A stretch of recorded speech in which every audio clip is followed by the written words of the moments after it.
What's up, good easy?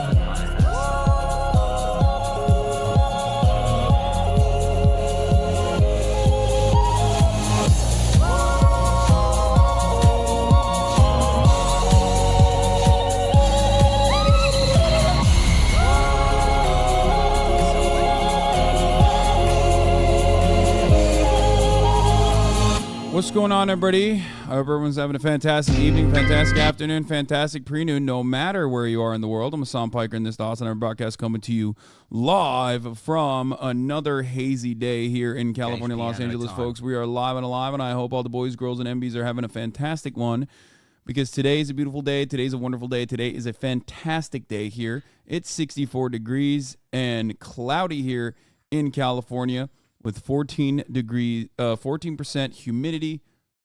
Holy shit, this is the earliest time we're here, ever we're been. live, we're alive, we're doing it, we're doing the damn thing, you know what I mean? We're fucking doing it all, baby. Woo! Hasan just got a job offer. Congratulations. We're doing great. Not necessarily, you know who's not doing great, though? Motherfuckers living in New York. They're feeling that.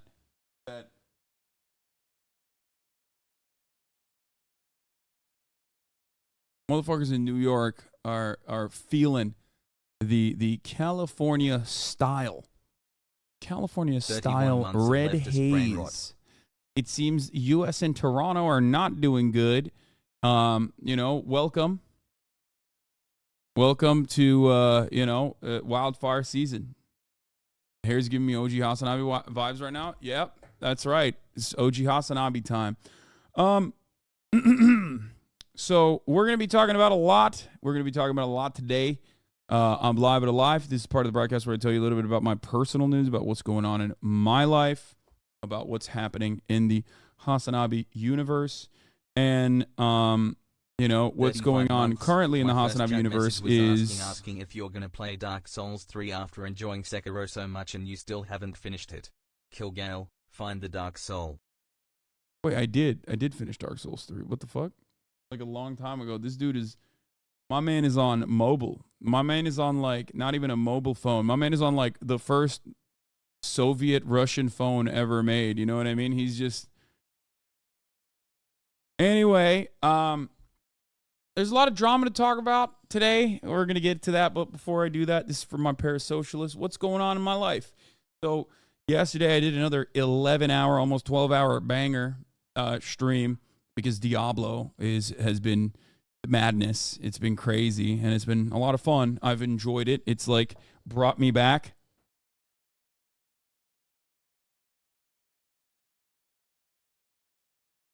to like my old school ways. Baba yapma. Baba niye böylesin? Ama neden böylesin? Çocuk gibisin. Baktığın zaman.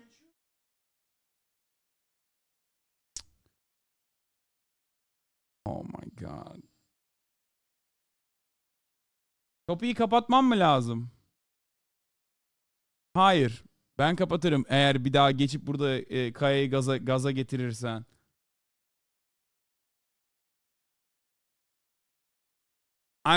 Last night I was playing Diablo and I had to end it abruptly, okay? So some of you probably saw that, maybe not all of you. And that is because Kaya was showing signs that she needed to possibly piss, but like I thought she would have been able to hold it in.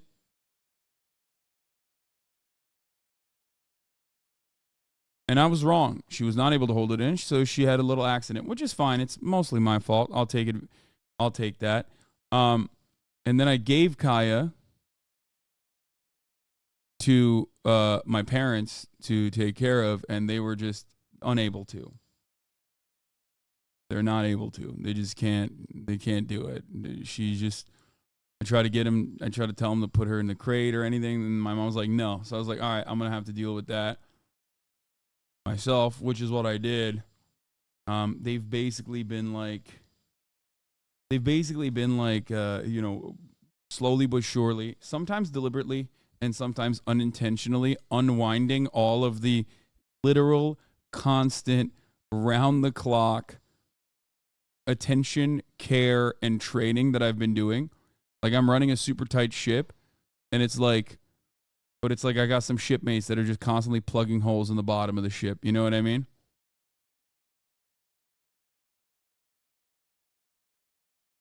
That's what it feels like. What was on it? Almost passing up because it was going crazy. No, she was saying that because she got overwhelmed because Kai was just like nipping at my dad. Dad's toes. So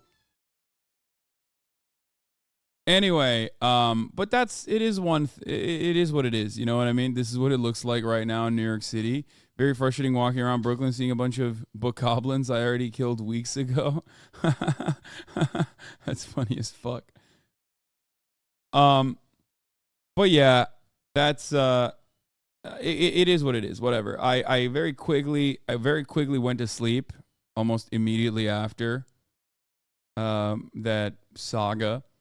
And then, you know, things have been all right. You're back to step one once you get back from Japan. I'm planning on leaving Kaya with a trainer, most likely, if he is available. Like, I've been talking to a trainer and getting some tips and help from a trainer already, and I might actually end up having her get trained in that time period, unless she's too young for it. But we'll see. Guess which country banned OnlyFans? I don't know. Turkey. That, I assume that's why you're asking me. But regardless, where were we? What was I saying? Messi plays better football than you. That is true. He definitely does. So, woke up this morning and I've been doing a shitload of business deals. A lot of business deals have been happening. That is, you know, this is business deal time. Wednesday mornings are my business deal time. Doing big business. And, you know, that's it. That's all I've been doing this morning. While also training Kaya. So, does she still have worms? No, she's done. She's done with the worms. Was Austin upset yesterday? Yes. Austin has a lot going on in his life, okay? He has a lot going on in his life. So he was trying to back out of the trip to Japan, and we kind of convinced him, I think, this morning not to do that. But we'll see. He might still end up doing that potentially. I don't know. But on at least though, Will is actually excited to go to Japan, so that's really cool. Because he's normally not very. He's normally very, very scared about big trips like this. Like, way worse than me. I mean, we all have travel anxiety, but like, he has way worse travel anxiety than myself even. So I'm excited for that. How dare he celebrate Pride instead of going to a homophobic country? Yeah, that's not happening. Okay, that part is like half the fun. How's your back? It's all right. It's not as you know, it's not great, but it's not as bad as yesterday. But still not fully fixed. I possibly will have a physical therapist come onto the show, as a matter of fact, onto the broadcast, as a matter of fact, on possibly Friday. And that's it. Bro, what do you have? What do you do? I have insane fear of planes. It's like stopping me from wanting to visit places. Oh, I don't have I have travel anxiety because it breaks my routine, and I hate doing that because it fucking destroys everything I do, like my way of existence. But I don't have any fear of planes. I've been on planes since I was a little baby. So remember, I was born in this country, and very quickly my ass was shipped back to Turkey. So I've been on planes since I was a little baby. Don't have an issue with that at all.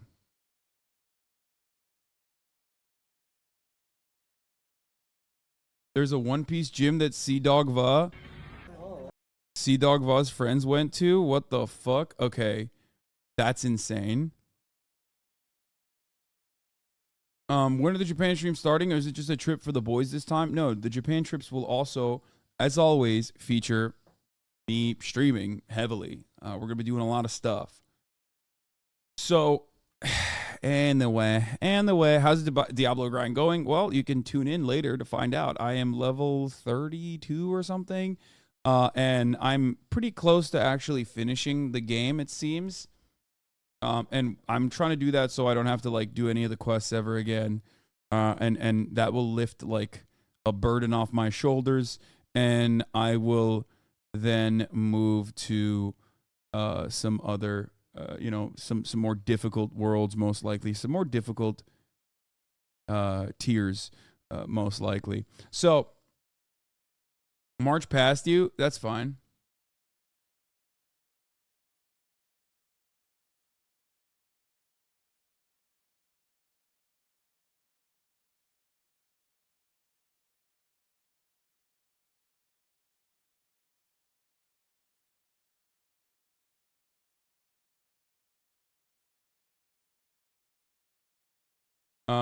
Yeah.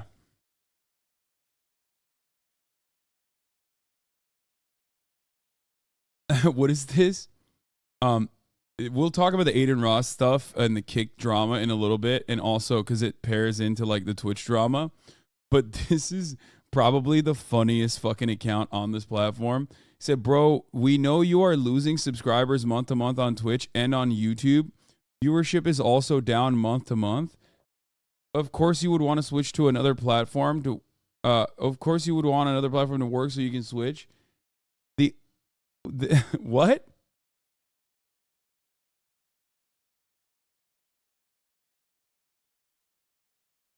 Why would a switch help me? And also, what do you mean I've been losing subscribers month to month? Like, that's such a weird thing to say. Like, I'm not even aware. Like, let's look at Social Blade. Let's look at Social Blade YouTube. HasanAbi. Have I been losing subscribers? I don't check any of that shit. There's only one number I give a fuck about, and that's live concurrent viewers.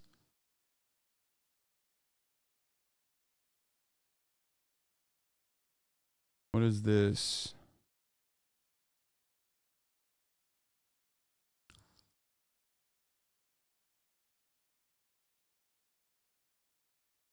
My monthly video views gained is down from the peak that it hit in January. Still around 15, now 10 million. That's pretty good. And my monthly sub numbers are, we're still gaining. I guess I fell off, guys. I'm only getting 10 million views.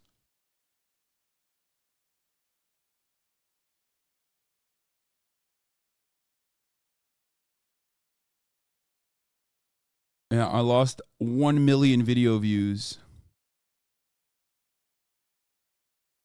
After you finish Diablo, can you play a scary game with a heart monitor on again? It was so fun.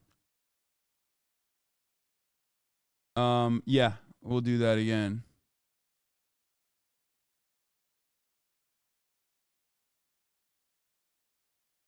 That's I think it's over. I think it's over. I think we're done. I'm gonna be honest. I'll be honest. It's Jover, guys. It seems like it's Jover for me. I don't even know why I'm still streaming. And this account said what? How many subscribers do I have? Wait, where the fuck did it go? Oh, here it is. They said This person is tracking my social blade better than me, by the way. I wasn't even fucking aware of what's going on. But also, I'm losing subscribers on Twitch, which is, you know, I think that's, you know, that's normal part of the process. But Geopold again put you in the video. Uh-oh.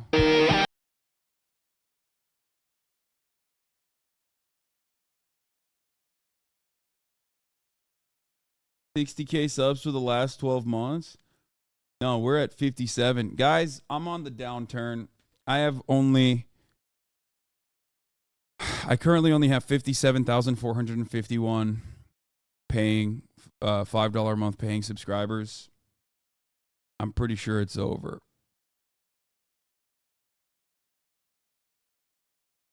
Pretty sure it's Jover. You know, I got to keep it real with you. Done. Sakura Gore, thank you for the 10 gifted subs. It's done. Chapter 11. Time to learn Kickanese, buddy. Yeah, time to learn Chinese on Kick. Jobber video incoming, the fall of Hasan. Hasan is going to cash out when these Twitch changes come through. He won't be able to make his leftist grifting content anymore. Dude, sometimes I love haters. This is one of those moments where it's like they live in like a different planet. You know what I mean? With like the stuff they make up, it's awesome. Like, Commander, thank you for the 10 gifted. Nenaway, thank you for the 5 gifted.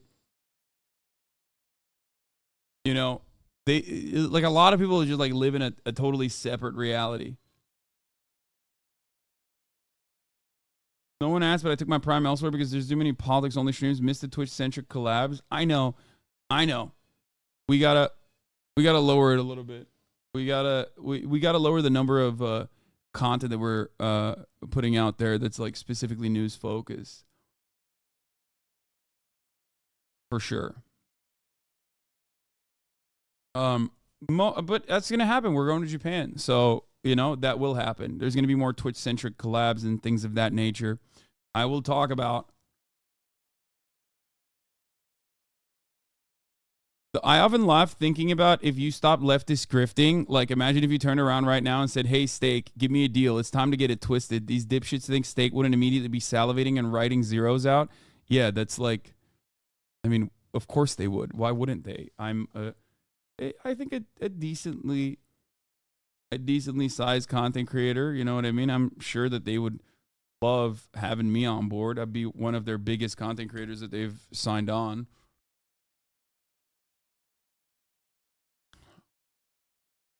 I'm not leaving Twitch though, so I don't know why people are. I mean, it's dumb. Cap Calloway, thank you for the 5. Get the subs. Ignore that chatter. I feel like you should do more politics. Didn't you peak when you were covering the election? I feel like concurrent viewers go down when you don't do the news. Sorry if that's parasocial law. There's 2 different brackets. I have my own like unique audience that only comes in here for news that like is not necessarily big time Twitch watchers. They can over the course of many years of watching me become more Twitch watchers. But there's also the overall like larger, broader Twitch audience. I call them floaters, right? They go to like the top of the directory, whoever is like doing something unique, interesting. And those floaters are important because those floaters then ultimately become news watchers and people who care about the political content. Some of you are in here right now because you were originally like someone who was a fan of another content creator. Then I collaborated with them, and then you became a watcher of mine, and you started changing your perspective, changing your mentality, started liking the kind of political commentary that I was doing. So the floaters don't come in here. They don't come around these parts, partially because I don't really collaborate with people. And the other reason is because half the time when I do collaborate with people, it's like often contentious, especially the largest content creators on this platform. I have like had my round of drama with every single one of them, pretty much, with the exception of my close friends. So, you know, that's usually not great for building out a larger, sustainable viewership that is that has diverse and unique interests. But having said that, pretty good. I'm happy with this community, and I think that my mentality, like the reason why I was saying like I would lower the number of political content that I'm doing, or the amount of political content I'm doing.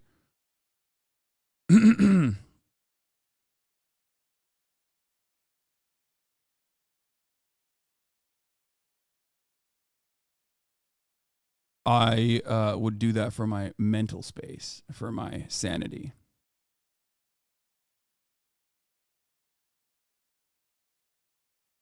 I used to be a conservative. Joe Rogan, Jordan Peterson stan. I checked out your content because I was curious what the leftist perspective on political matters was. Long story short, I'm more left than ever and 100% on board with their perspectives. Thank you. Yeah, but you had something that many people don't, which is curiosity.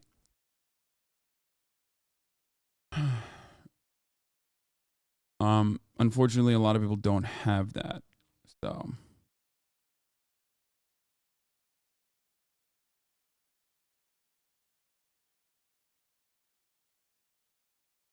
Anyway.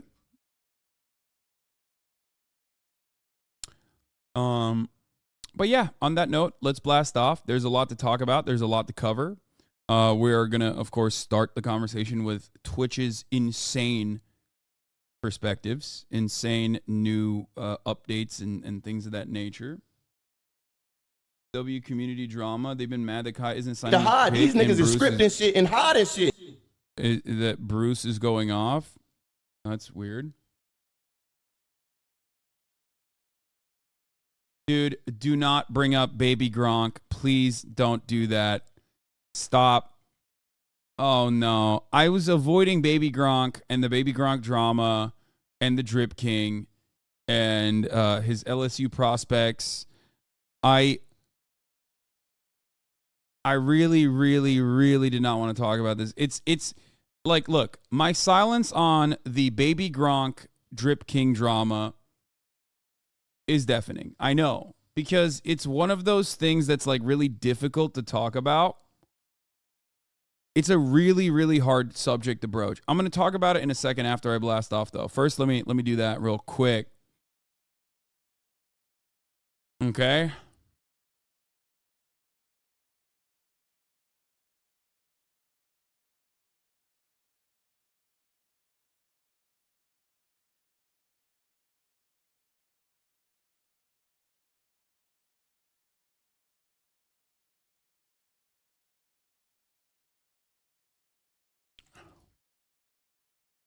You just lost the chatters over 30. Well, you know what I gained?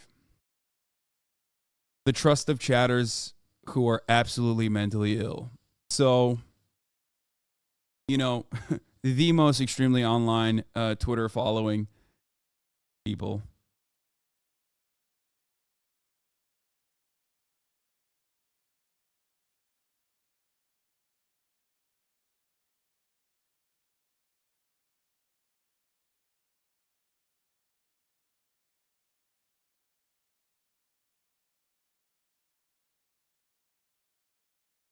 Okay.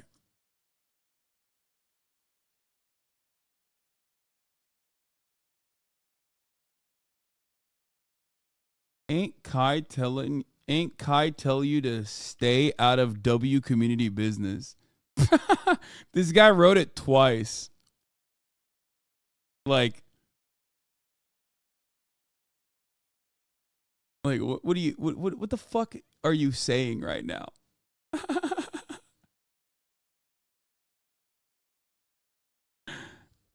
Cause why you care? Dude, I talk about whatever the fuck I want to talk about, Eli. How about you just keep chatting, okay?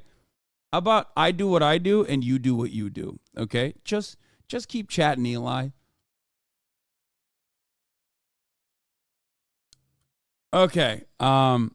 Anyway, let me blast off. Fucking guy, dude. He's like, stay out of W community business, dude. You just said W community, okay? You can't fucking, you can't say W community business while also trying to fucking maintain the notion that you're like a serious person. You know what I mean? Like, no one in the history of the planet has ever been like, sorry, your 401k has been denied. Your application for a bank loan has been denied because of, it says here, W community business. You know what I mean? Like, excuse me, sir. It says here on your resume that you did W community business. Seems like you were an advocate for a Poggers community, W community merger. That looks really good on your resume, but I need to know more about the gap in between. Like, what do you mean?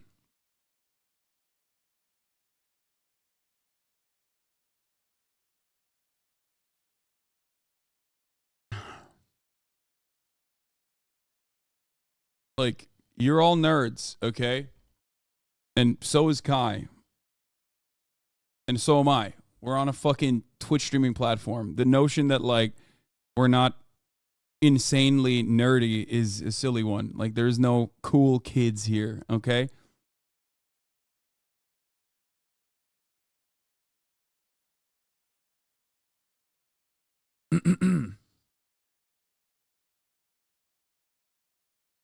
Where was I? Twitch platform decisions are awful. I'm banned from Kick. New York is experiencing California wildfire season and more. Get in now. www.twitch.tv/HasanAbi. I've realized that putting a link in there versus not putting a link in there doesn't actually change anything. Okay? It literally doesn't change anything analytics wise, so I'm just going to keep putting the link in there. Who cares? All right, let's go. Done. We blasted off. Let's get started. Okay? I will not be talking about Gronk or whatever the fuck. Or, I mean, I'll show you what that is. Like, I don't even know what the fuck is going on there. I don't know what it is. I just saw, like, the most unhinged, insane. I just saw the most unhinged, the most insane TikTok that you all saw. Okay? And, you know, now it's a big point of contention. iBuy watchers are superior? Agreed.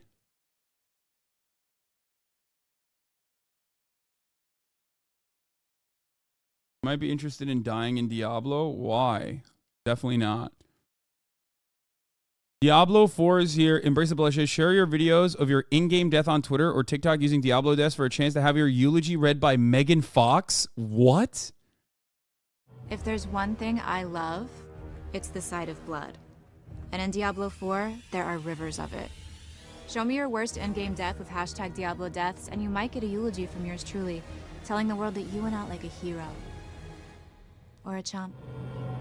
That's insane. That's insane. That's insane. That's insane. Okay, well, we're gonna fucking... Okay, well, my first hardcore run has come to an abrupt end after I found out that I could have it fucking eulogized by motherfucking Megan Fox, dude.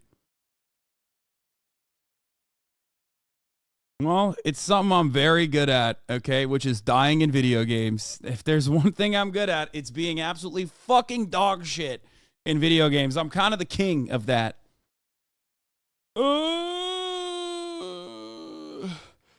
Messi joins Inter Miami. Hasan, come back home. Yeah, it's great. I'm happy for him, really. It's awesome.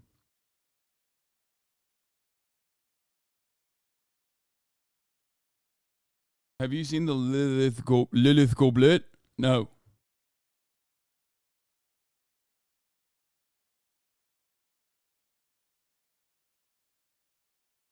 Anyway. Kai's been a really good girl, so I'm going to give her a bully stick.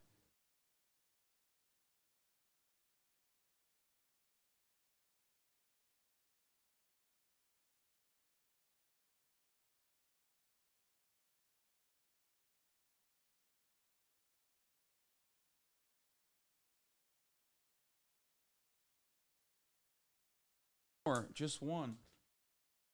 She's so. You hear the Hunter Biden fuck DeSantis' wife? Dude, that'd be sick. You're not allowed to be shit anymore. You're a gaper now. Did I miss the parasocial intro? You certainly did, my friend. You did. You did do that. You missed it. Sorry. We already blasted off. See the Zion Williamson baby mama drama developing? Seems like goated content. I don't know what that is.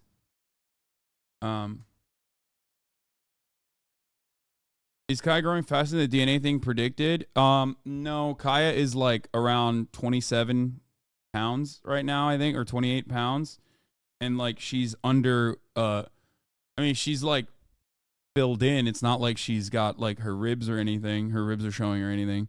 So she's basically, she's going to be like not as big as I thought she was going to be.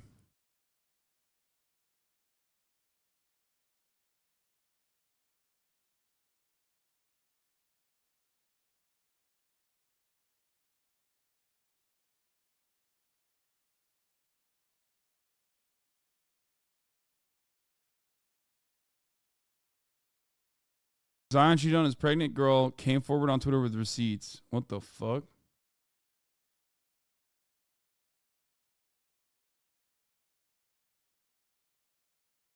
Anyway, that seems crazy. All right, well, maybe we'll look at that. Here is the blast off tweet, by the way. Twitch platform decisions are awful. I'm banned from Kick. New York is experiencing California wildfire season and more. Get in now. Twitch.tv/HasanAbi. HasanAbi. A little photo of Kaya winning every state. So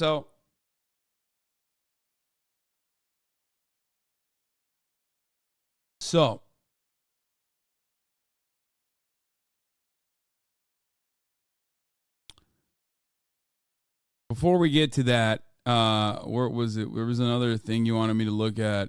Oh, these two TikToks. We'll possibly do that in a little bit. Ron DeSantis fires the PR team. Oh, here. This is what I was going to look at. Asmongold apparently bought my shirt. I'm very much a union enjoyer. I never really talked about this a lot, but I even bought Hasan's shirt that sported unions. It's downstairs. It took like 6 months to get here, but I got it. Yeah, really? What the fuck? I completely support unions. Now, I think unions can be problematic too. But I think the pendulum is so far on the other side, we need some more fucking unions. Unions can be very problematic. Just not in this situation. I don't think that... I don't know why he thinks unions are problematic, but hey, he's fucking Mr. Union support. I love that. Red Alex, thank you for the 5 get the subs. Yeah, I don't think he means unions can be problematic like police unions, chat.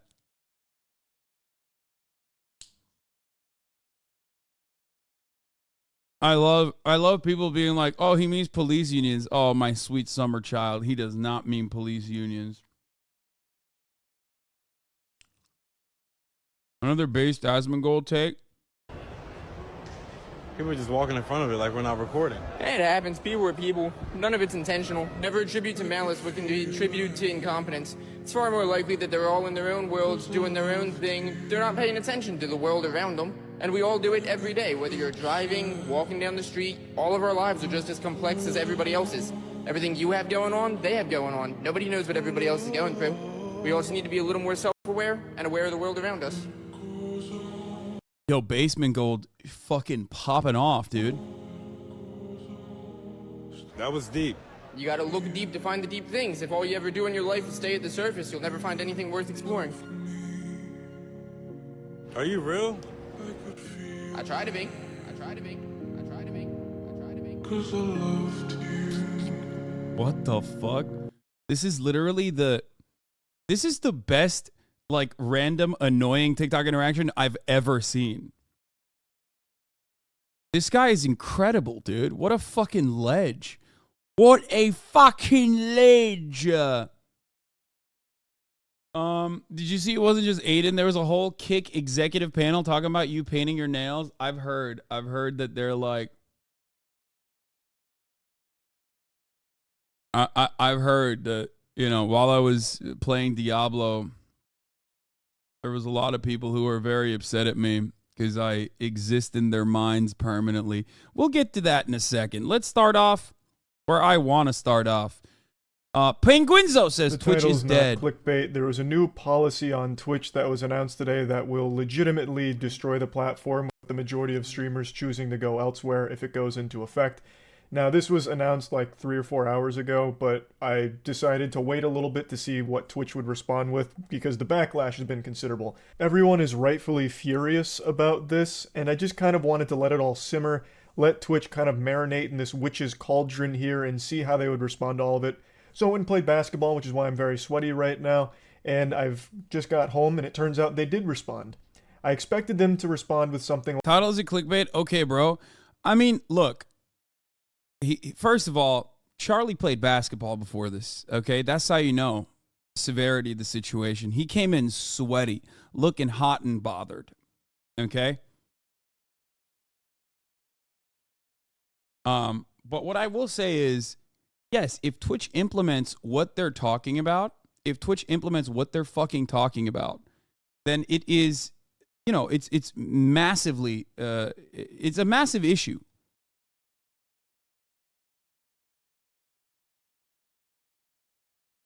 It's a massive problem. I don't know if it would cause the end of Twitch, but it would make the platform worse overall. Okay, certainly. We'll get to it. I'm sure Charlie will cover it. I need to grab a jacket. I'm Our cold. sincerest apologies. Earlier this afternoon, we were coming down with a severe case of big fucking idiot disease. Turns out one of our employees replaced our water with plutonium and stupid juice. So we had radioactive brain rot when we came up with this idea. We're scrapping it. We're sorry. That's what I expected. But they went in a different direction. They went with a very pathetic attempt to save face and backpedal. So we're just going to go over this whole situation from top to bottom here. It was revealed today that Twitch has put sponsored content and branded content in their crosshairs to try and fucking slap. So formats permitted with the new guidelines on branded content on Twitch are logos on stream. So branded overlays are limited to 3% of screen size at most. So any branded overlays can only be 3% of screen size. That means, like, if you have a G Fuel sponsorship or something, you can only have like G Fuel in the 3% of your screen area. You can no longer have burned in video ads, meaning you can't play like your own ads during it or ads of another brand that's working with you. You also can't have display ads, so like banner ads, which is a big one because a lot of sponsored game streams require banner ads, which completely removes that, which is a huge hit to most streamers. We'll get into the specifics in a moment. And then you can't have audio ads played during streams. Now they clarify what is allowed, which is branded panels on the channel page or showcasing products in the stream background or links to other sites that promote things, discussing, endorsing, or unboxing products, and playing sponsored games. The last one's a little silly considering that when you play sponsored games, part of that package almost always includes at least one of the things that is now forbidden with the new policy changes they're toying around with. Now all of these are huge changes. A lot of streamers have talked about this. I've talked about this. The vast majority of revenue... I recall before the parasocial era, Twitch viewers were calling for a limit on how much screen space was occupied by advertisements. I've literally never heard that before. I don't understand why someone would have an issue with that. The 3% advertisement is specifically about, like, you know, it's usually like an ad placement, right? That's how big it normally is. But it's dumb because, like, no one really abides by that because you just resize it on your own. Like, this is, I don't know what percentage the Kaya Cam is occupying right now. I don't know what percentage the Kaya Cam is occupying at this moment. I don't know what percentage the Kaya Cam is occupying at this moment. You know, that kind of thing is, like, really fucking silly. Now, there used to be an anti-shill mentality. Okay, that makes sense. Like, being anti-advertisement makes sense. I'm sure that there was, like, a point where people were like, oh, I don't like that. I know that doesn't matter. You want to know how I know that doesn't matter? Not a single one of those, like, old school Twitch watchers will ever praise someone like myself for not really having any sponsorships whatsoever that I deliberately keep that way. So, ultimately, I'm pretty sure that is irrelevant in this conversation. That those days are long gone, and even then it doesn't really matter. I think most people are frustrated by the ads that come at the top of the hour, the 3-minute ad break, for example. which comes at the top of every hour. That's what people are upset about, like unskippable ads, which I think is an issue. Now, of course, if you want to skip those ads on this broadcast, you can subscribe for $5 or for free with the Twitch Prime or by getting gifted a sub. I have fallen off. I am hemorrhaging subscribers, apparently, according to some of my haters on Twitter who have been paying closer attention to my subscriptions than I have. But here's the 3-minute ad break. Now, regardless, I think I'll be all right. So, yeah. Please subscribe so I do not fall off. Okay. So, where was I?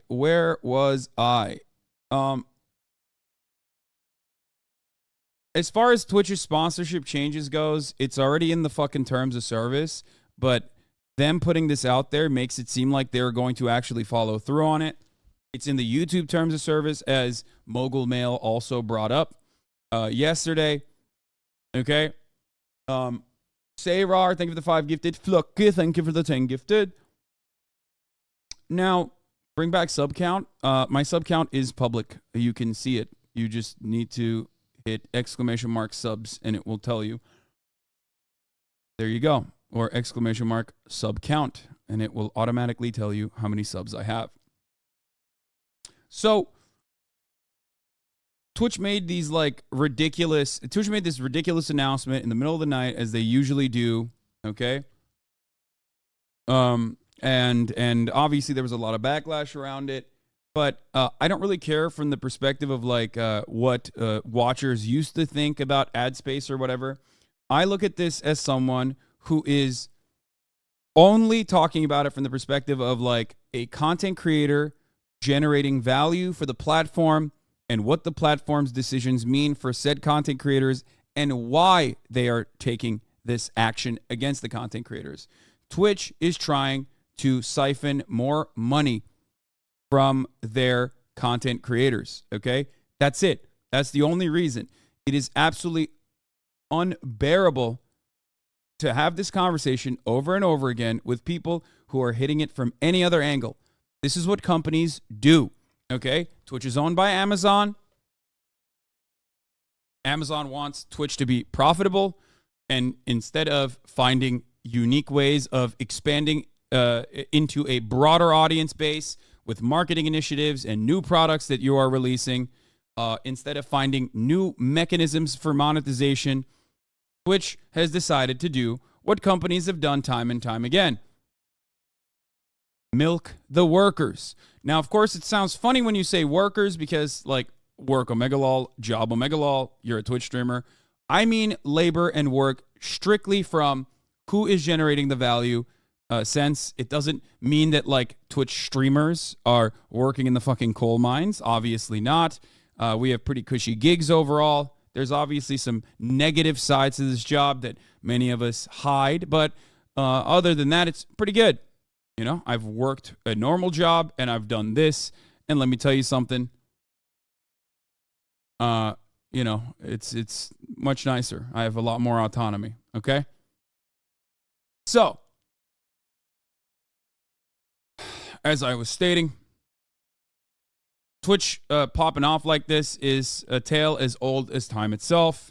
You have a larger company that owns you, that decides to squeeze you into becoming more profitable, and then that company tells you to make decisions. You panic, and you make decisions that actually end up harming the content creators because you're squeezing them for a little bit more value to get out of them, which ultimately makes... it's ultimately what Amazon does all the time. Twitch currently does not hold a full monopoly over the live streaming space, but is pretty powerful in the space. Its competitors have fallen off. They're either completely irrelevant projects like DLive, or they are, they've gone the way of default like Mixer, which was owned by Microsoft, or it's YouTube, and YouTube doesn't care too much about the live streaming space right now. So Twitch doesn't really have any significant, serious competition in the live streaming space, which is why they can get away with this, because what are you going to do? Go stream on Rumble? Are you going to go stream on Kick? You know, that's usually what Twitch's mentality is in this space. Or you're going to go to Facebook. You're going to go to Facebook Gaming. So a lot of these platforms have benefits and negatives. You know, they have positives and negatives. But ultimately, there's a reason why I like to always say YouTubers like Moist Critical, for example, still stream on Twitch for a reason. Moist Critical has, 12 million subscribers, 13 million subscribers on YouTube. Yet here he is, not live streaming on YouTube. He's live streaming on Twitch. That is a very clear and very obvious benefit. That implies that there's a very obvious benefit to streaming on Twitch, okay? Whether it could be diversifying your revenue streams or whether it's because it's the best live streaming platform out there right now. Twitch knows that, and that is precisely why they make actions like this, because they think you can't really go anywhere. You know, good luck. This is where the audience is. This is where the revenue is. And, you know, you got nothing else going on. You can't really go anywhere else. Okay? So, he says that he's later trying to leave Twitch later in his video. That's fine. But I'm talking about right now as it stands. The reason why I'm talking about right now as it stands is because I need you to understand why Twitch is able to make these decisions. Do you get what I'm saying? Now, people might leave because of said decisions now, but the reason why Twitch thinks they can make these decisions is because of the things that I just mentioned. Do you understand? Do you get it? Okay. That's why Twitch thinks it has a damn near monopoly on the live streaming space. Chica4273, thank you for the 521 gift. A streamer generates is through sponsorships, whether it's sponsored game deals for like X amount of hours streaming a game, or just ancillary partnerships with other brands that you will promote during your stream. That's where the majority of streamers' revenue comes from. Like almost all of the top 500 streamers, that is their biggest driver of revenue. Subs and donations are a small part compared to sponsorships. So Twitch targeting that is like the only decision they could make that legitimately would drive all of their top 500 streamers elsewhere if they can no longer pursue partnerships comfortably on the platform. This is a platform destroying moment. This is up there with Tumblr banning porn, or that day that OnlyFans decided they were going to ban porn. It is it's Armageddon for the platform. This would sink Twitch, without exaggeration. Let's talk about some more specific examples. Tournaments, video game tournaments, or even just any general events could no longer function on Twitch because for those tournaments to exist, they have sponsors. And as part of those sponsorship packages, the events, like a Smash event or a Valorant event, are obligated to play those sponsored ads. I'll pause this for a second and just say this. It is so insane that I didn't even for a second take this as seriously as every other content creator did. Well, one, I didn't because, like, I don't ever take any sponsorships to begin with. And two, I didn't take it seriously because, like, it's such a insane change that there is no way in hell that they would go through with this, because they would eradicate the one area that they actually dominate everywhere else on, okay, across the board. And that is live events. People still come to Twitch for video game releases because Twitch has drops. People still come to Twitch for live events because this is the live event platform. Okay? Sponsored, streamed live events is what people watch here. Esports is what people watch here. That's fucking nuts. That is so profoundly stupid. Like, there's just no way. There's no way that they would do that. Because it would literally be like taking a gun out and shooting yourself in the foot first and then in the head for no fucking reason, okay? You're not using the gun to shoot someone else. You're not using the gun to rob a bank. You're just killing yourself for no reason, out of nowhere. Makes no sense. During the event, which has now entered Santa Claus's naughty list here on Twitch. It's illegal. You're going. Do people really drink G Fuel or play World of Tanks? LMAO, Cry Me a River, top 500 streamers. Hee hee. Well, I'm in the top 500. I don't have a single fucking sponsorship.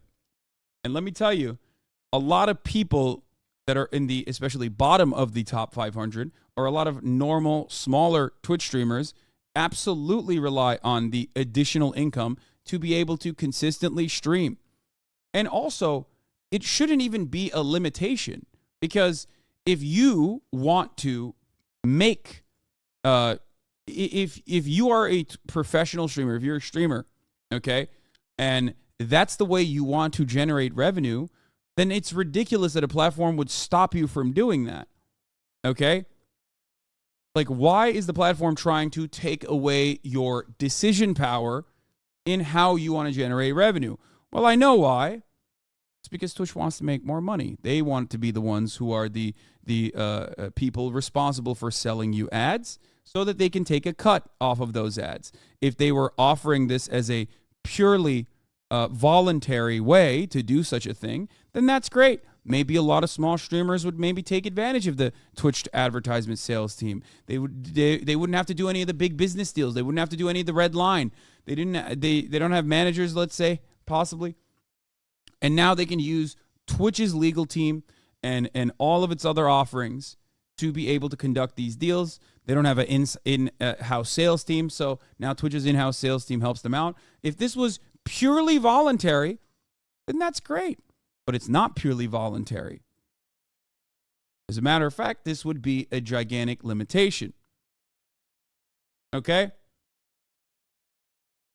Let's continue. The fucking slammer, you're going to jail if you play a sponsored ad during your stream from these policy changes.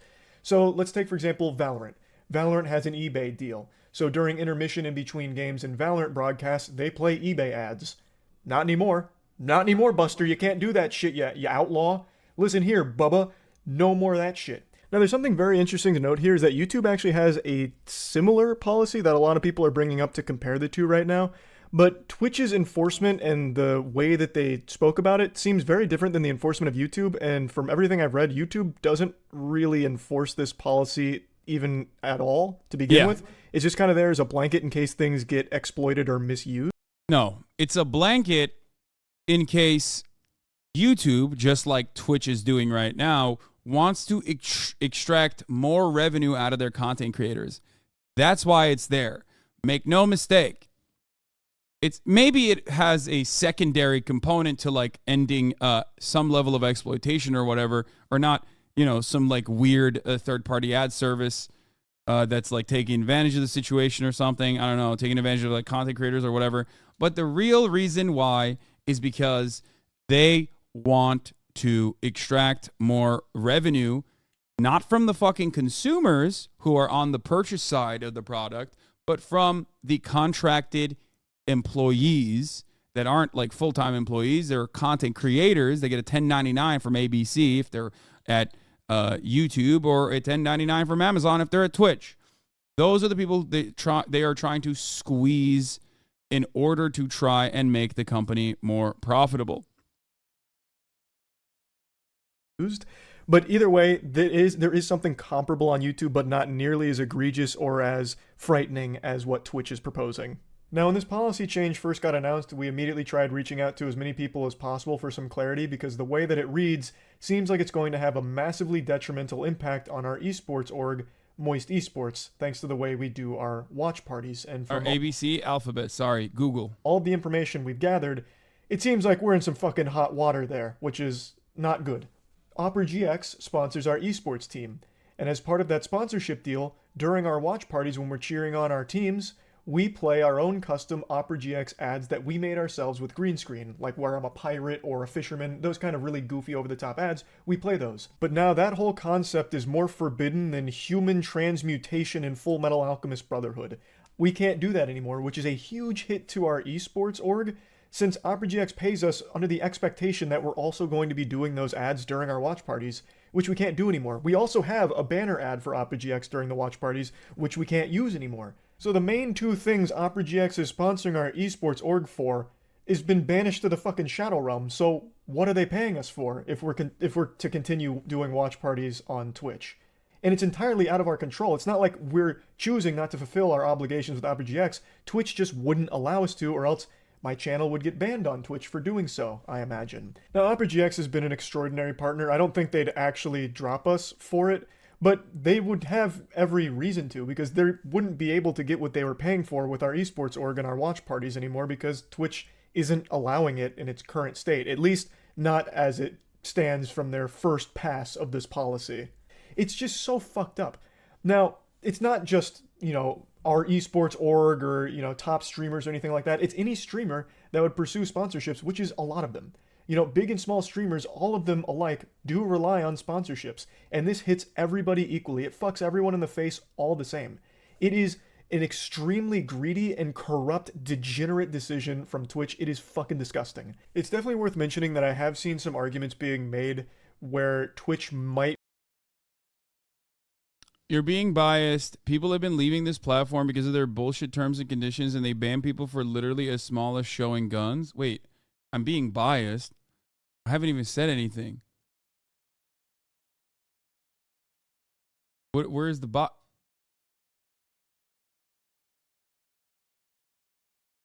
I don't even... What? I didn't even say... Now, are you just imagining what I'm saying now? What's happening?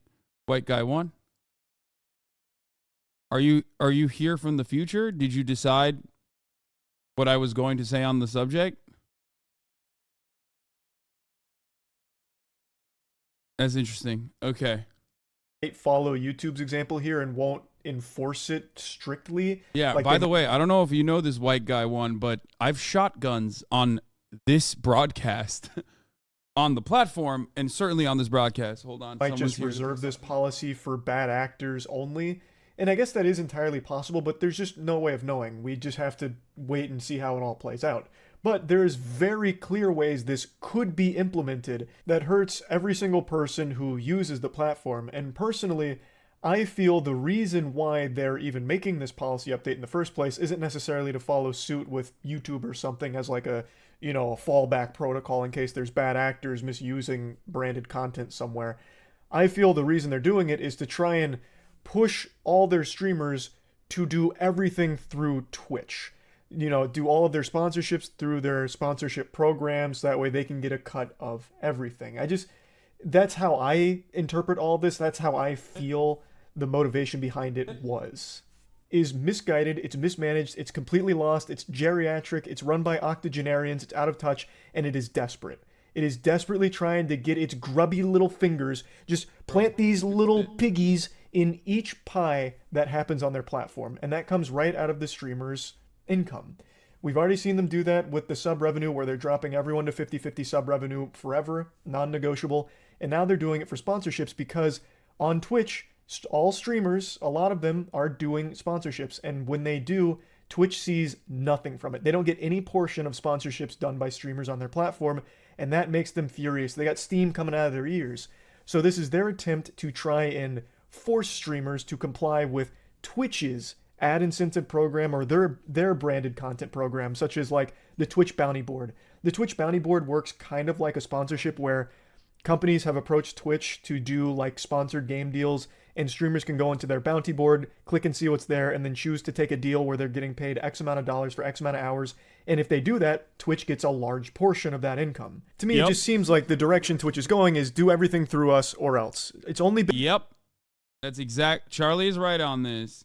You have been biased. You have defended Twitch in the past. Also, just because you haven't been banned doesn't mean they don't ban others. White guy, once again... I have been banned more times than whatever content creator you are talking about. I am, out of the top content creators on the platform, probably the content creator that has been banned the most. I've been banned more times than even XQC, if I'm not mistaken. That's what we looked at, right? We looked at this like a couple months ago. I get banned a lot. So, you're wrong. The reason why I still defend the terms of service, in spite of its vagueness, and it's certainly something that needs a lot of transparency. The reason why I defend terms of service across the board, or like a rigorous application of the terms of service, is because I believe that that's good to create an environment that is more positive. I don't think that you should allow hate speech on your platforms. I think Twitch does a good job of at least combating that better than other places. Not doing the best job, but I don't think he's right that Twitch wants to take over sponsor sales. I think the reason why Twitch is doing this, and you can get on the call if you want, Ludwig. The reason why Twitch is doing this, I believe, is because they want to take over sponsorship sales and have an additional revenue stream. That's my speculation. That's my suspicion. But yeah, get in the fucking call right now. Get in the call right now, you right-wing content creator, you YouTube lover. Do it, coward.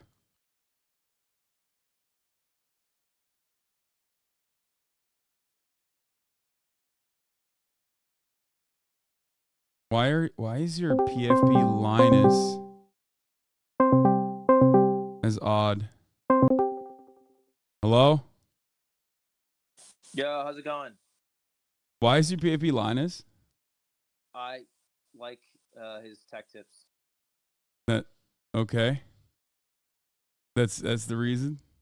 Yeah. Wait, how the fuck do I turn back streaming mode on? Oh, streamer mode. There it is. Okay. Enabled it.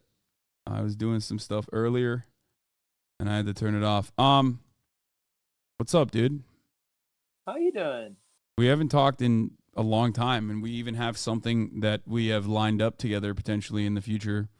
And all even you then, care about these days is business, bro. that's fucking insane. That's the only reason why you ever talk to me. So, or when I'm live, so you can fucking get some clout. I'm talking to you right now. I'm talking to you right now. That's true. Okay, so you did a mogul mail on Twitch. Twitch's downfall. So did Moist. I watched your mogul mail yesterday. It was all right. It was pretty good. I mean, you're a bit of a jealous ex, I think, where you just immediately hop on anything that Twitch does wrong and immediately highlight it. But I respect that you also showed that YouTube does a similar thing in their terms of service, but they just don't follow through on it.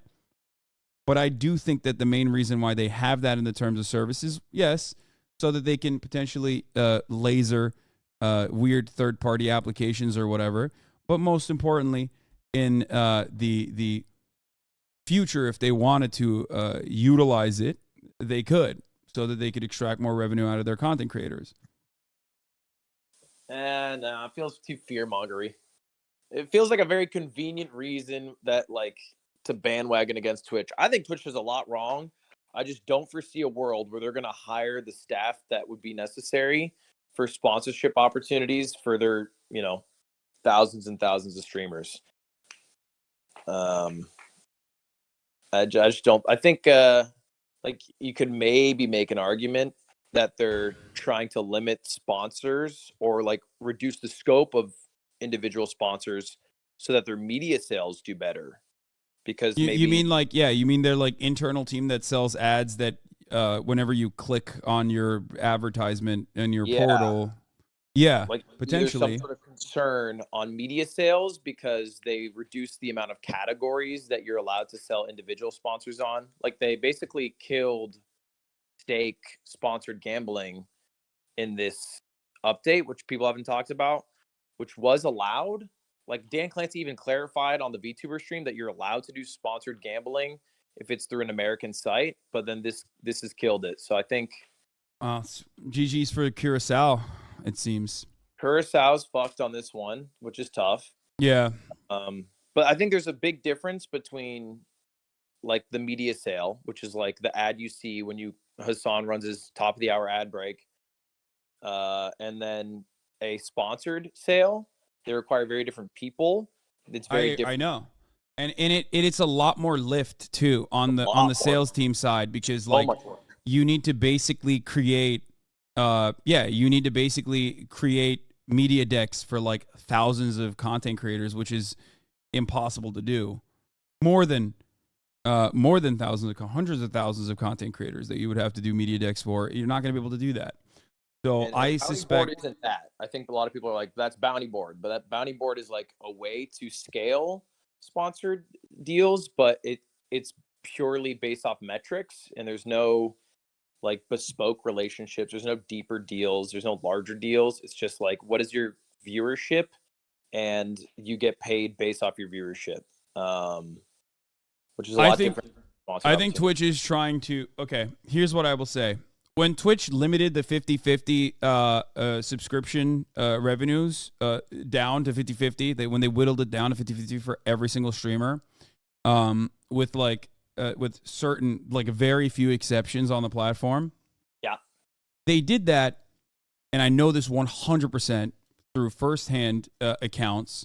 They did that because they wanted to generate revenue for the streamers themselves through advertisement. They wanted to push people to do more ads, okay? They were like, if you can have a sustainable Twitch stream without running a single fucking ad on the platform, then you have a tremendous amount of inventory on the platform that is currently not getting filled with ads, okay? Yeah. So that's the reason why they like pushed on certain areas and then pulled on certain areas so that they could not neatly, but very abruptly and very aggressively guide you to change your revenue structure as a content creator. Okay? That's why they did that, 100%. It's not that like subscriptions are a gigantic revenue generator for Twitch or anything like that. That's not the reason why they did that. Okay? Yeah. Bro, they did it for the streamers. Now you're bugging. No, they did it to force streamers. It's not a good thing. Yeah, especially from a consumer side. For the streamers, like for their benefit, he did it to make the streamers do an action that makes the lift of becoming a profitable streamer not on Twitch but on the streamer. Like they want to, I think, become a profitable company, and they want all the onus of making money to be less on Twitch's side. So like, let's not pay somebody $10 million to stream on this website anymore. Let's not pay. I mean, they haven't been doing that for years now. Let's be real. Yeah, I'm saying these are all parts of the steps that they're taking towards like making creators more reliant on sources outside of Twitch for money, and then only making sure that all the sources of money from Twitch are profitable for Twitch too. Yes. However, what you're saying right now completely contradicts with the recent actions taken by Twitch, which is directly shutting off one source of revenue generation for content creators on the platform if they followed through on it, which I don't believe they will because it's insane, because it would actually eliminate like sponsorship based events and stuff like that. Yeah, I think like everything they've done and the faith that Twitch has gained, which is like zero with everybody, would lead you to naturally believe like, hey, based off these rules, this is what you're going to do. You're going to shut off all sponsors. You want it all for yourself. You greedy fucks. You just want to make more fucking money, and the streamers get the short end of the stick, which I think is like fair to think based off what they did. I just think that Twitch is like a little smarter than people give credit, just a little, and wasn't planning on doing that. They just had a very similar terms of service to YouTube so that they could act on it when there are certain partners that are like actually being damaging to their business. Except it never really changed. The terms of service, I don't think changed it, but they basically reconfirmed it. I'm not entirely certain, but I'm pretty sure this stuff was already in the TOS, just like it is in YouTube. It's just that them re-highlighting it with like some differences as well made it seem like they are going to follow through on this. I think they had made some changes. I think they will follow through for specific entities that they're like, they have on like maybe a shit list. I don't think it's meant for like targeting individual creators or targeting creators as a whole, but there are like certain agencies that are doing deals at large that are like basically cut and dry across the like board. Streamlabs and other like big agencies would be considered third-party agencies, but then you're like, then you're talking about Loaded. Then you're talking about even, you could technically say my management company, Night Media, is a third-party agency. I don't have a direct relationship with any of these fucking brands. It's all being done. And whenever I do an ad stream or like a sponsor stream, which is rare, it's oftentimes not done because I have a direct and immediate relationship with the brand. I get it through. They reach out to my management, and then my management facilitates it. I think there's a difference between night media, like getting deals by, for specific creators by creating relationships, and like Stream Elements who have like an overlay system that and a robust team of creators, and they can just slap on the overlays because of their tech and then just sign a bunch of deals at large. Like I think there's a huge scale difference. Yeah. Which, by the way, like, I don't think it's well, the vagueness of the language implied that like this pertained to every single type of it could have, right? It could. 100%. And it's still even when they corrected themselves and said, "Oh, this is only for third party ad networks," it still opens itself up to like every single every single advertisement company, like any kind of like mediator. 100%. Yeah, I think the language was set in a way where they could get pretty much every streamer stripped from their sponsors. But the language isn't different from YouTube's language, and they don't operate that way. So I feel like it's just a business making that the language so that they, not so that they like make that their boundary, so that they can go that distance. You know what I mean? Yeah. Well, here's another thing. TSM, Luminosity, 100 Thieves. You could technically consider that OTK. You could technically consider all of these ad networks because they do have display ads and banner ads and whatnot that run across every single one of their streamers because they cut deals that way with brands. When they're selling those deals, when they're packaging those on the sales side, they're showing impressions and views across their entire network of content creators. And then they're selling it that way as a big package. So that technically still falls under the third-party category. And you think Twitch was internally concerned about that and wanted to stop that? I don't know why they would be, because it's very stupid of them, unless they are absolutely seeing a lot of internal pressure from Amazon, and they're looking to, instead of do the tough thing, which is better marketing initiatives, better ways to like expand to a broader audience, try to remain more competitive against like platforms that are not immediate competitors but still captivating a broad chunk of the user base, like the active user base online, like TikTok. Instead of doing all that hard shit that requires a lot of initiative, a lot of effort, maybe even a lot of money, they basically chose to squeeze content creators by, like I said, trying to expand on their sales team, trying to maybe even utilize like Amazon's own personal AdSense style structure that they have for it. I think there's like two things with the new, which has already been like hey, reworked, right? Like, didn't they already say they're going back on it? Not necessarily. They only said that this pertains to like third party. This pertains to backtracking. Wait, no, they basically backtracked. A lot of people misunderstood what Dan Clancy was saying.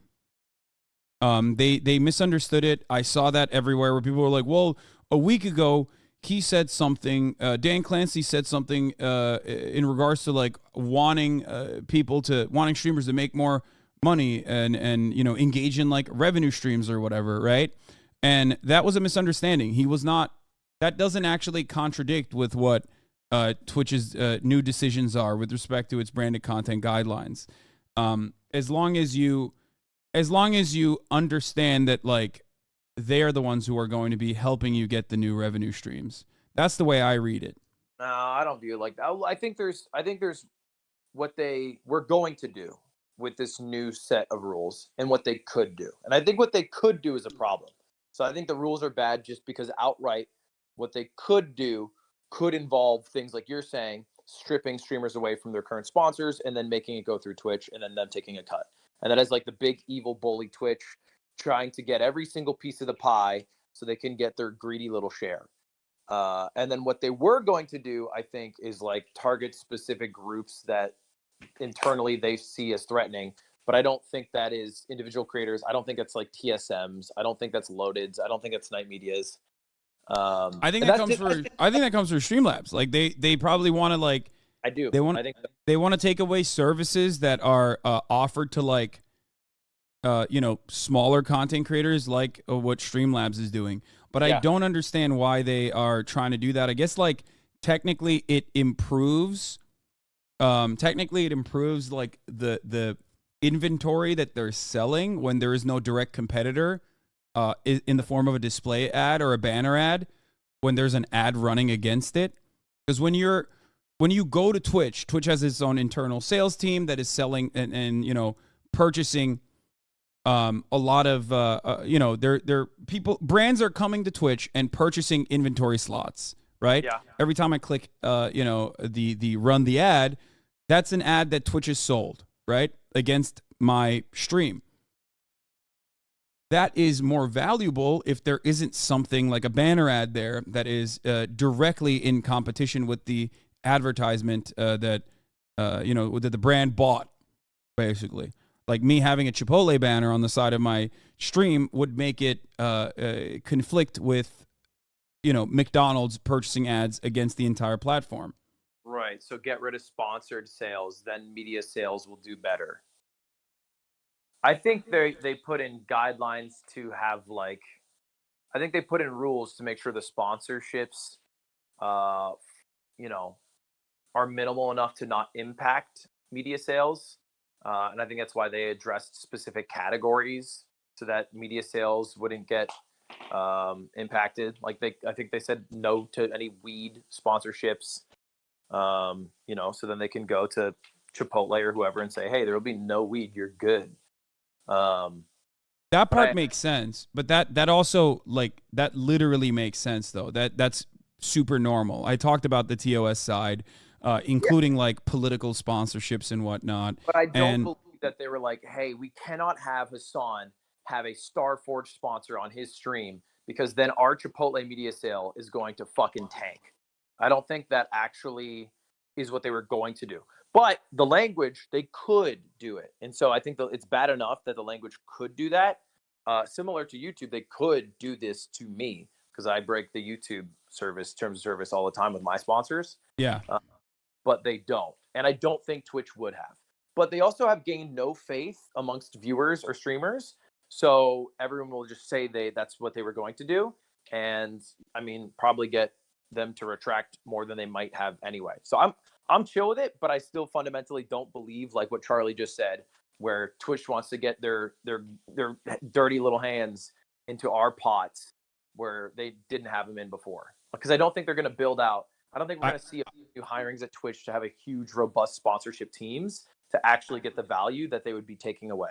I think there's a couple different. I do think that they're interested in that. You're right. The overhead, like the amount of money that you need to spend to be able to effectively launch an initiative internally for something like that is tremendous. Is one of the reasons why it might not be the most like cost-effective measure. However, I do think that they are interested in that. I do think that they are going for that. There's a couple different money pots that Twitch currently doesn't have their hands in. They originally have tested out initiatives, right? That can be a substitute, but if it doesn't work out, then they take more serious measures like this one.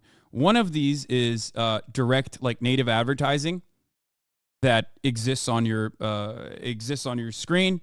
One way to combat that, they did like the bounty system, right? But the bounty board was like not very effective. It's too difficult to create media decks for like every single top content creator. I've never, for example, ever been invited to the bounty board. I don't know if you were at a certain point. The biggest flaw with the bounty board is the companies weren't really happy. Like I think because it was really hard to track that the streamers were delivering on what you had to deliver correctly and not, making the sponsor upset. Like the one that comes to mind is the Pokelaw's Dick's Sporting Goods. Like Dick's Sporting Goods was not happy. I don't know if you've ever seen that clip with Pokelaw's laughing his ass off saying Dick's Sporting Goods But he got paid out anyway, and so they would have to have a team of moderators deal with that. And I don't think they were ever able to get to a point where it turned out to be like worthwhile. Okay. I think they are interested in having a hand in sponsors, but you have to do it at scale. You can't hire a team to match. And I think like as it currently stands, there's no tech to make up for humans like your dude at Night Media talking to brands, making sure they're happy, and making sure the streamer delivers correctly. Yeah.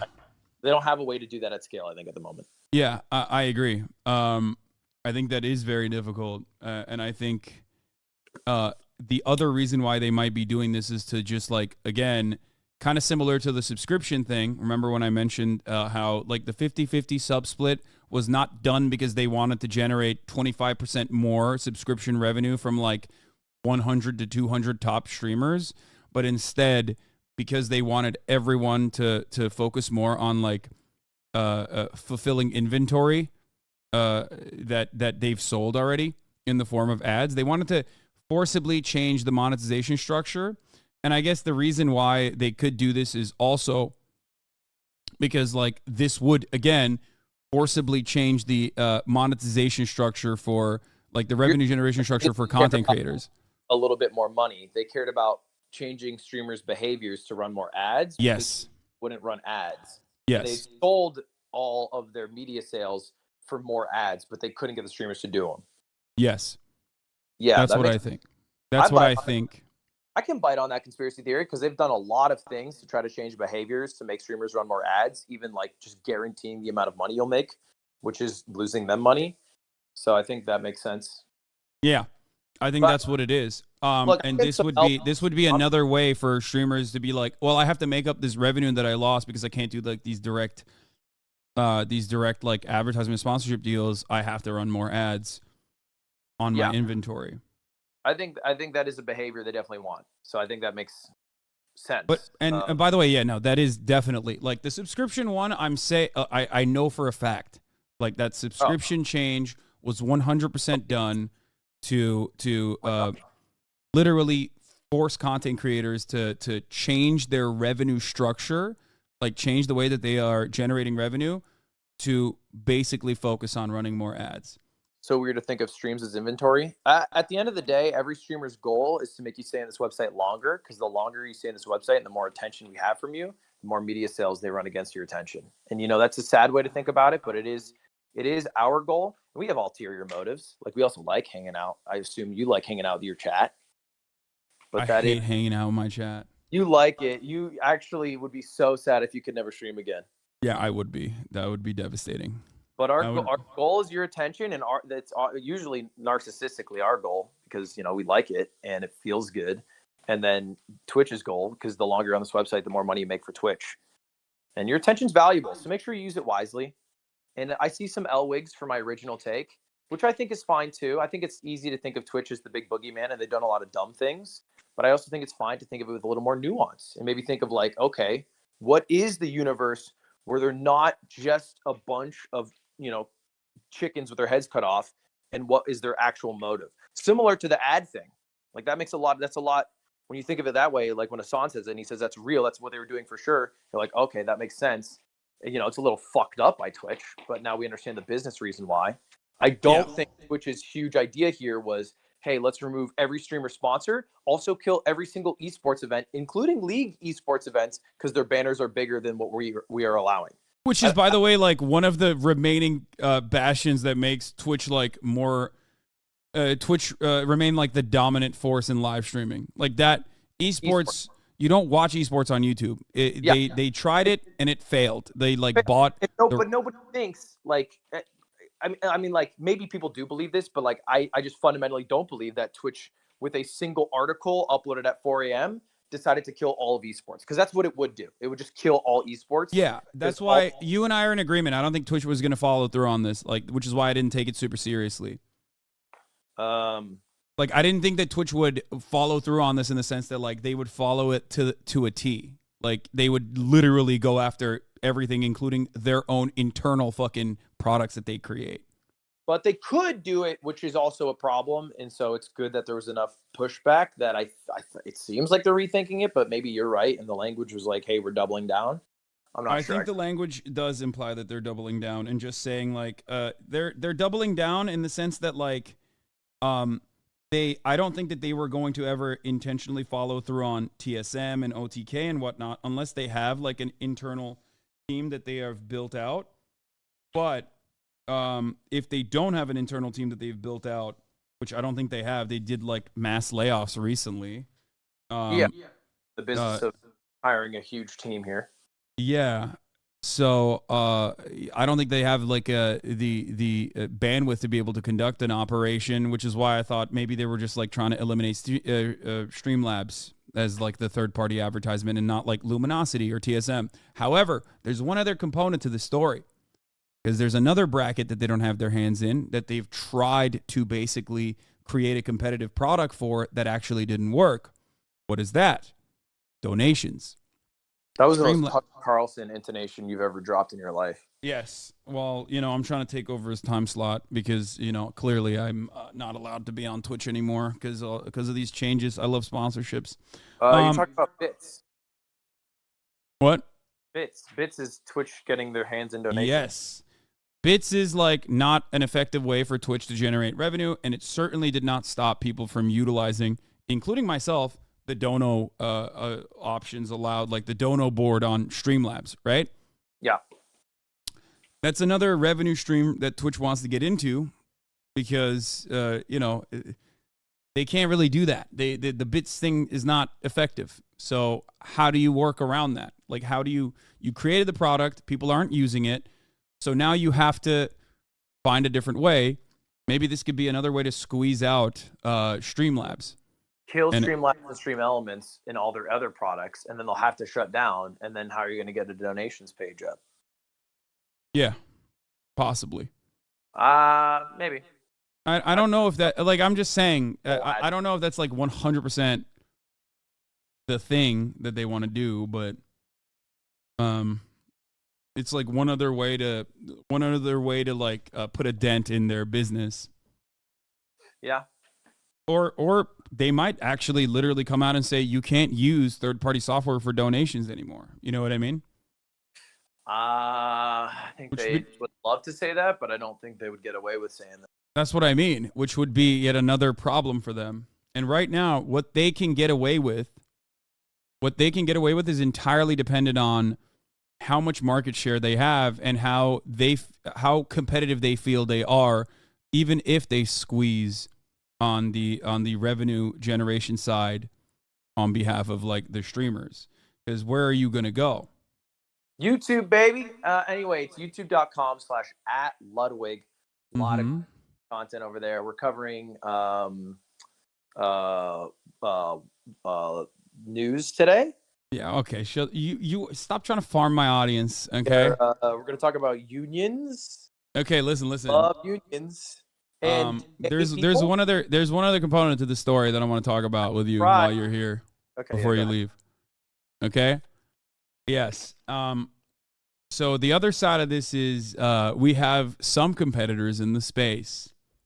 These competitors are you got Rumble, which is a like Peter Thiel backed right-wing platform that I personally believe is like trying to move away from being like an exclusively right-wing platform, and that's why they're trying to make like content plays.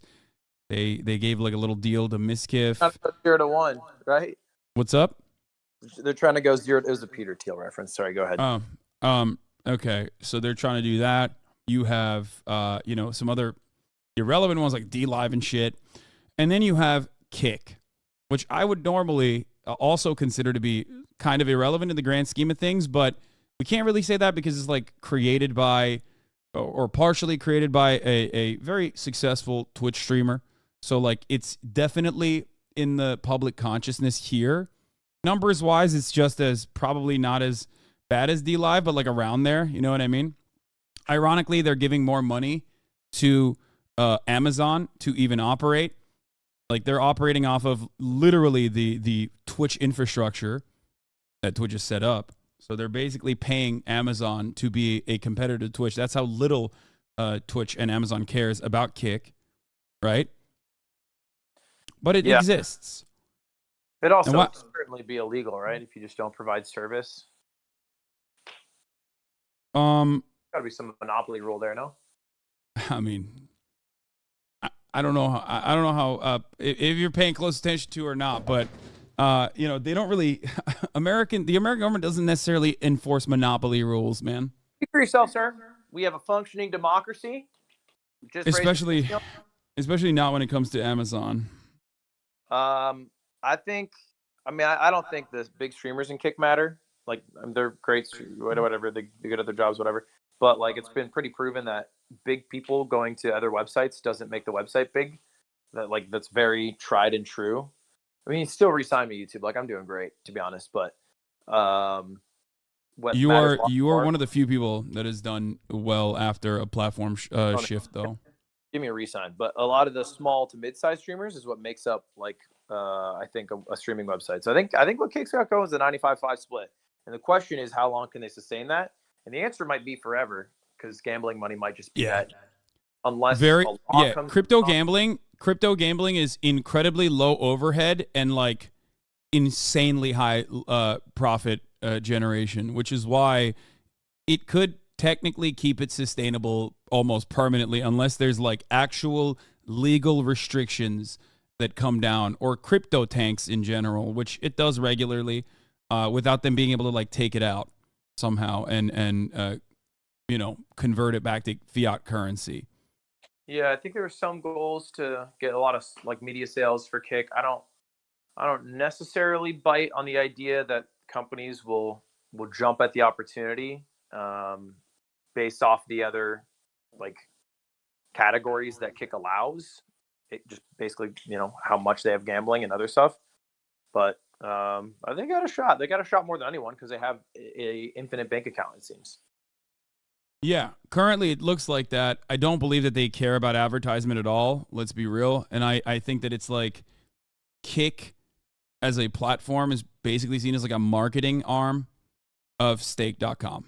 Well, I think that's how we view it. And maybe internally, like the guy, Eddie, I think, who runs Stake might view it that way. But I think Train and probably some of the other owners and the operators like are in good faith trying to make it a legitimate business. Like, I don't think they are. Like, I think that is their job. And maybe like the people with the actual bread don't give a shit if it's successful, as long as it's advertising gambling. No. They give a shit of it being successful because they still want real eyeballs to like watch some of their top content creators gamble so that they can like, you know, keep doing conversions. Like they still want people to go and gamble at their casino.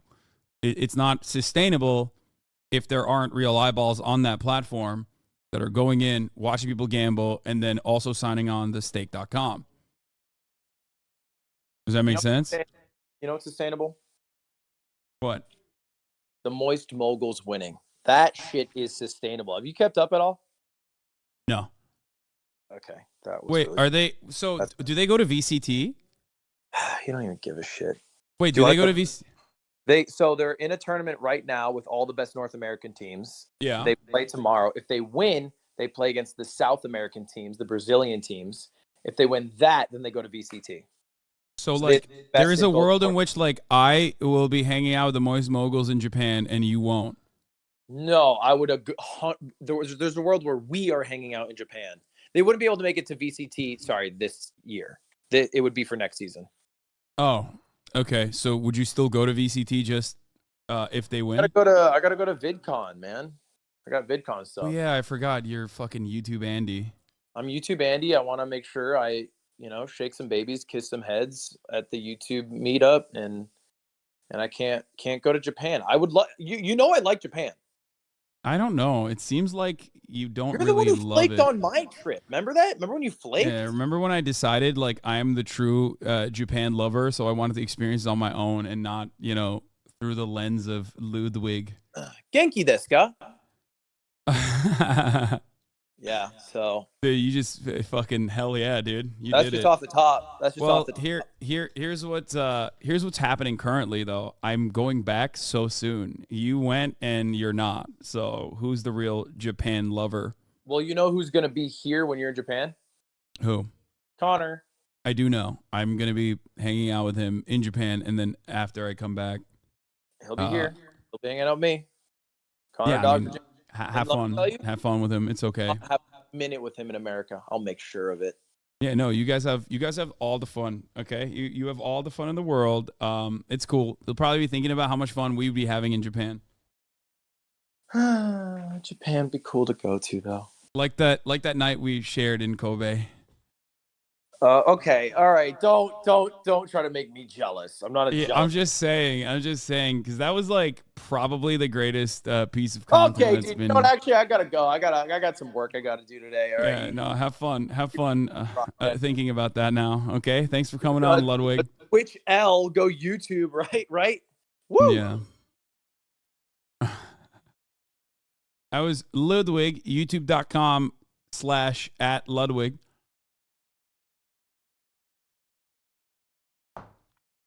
Anyway. Could Ludwig convince Cutie to go with you? Fuck no. Ludwig said he'd come if Cutie went. So I'm pretty sure he would love for Cutie to go so he could come too. All right. Anyway, so we talked about Twitch. Let's finish up what Charlie's takes are on the matter, and then we will move on from there. And I'll give you guys some more analysis. It's been 2 months since they made this announcement where they're testing new experiences to connect streamers and brands through their sponsored streaming network that they're creating. So it just seems like since Twitch offers this program, it seems like this policy change was supposed to scare streamers away from partnering with brands outside of Twitch's ecosystem here, because Twitch doesn't make any money if you get a brand deal outside of this program, whereas if you use Twitch here for their sponsored streams, Twitch makes money from it. Twitch is really trying to monopolize streamers' income, and this is something Mr. Beast just mentioned on Twitter as well. Twitch just wants to make sure that if any money is generated on their platform, they get a piece of that pie. They want that cake. They're gluttonous, and they're willing to sink as low as humanly possible to get it. It's sickening. This doesn't just affect individual streamers. Like I mentioned, it affects anyone that wants to do events on their platform as well. So let's do another example. Smash tournaments. Smash tournaments rely entirely on sponsorship revenue, like a Papa John's ad or something like that. All of it. All of their money comes from sponsorships, which means banner ads, large screen built-in ads during broadcasts, and even just full commercials during their broadcasts during intermissions. All of those things are no longer allowed if this policy goes through as written. That ruins every single gaming event that happens on Twitch right now, and generally just every single event ever. So like a music festival. Music festival is another great example. Music festivals rely heavily on sponsors too. If you watch a music festival that sometimes get broadcast on Twitch, you'll notice they have their own built-in ads as well that they'll play sometimes, depending on which one you're watching.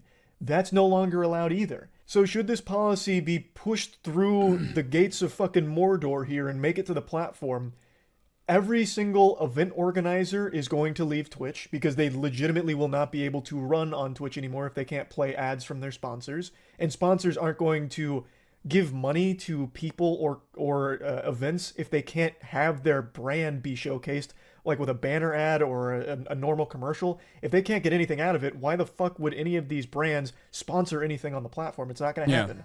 So all of the event organizers are probably going to go to places like Kick or YouTube, and I imagine most of the streamers will be going to other platforms as well, at least part-time. They won't fully invest in Twitch anymore because it's not safe or reliable to do so. Again, Twitch themselves have said, like, most streamers are getting most of their money through sponsorships, and now Twitch is hitting sponsorships. Like, they're reducing their ability to make money through sponsorships, like directly impacting them, even after recognizing how important that is to the ecosystem. So most streamers, there will be a mass exodus, I imagine. No one's advertising on Kick. I mean, that's different though. There's two different kinds of advertising. One that like the streamer himself creates through a third-party sponsorship portal, like a third-party ad network, versus their own fucking manager or whatever, versus the advertisements that run alongside the content, like the 3-minute ad break at the top of the hour. When I press the 3-minute ad break service on the top of the hour, that inventory is one that is fulfilled by Twitch's own internal sales team. Okay. Now, if you don't want to see those 3 minutes of ads at the top of the hour, which come at the top of the hour, remember, all you need to do is subscribe, which you can do for $5 or for free with the Twitch Prime, or by getting gifted a sub like HasanAbi's Nipple or Blasted Save, which gifted 5 gifted subs in the community, allowing 10 people to no longer see the ads at the top of the hour. Here's the 3-minute ad break now. So when I run that ad, Twitch's internal sales team sold that. They sold it against inventory, against specific demographics, against specific taste clusters or whatever the fuck, right? They sold that. Does Kick have that internal advertisement team, or are they working with a third party advertisement sales team that they've outsourced to? I don't know. Will they be able to sell ads against Kick inventory? I also don't know. Is it likely? Probably not, because in order to have higher CPMs, okay, cost per mil, the higher, in order to have a more valuable inventory, you need to make brands believe that your platform is actually decent. It's sustainable. It's got, it's not going to run across like someone fucking talking Nazi shit. You know what I mean? It's not going to run across like actual pornographic content. It's not going to run across someone actually gambling, A lot of these things. Did you guys just... Why is Ludwig saying cost per mil after I said it already? Okay? I was a fucking ad sales guy. I was a biz dev guy. I know what I'm talking about.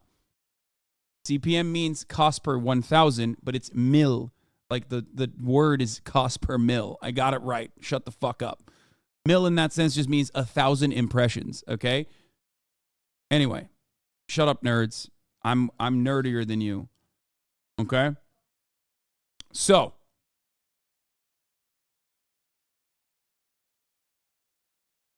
as I was saying,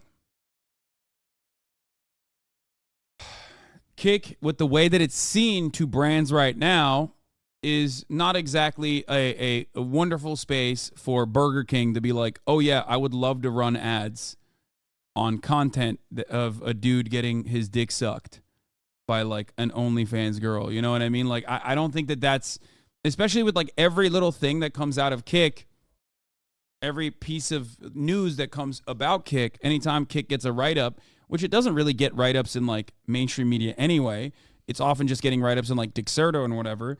Anytime they hit the SEO, okay, anytime they hit fucking Google, a Dixerto article comes up about like a dude that's like sexually assaulting someone or some shit like that. No blue chip advertiser is going to want to fucking, buy ads on that inventory. Okay? That's not going to happen. So, for that reason, I don't think that Kick has like any kind of interest in building out a genuinely profitable and sustainable service. But like Ludwig and I were just talking about, they kind of have like a money faucet that is backed by crypto gambling, which has very little overhead and a tremendous amount of upside, a lot of profits. It's just pure profit. As long as like crypto doesn't completely tank, as long as there is no international regulation, as long as there's no American regulation on crypto and crypto sponsored things, Stake will keep Kick alive, because Kick is a source of marketing and a way to convert viewers into lifelong gamblers, whales. Okay? So yeah. Let's continue. Streamers have already said that they're going to do that on Twitter in response to this. So streamers are going to go to other platforms so that way they can continue to have these sponsorship opportunities. Like, Twitch is really on the deathbed here. This policy change is the end of the platform if it goes through. Now, I've said this, I've been very open about it. When my Twitch contract ends, and I am doing my best to try and end it early, when it ends, I will be going to other platforms to stream, just to test them all out. I'll still be streaming on Twitch occasionally, but we can't even do our watch parties there anymore, which is a big thing that I love to do. So I would like to try streaming on YouTube, for example, which is why I turned on memberships on YouTube here, just in case. So It's one of those things where this is something that will destroy the platform. And Twitch must have recognized that because they did put out a follow-up statement about an hour ago here. And I think it's trash. I think it is a terrible response. Today's branded content policy update was overly broad. This created confusion and frustration, and we apologize for that. We do not intend to limit streamers' ability to enter into direct relationships with sponsors, and we understand that this is an important part of how streamers earn revenue. We wanted to clarify our existing ads policy that was intended to prohibit third-party and networks from selling burned-in video and display ads on Twitch, which is consistent with other services. We missed the mark with the policy language and will rewrite the guidelines to be clearer. Thank you for sharing your concerns, and we appreciate the feedback. We'll notify the community once we've updated the language.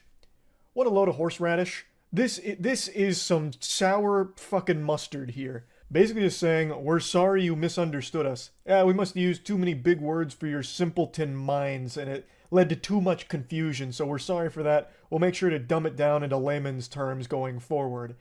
When that's just not the case. It's not like you put out a broad statement that had a lot of misinterpretation or misconstruing of the information. You laid out pictures. Like, you literally made it as simple and specific as possible, down to exact percentages of how much it could take up on screen. 3%. That's not broad. Like, you specifically laid it all out with fucking pictures. Like, I don't know why they're trying to play this angle that it was just too broad and confusing and people misunderstood it. You made it clear what your intention was. I don't think there was any misunderstanding here. This is just a really sad attempt to try and save face, like, oh, no, we didn't mean what you guys are saying. No, we meant something totally different. Brother, you laid out a picture book of the new policy change. Twitch, 73% market share, dead copium. No, the reason why Twitch is able to do these decisions is because of that market share, and it's really fucked up if they actually follow through on it. That's my angle on this conversation, is that, like, they see the 73% market share they have on live streaming across the board, and they think other competitors are irrelevant. They're either A, paying us like Kick, or B, completely irrelevant like DLive, or C, YouTube that doesn't care about live streaming all that much. Changes. Like, it doesn't get more clear than that. Now, again, this is just very obvious backpedaling here, but at least just own it. Just be like, hey, guys, look, we fucked up. We're lost. We don't know what we're doing at Twitch, guys. Look, everything's on fire over here. Employees are getting let go left and right. Our CEO's 96 years old. He's a fucking fossil. Like, we just don't know what's going on. You know, we can't steer the ship correctly, so we fucked up with this idea. We're just desperately trying to get a couple more doubloons out of the platform and don't know how. Like, at least that would have been honest. As opposed to going down this path where it's like, sorry, it was confusing and you guys didn't understand us. And then the ultimate cherry on top of the shit cake is they still, in their response, don't explain what they're doing. They're still not explaining what the new policy is doing. They're just saying, okay, we'll rewrite it. Okay, but so what did we get wrong? What did we misunderstand then? The only thing they add even a little bit of clarity to is that it's supposed to target third-party ad networks. Like, I suppose there's some companies that have programs that will pump branded content onto some streams, and it kind of competes with Twitch's own built-in display ads. It's something I've never heard of and had to do some serious digging to find, because it's not exactly a prevalent issue on the platform from everything I'm reading, but there are a couple of companies that will pump their own ads onto streamers. It's literally Streamlabs and Stream Elements. I don't know, like, if you want to... It's Streamlabs and Stream Elements that do it for, like, smaller tier and mid-tier content creators who don't have their own management, and that's pretty much it. Other than that, this technically still encompasses all of the esports organizations I mentioned, from Luminosity to OTK to 100 Thieves to even fucking Offline TV, if you want to consider that an organization that sells across their entire base of content creators, as and they use those numbers as, like, their overall inventory. We did it for larger ones as well, but that was before they built OTK. Yeah, Stream Elements do it. You have to agree to have ads on screen on your panels, stream a certain amount, etc. And even those campaigns can be pretty bad. Yeah. Streams, like, burn in ads onto their streams. And when those pop up during a stream, that makes money for that third-party company, not Twitch, and sometimes the streamer gets a kickback from that as well, but it's not like a true sponsorship partnership deal. It's like a ad network having their own basically having their own display ads on Twitch without it being Twitch display ads, if that makes any sense. It's very niche. Like, if that truly was what they were trying to target, this is a very overblown response and exaggerated reaction to it. They went nuclear on it with this whole song and dance they've made out of it. It's very clear Twitch wants to facilitate every sponsorship deal through their platform so they get a cut of it. They've announced like the ad incentive program, as well as they even have their own new branded content program to get sponsorships through them, and they get a portion of all of that. So they want to make sure that streamers are kind of coerced into using those programs so that way Twitch can get more money out of them, as opposed to having their own agents, their own managers, or their own connections to these brands to work directly with them, where Twitch doesn't see any money from those sponsorships. How come for Black History Month you didn't change your profile pic to support that month? I'm curious. I'm just curious, genuinely asking. I don't think this guy fucking understands that this is literally me making fun of rainbow capitalism. It's not like real support. That's number. I know that's Aiden. I know this is Aiden's alt. Number 2, you literally said the N-word on stream like last week. What the fuck is he talking about? Like, talking about how curious he is. Not only does he have Nazis on his fucking stream regularly, not only does he refuse to fucking moderate his chat that absolutely hate him and literally every black person on the planet and say some of the most unhinged shit, he straight up said the N-word like literally last week. It's ridiculous. The idea that like, first of all, the reason why I'm not the reason why I did not change my PFP for Black History Month is because not a lot of corporations are doing Black History Month level rainbow capitalism. Okay?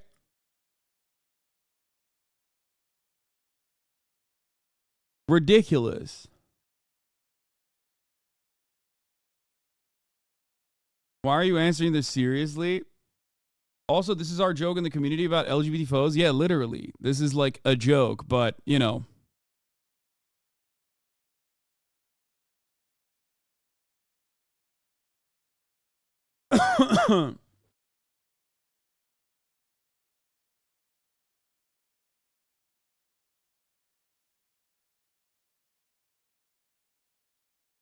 How the fuck would you make a PFP Black History Month theme? Put yourself in blackface? Like what? Yeah. What's his issue with you? You've been so sweet to him. I think that I think it's complicated. I think it's because like he's upset that I hurt his daddy. Okay. He's upset that I hurt his daddy, Andrew Tate. And also, I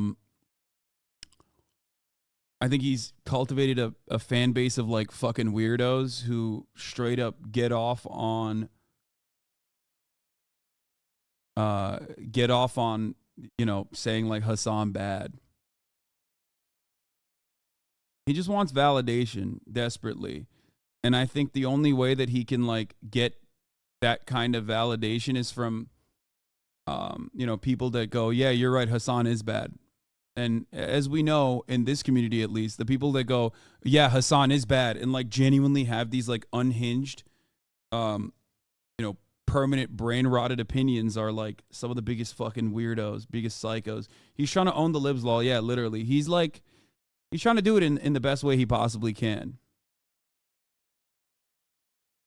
You think Aiden realizes he turned himself into an actual lol cow? He was always a lol cow. He's just, you know, I think right now he's floundering because he hasn't been able to like really carve out a new type of lol cow.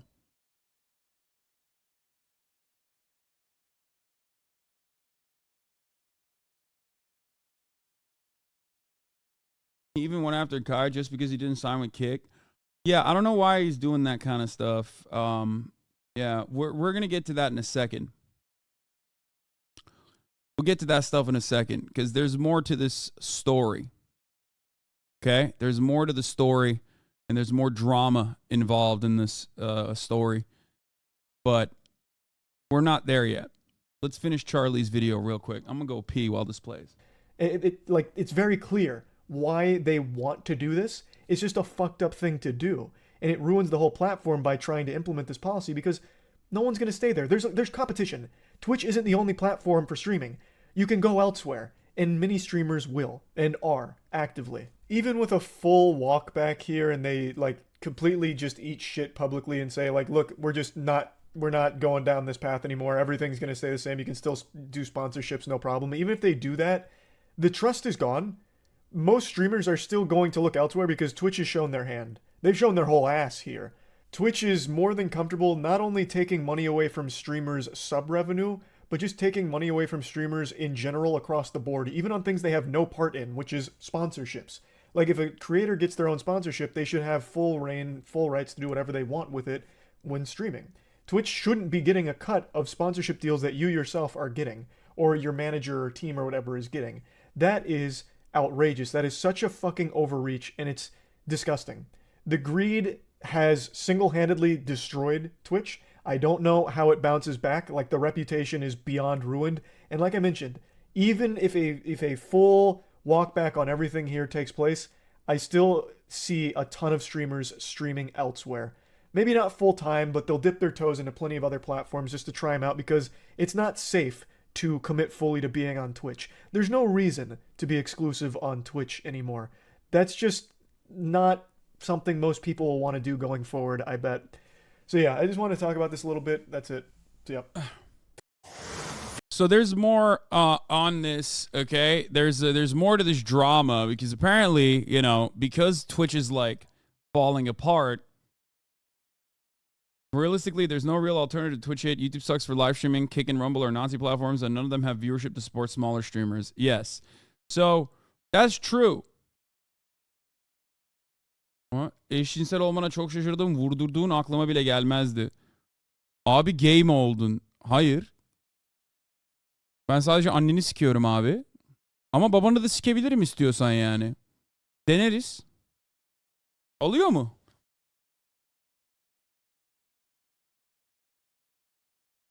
That was a Turkish your mama joke. We got that in fucking 2 different languages, bitch. I'll fuck your moms internationally. LGBT'ciler. Max homofobik Türk zekası işte. Get wrecked.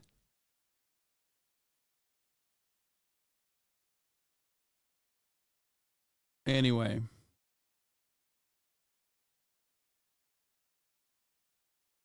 YouTube is actually great for live streaming. It just sucks for discovery, but it has improved a lot. I don't think so. I disagree with that statement.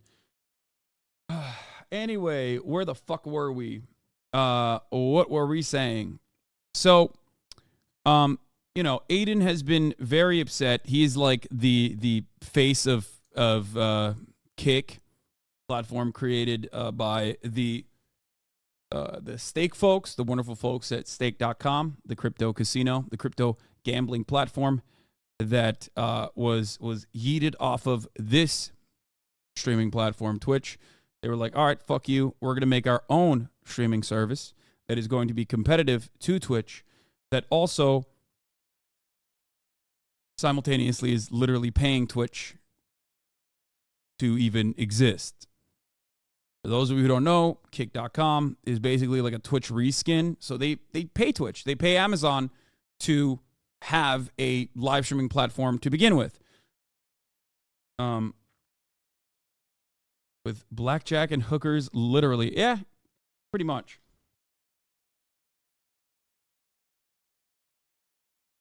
So yeah.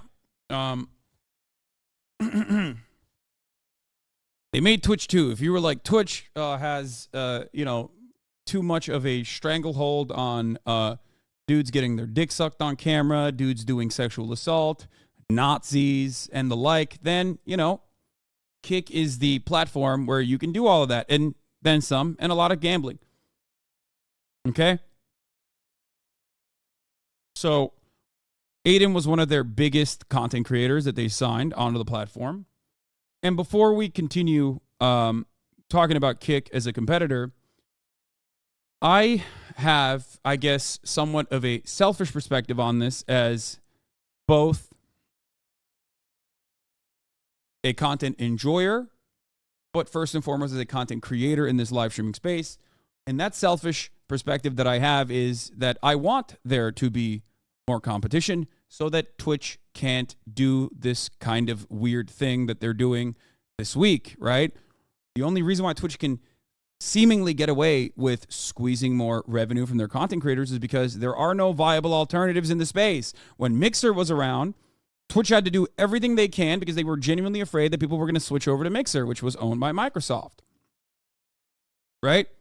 So they were trying to do everything they can to maintain their roster of talent, and they couldn't also make decisions like, you need to have a fucking ad coming out of every facet, every orifice of this content, because more ads on your platform make it a less enjoyable experience for the consumer, the watchers, you at home.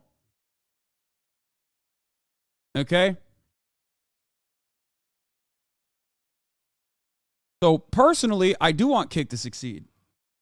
The unfortunate reality is that despite the fact that Kick is, has an unlimited money faucet like we talked about because it's, a marketing branch for a crypto gambling casino that's built out of Curacao, stake.com.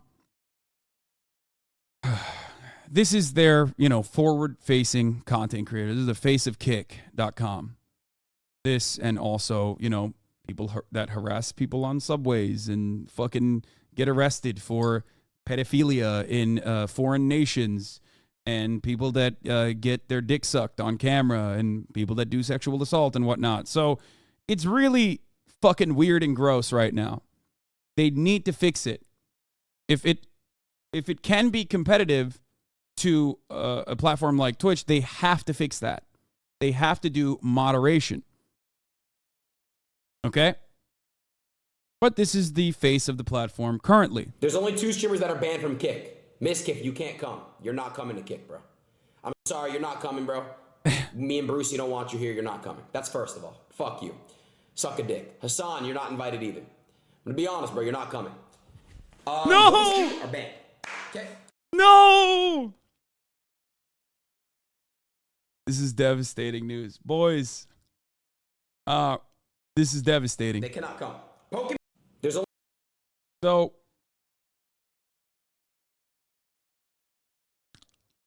this is the most devastating thing I've heard this week, okay? It's like I was joking about last night, and what Will said was really funny. It's like the Taliban saying I can't join them. You know what I mean? In all sincerity, okay? In all sincerity, let me just say something here, okay?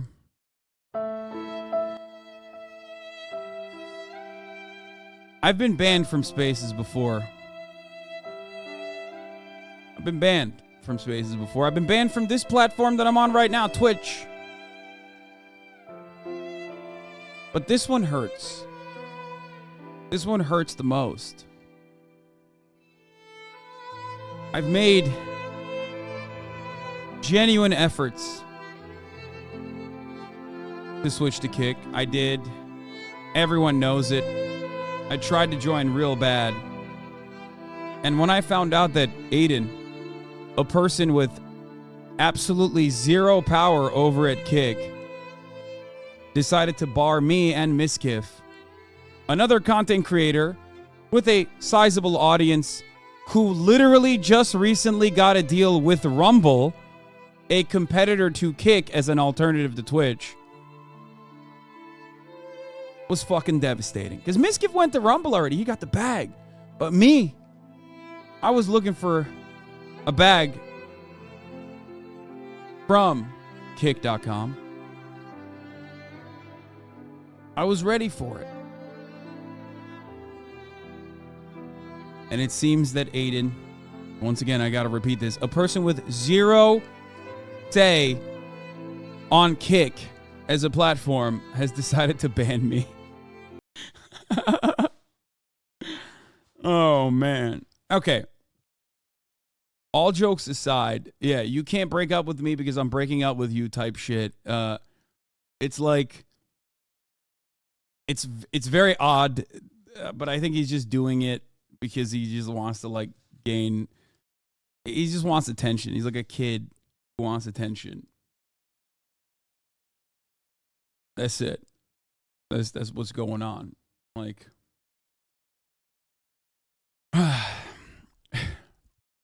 but I do, like I said, hope that Kick is a viable platform because more competition is better for the viewers and more competition is better for the streamers. I said more streaming platforms means Twitch can't make decisions like the ones from yesterday. This will improve the space for streamers and watchers alike. For that reason, I hope Kick becomes successful in spite of this little gremlin doing his very best to undermine that. Meanwhile, I think that Adin has been baiting Kai and Rage to join Kick as well. They also signed.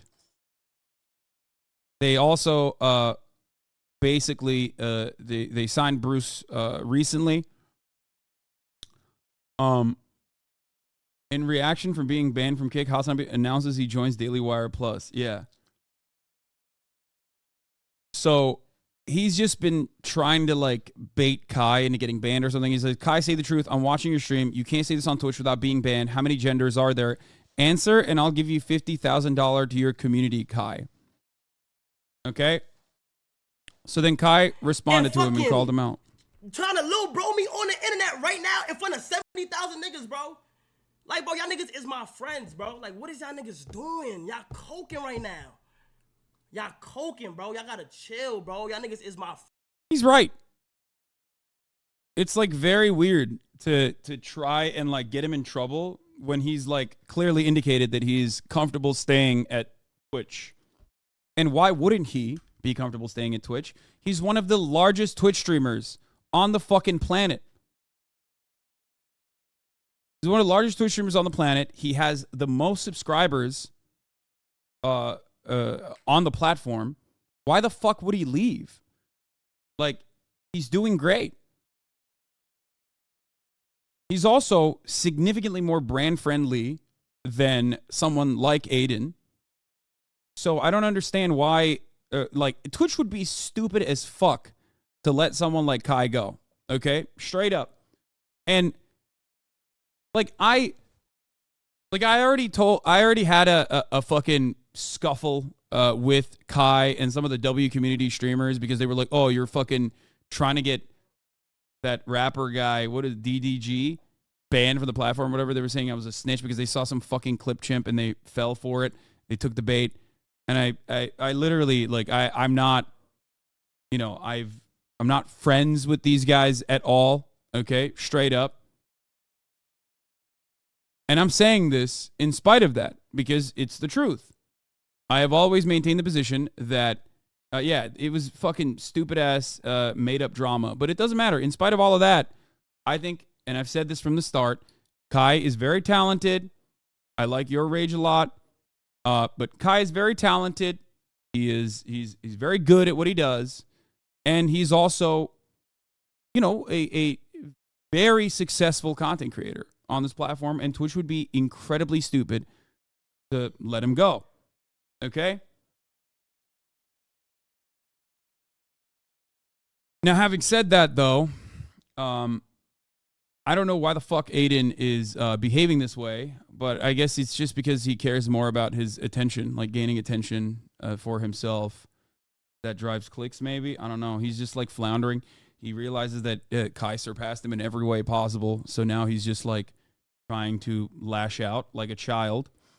Adin acts so cool for someone whose clout is less real than most people. He was a large Twitch streamer, but an outlier for the average viewer, adult aged. People don't fucking know Twitch streamers, let alone Kick streamers. This is also due to them using the same fucking name as an already established $1 billion downloading chatting app called Kick that also has green letters. Yeah. I would say, though, that like Kai has mainstream success, mainstream appeal and mainstream success, absolutely. Significantly more so than like other content creators even on Twitch.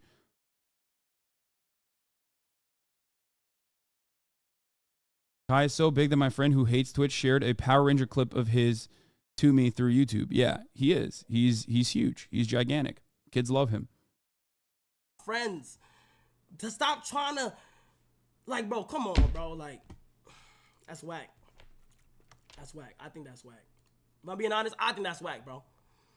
If I'm being honest, that's whack, bro. That's whack. That's whack. Bruce tweet. Oh my god.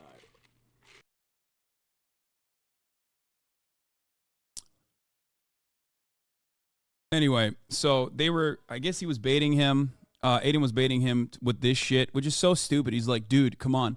Please be transphobic. I'll give you $50,000. It's like sad. And even, you know, his reply guys are correct. He's like, jealous Adin knowing he will never reach the level of Kai. It's odd. Like, why are you doing that to your fucking friend? What is this? Your rate said 2? Is this in response to Adin? Is that what he's doing? Like, he's just trying to get money off of him? Is that what it is? Oh, nice.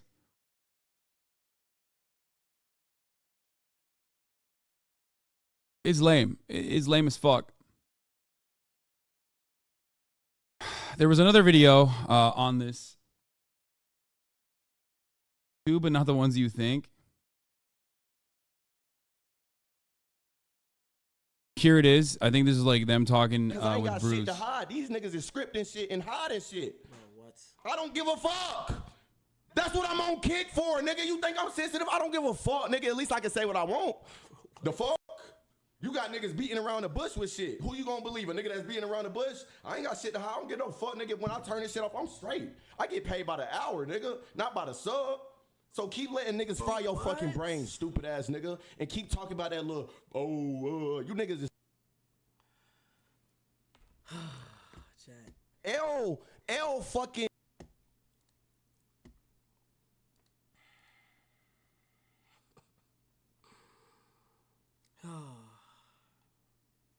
This is literally you give Bruce and YRG a more charitable outlook than they deserve. They never have your back and never talk about you in good faith. I don't agree with you, but also it doesn't even fucking matter. There's plenty of people who are dog shit. I could literally have people who are awful people, and if they are you know, being yelled at or some shit, I would absolutely fucking defend them if it was unjustifiable. I don't give a fuck. The part about this that's sad is like, I don't know why Bruce is behaving this way. Like, I like Bruce. I do. I don't know why he's doing this, but, you know, it's a big bag at Kick, I guess.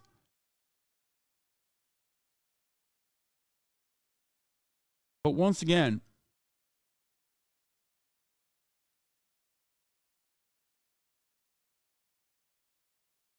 I don't know.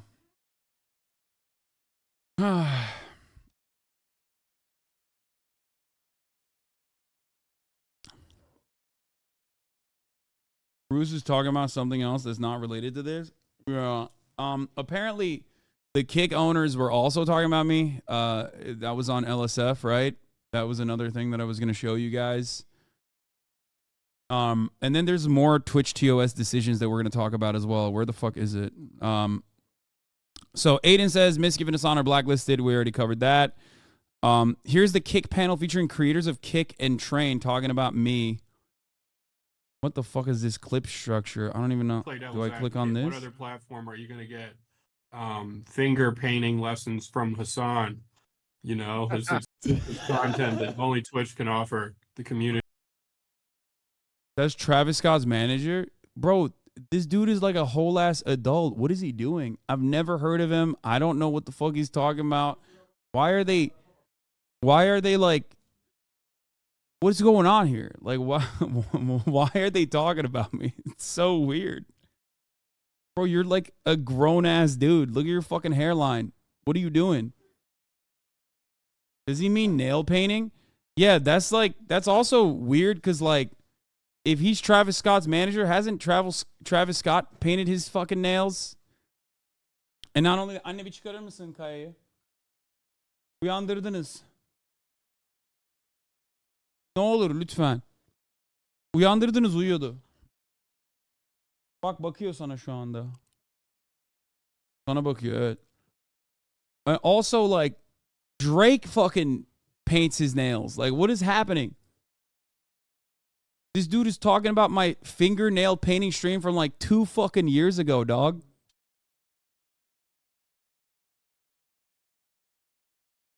Lil Yachty has a nail line. Which rapper hasn't painted their fingernails? Like, what's happening?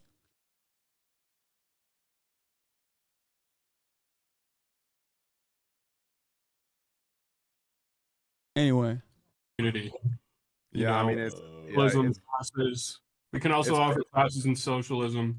Yeah, I mean, it's crazy. I've never seen a socialist that is, you know, that is probably matched up with America's top capitalists, you know, in their pockets. So pretty wild world we live in here. But, you know, as we know, the people are stupid. They can't see the truth until it's too late.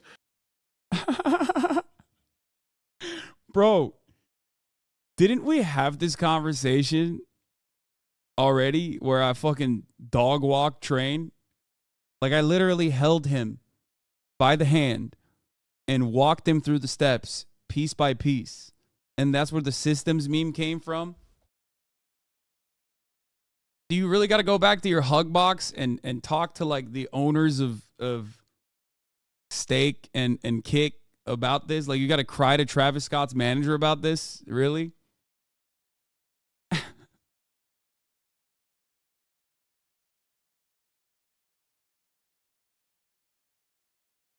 What is going on? Why are they doing this? Like,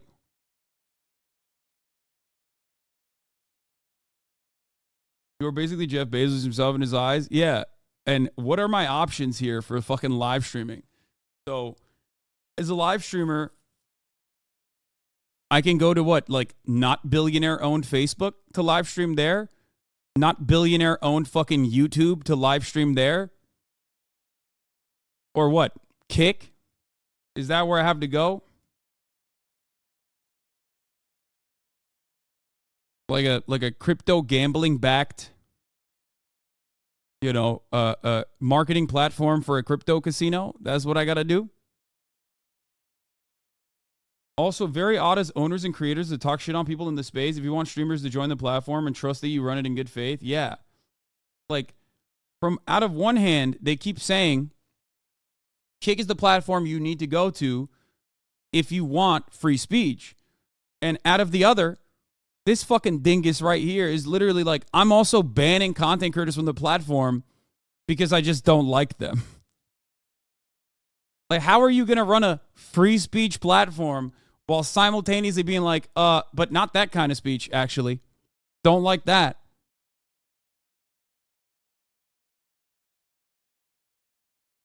Just none of it makes sense. And it only starts making sense when you realize that, like, this isn't legitimate criticism. And it's just like, I don't like Hasan, fuck Hasan. And I'm not even, like, smart enough to know why. I just think other people don't like him. So if I say fuck Hasan, my fan base will spam Lazan in the chat. That's basically what it is.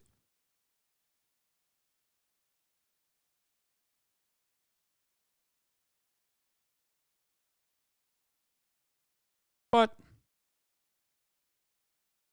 probably also because they see me as one of the people that caused Steak to no longer market on Twitch and like grab people and get them sucked into the gambling vice, which is a pretty deadly one. So I think that's probably part of it. I don't know. People think hating Hasan is a personality trait. Yeah, well, if you don't have a personality, then that's what you got to do, right? Yeah, I should start live streaming on Twitter Spaces, apparently, because Elon Musk was saying, you know, Twitter could compete with Twitch streaming. I should just go there. That's not a billionaire-owned platform. Oh, wait. All of them are.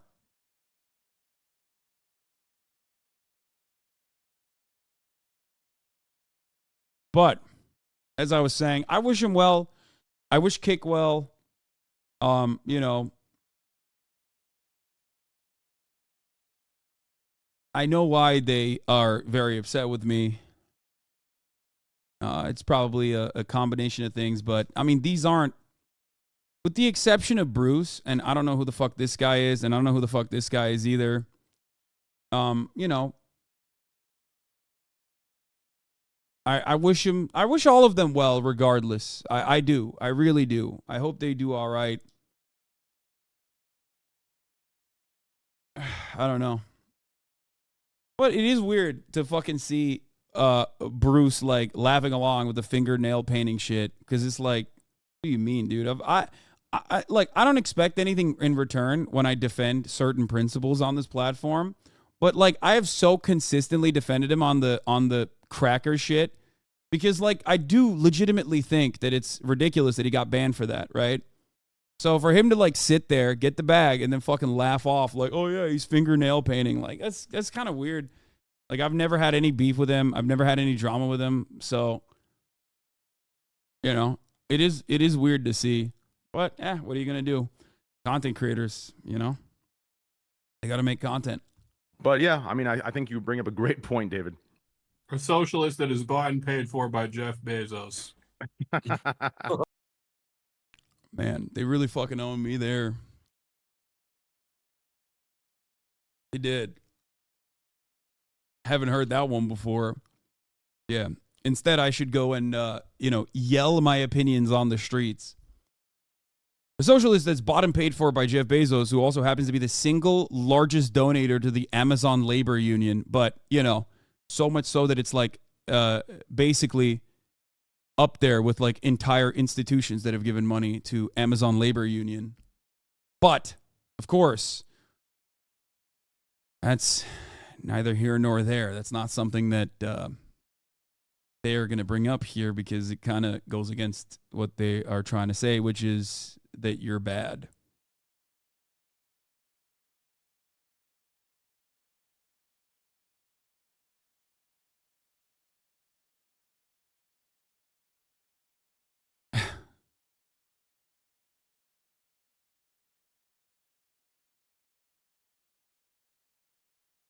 Or you're coming at this like they even know what socialism is. It doesn't matter, because if the entire audience doesn't know what it is, they can still just keep repeating it over and over again.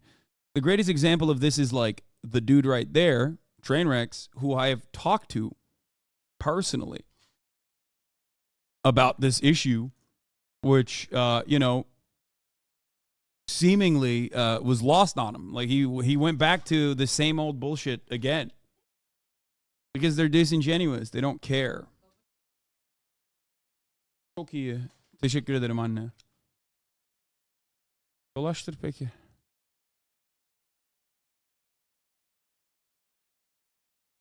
He said finger painting, not nail painting. He's calling you childish, not challenging your masculinity. Oh. Okay. That's a good take.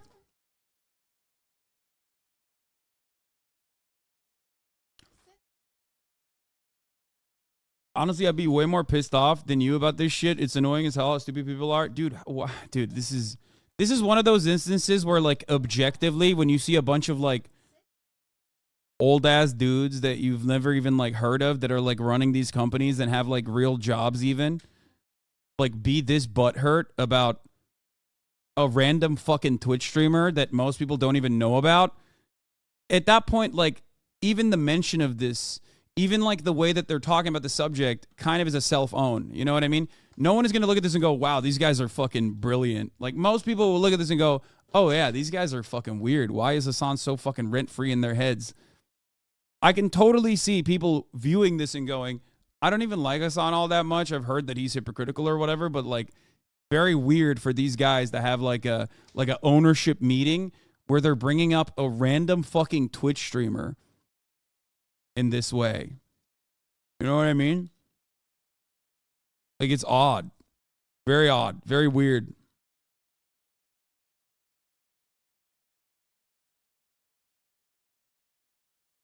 They're just down bad at trying to discredit you to look better. It's just a farce. Yeah.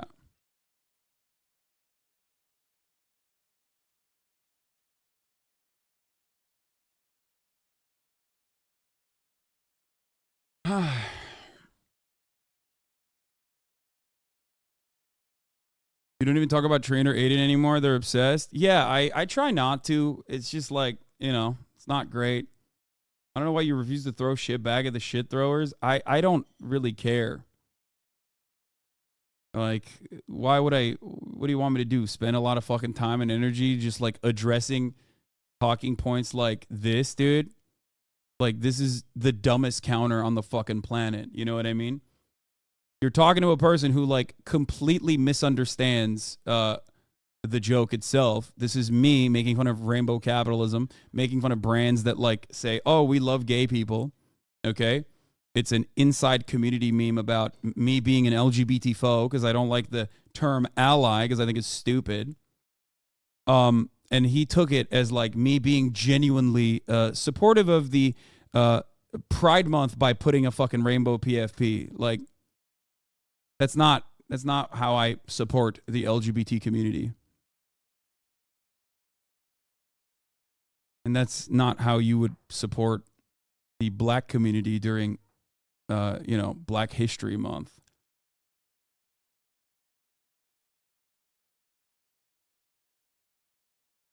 When G2 Carlos was beefing with you on Twitter and I saw someone quote tweet him saying, "Why is Carlos beefing with a random Valo streamer?" That tweet lives rent free in my head. Exactly.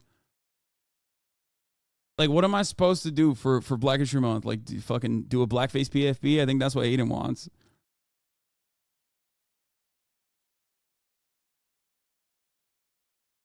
Anyway. And then the other thing that he tweeted before he deleted from his main was, "Change your profile picture, please."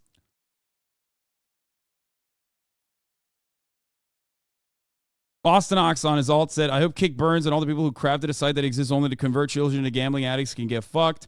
I wonder where Kick and the platform with no ads because it's 50% slurs is getting the income to pay streamers an hourly rate regardless of subs."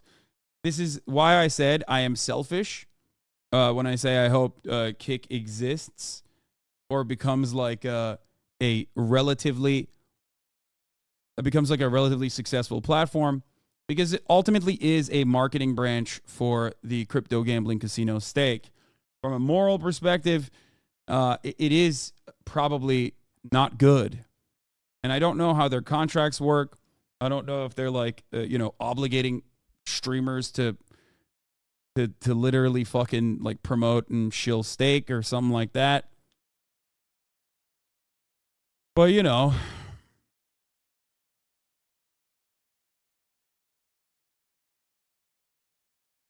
I wanted to be successful because I want someone to rival Twitch so they can get their shit together, but I don't see that happening when most of the streamers are on it or shit people. Yeah.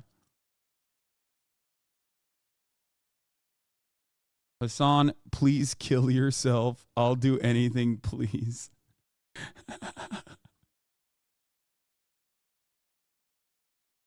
Aw, that's cute, man. Little bro. I think between you and I, there's one person who's a lot closer to that than me. You know what I mean? It's cute, though.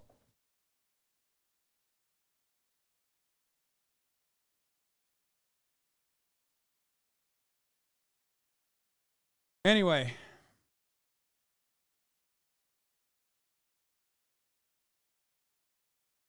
Yeah, that's Adin Ross's alt account. This one. Repping the Kick badge quite well. Yeah, he's like a parasocial stan, dude. He's so angry. Like, just jerk off, Adin. Not to your sister's OnlyFans, I hope. But just jerk off, It seems like you got a lot of pent-up aggression inside of you. You're just fucking shadowboxing, getting upset that, people that you want to join Kick are joining Rumble instead. Or staying at Twitch. The question I have is, what happened to the 6 massive streamers that Kick was going to sign? That's what I want to know. I'm looking forward to that. I want to see, like I said, the platform do well. Very odd, though. Let's see how this was received by the LSF comments. Man, I have a huge disdain for a lot of people and streamers, but I can never let them consume my mind to this extent. extent. LMAO, the unregulated gambling site trying to play the moral good guy, is awesome to watch. Yeah.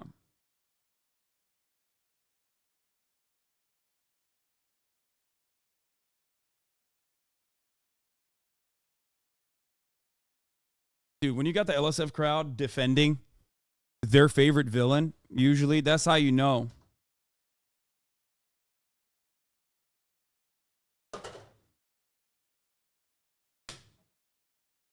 Shit's not good. Shit's not looking too good.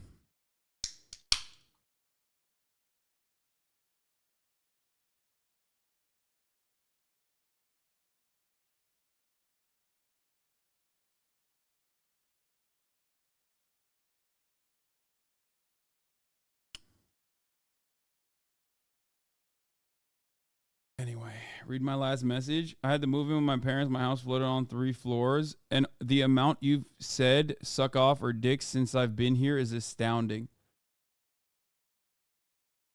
I'm sorry that your parents had to hear that, but...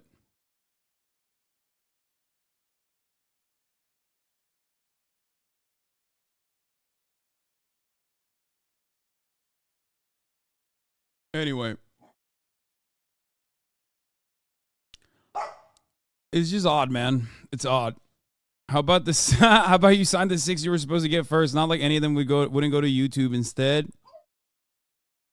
Hasan, thinking Hasan would go there. YouTube way more likely. Why would he even leave Twitch? The sponsorship doesn't really affect him because he almost never takes sponsors anyway. Yep, exactly. He talked about this thing exactly earlier today. Well, why would be somehow? Twitch did lose lots of streamers, and that meant more viewers were spending more time on YouTube Mixer, whatever.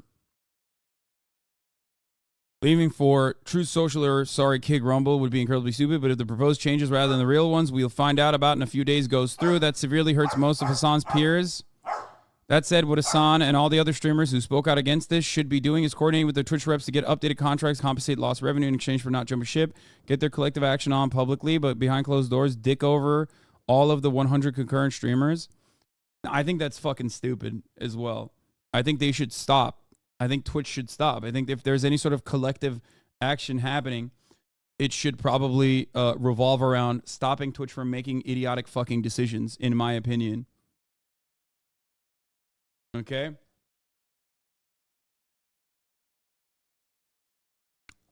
Twitch lost viewers because of touching grass and not other platforms. Yeah, I think that is a huge part of why Twitch lost viewership.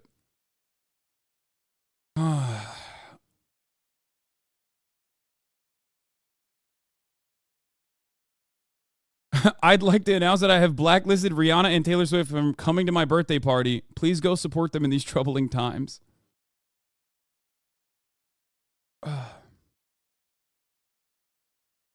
Anyway, so that's what I got.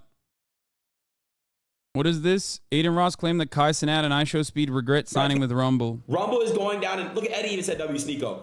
Bro, let me explain to you right now. I know for a fact, I don't give a fuck what you guys say. I'm gonna be vocal about it. I don't care. Kai and Speed regretted they already regret their decision. I swear they do. After they saw Bruce have a fucking fantastic fucking time yesterday, I promise you they regret their decision.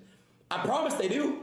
I know they do. All I gotta say is Rumble rents their streamers, chat. It's a known thing. Put facts. They rent their streamers. They rent their streamers. It's not a real fucking platform, bro. They're renting their fucking streamers. They're not even, bro. You guys. Wait, what the fuck? Isn't that what fucking Kick is trying to do too? I don't get it. You guys know this shit. Fucking Rumble has academics. We got Drizzy Drake over here. Come on, chat. Kick doesn't just rent their streamers; they also rent their servers, as y'all are pointing out in the fucking chat. Like, I mean, so does Rumble probably, I assume, but it's just very weird.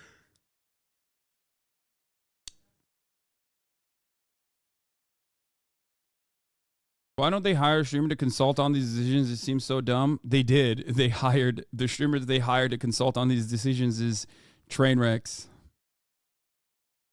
So, you know.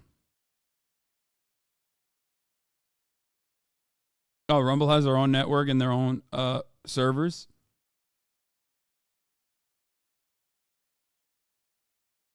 Yeah, they hired a crackhead. Ostonox Tweet. Damn, you want him that bad? Stop laughing so hard when your friend calls him a rapist. Look at his face, though. Look at his face. Yo, What are they doing? Really? Caesar, really?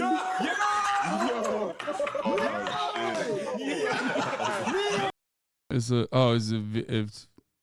they're playing Gartic phone and someone drew Kai taking advantage of a sleeping girl and they're just like having fun with that.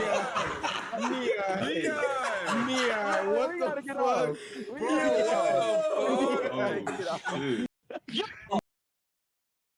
Yeah.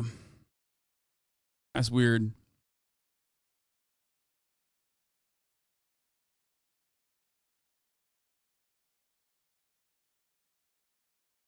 Almost anyone other than Microsoft or Google would need AWS or Azure to run a streaming site. Anyone saying otherwise has no idea what they're talking about. I hate Rumble and Kick, but people calling it renting don't understand how any of this infrastructure works. Yeah, no, I know that everyone needs it. We know that everyone needs it. That's why we're joking. Like, you're literally still giving money to the company that you're seeking to destroy.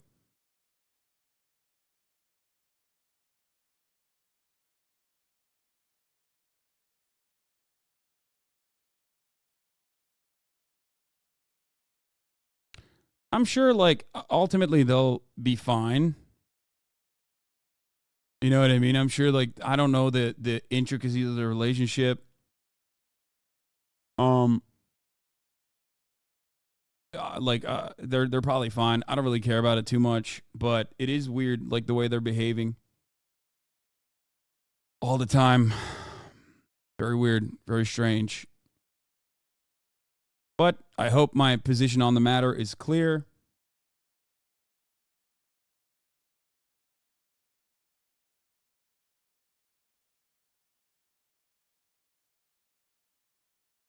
Chatter, Adin is saying renting because Kai and Speed have a single stream a month contract and Mizkif has a similar contract.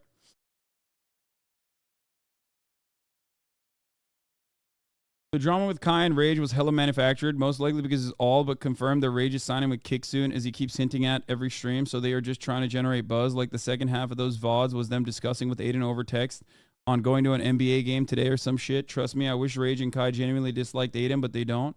No, I assume that they don't as well. I still think it's weird the way he's fucking behaving for drama. But, you know. Dude, ultimately, these guys are content creators, okay? They're content creators. Everything that they're doing is content. Everything that they're doing is for content.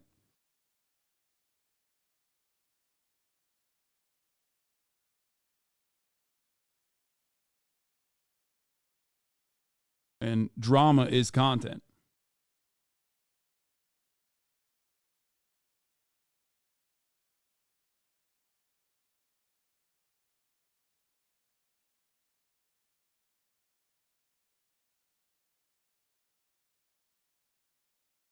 Anyway. Are you not worried some unhinged fan from Adin takes the threats to action? That seems fucked. How are they going to do that? Are they going to steal their parents' credit card to fucking fly from Naperville to Los Angeles to try and kill me? Like, is that what you think? They're 12. What are they going to do? What's a 12-year-old going to do? On God, for real. What are they going to do? You want me to kick 11-year-olds in the head? Is that what you want me to do? To defend myself? Come on.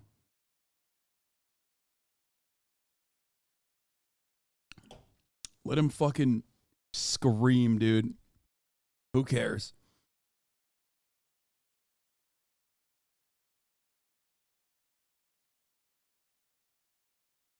Yeah, they're gonna get fucking grounded so fast, dude. When they steal mommy's credit card, they're gonna get grounded so fast when they steal mommy's credit card to go fucking buy a plane ticket. You crazy?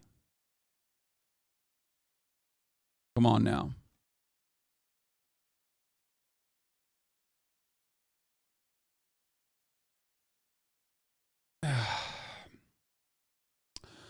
All right, let's get to some other news. There was another thing that popped off earlier, or more like yesterday, that I noticed on Twitter.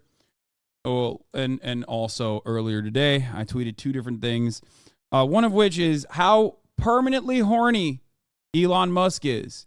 Like, hornier than I am at the top of the hour to serve you a 3-minute ad break. Okay? Like, way hornier than that. Because at the top of the hour, there's a 3-minute ad break. If you no longer want to see those ads, all you need to do is subscribe, which you can do for $5 or free with a Twitch Prime by connecting your Amazon Prime account to your Twitch account, where you get one free Prime subscription a month.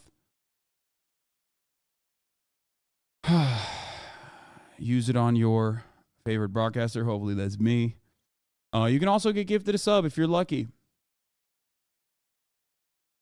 Here's the 3-minute ad break now. Thank you, Shut Up Axel and Speed Razor for the 5 get the subs, allowing 10 people total to no longer see the ads at the top of the hour. Here's the 3-minute ad break now. So, one, Elon Musk is the horniest motherfucker you have ever encountered. He is literally the horniest reply guy. I've talked about this before. I clocked this a mile away. This redheaded libertarian lady, he loves her. He wants her attention. He wants to fucking impregnate her 100% because he has like a pregnancy fetish. Strawberry cake pop fanatic and neck bearded wife, I think of the 5 get the subs.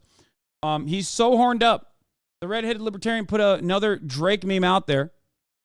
And it's, Drake going, no, not protect trans kids. And then saying yes to sterilizing autistic kids. Now, the original intention for this meme probably is to basically say, like, oh, when they say protect trans kids, what they mean is sterilize autistic kids. Like, oh, it's just like autistic kids that are trans, or they think they're trans, but all you're doing is sterilizing them, right? Like, that's what the intention of this meme is, literally to say people who are allowing protections to trans children are actually sterilizing autistic kids, right? That's what they're saying. That's the actual intention of this meme. But because they're fucking boomers, they didn't do it right. And the statement that it conveys, the message it conveys, basically is saying, no, we want to sterilize autistic kids. Like, that's basically what what this meme says. Now, Elon Musk liked it. Elon Musk liked it, which is hilarious because, as I pointed out here, Elon is autistic and has a trans kid. But I guess he's such a horny reply guy that he forgot those two things. So even if he understood the interpretation correctly of the meme, okay, it's still a weird one to like, considering that you are autistic and have a child that is trans. But yeah, Mobius correctly points out, this is such a meme format fail. They're trying to claim that the trans agenda is sterilizing autistic kid, but it just looks like they think sterilizing autistic kids is awesome, lol. Exactly. The redheaded libertarian responded LMAO to this. I assume she's laughing because she also recognizes how horny of a fucking reply guy Elon is. What is Kaya burrowing over there? Kaya, sit.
Talk to them. I gotta go get.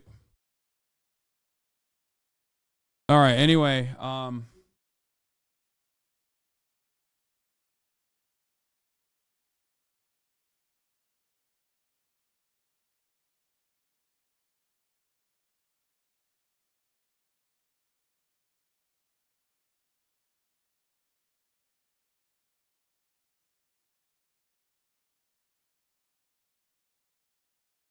Elon replied to a tweet that literally says hate the Jays. He doesn't even care about the veneer of plausible deniability anymore. What the fuck? Right.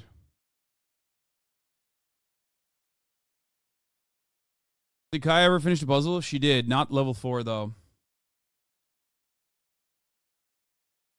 Even by his standards, this is insane. You can do adrenochrome or you can hate the Jays. Which way, Western men?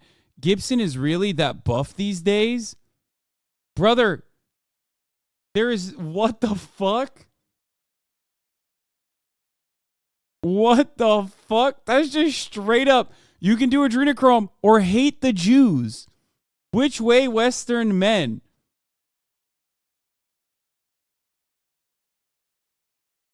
That's an insane thing to reply to as like the richest man on the fucking planet. Dude, liberal media needs to be more lib, dude. What the fuck is happening?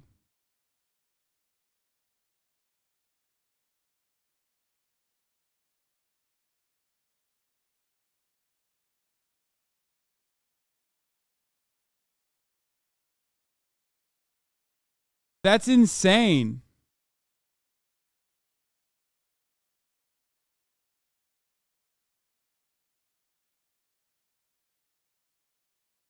That's actually fucking insane. That is... what the fuck? He wants attention and right-wing people give him attention? Dude, that's like... That is like wild by my standards. You expect better than the richest man on the planet? Yes, I do, 100%. Because like, I guess we're in abnormal times, but back in the day, like super wealthy people were afraid of pissing off other super wealthy people by openly saying this stuff on the most public platform you can, and the media would absolutely punish non-fucking stop someone that says stuff like this.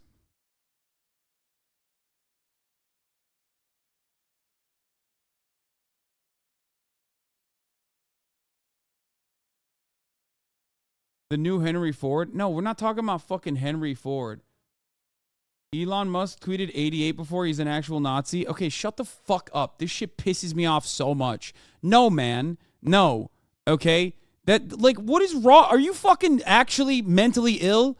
Like, what are you doing? Adam yanlış izin verdi anne.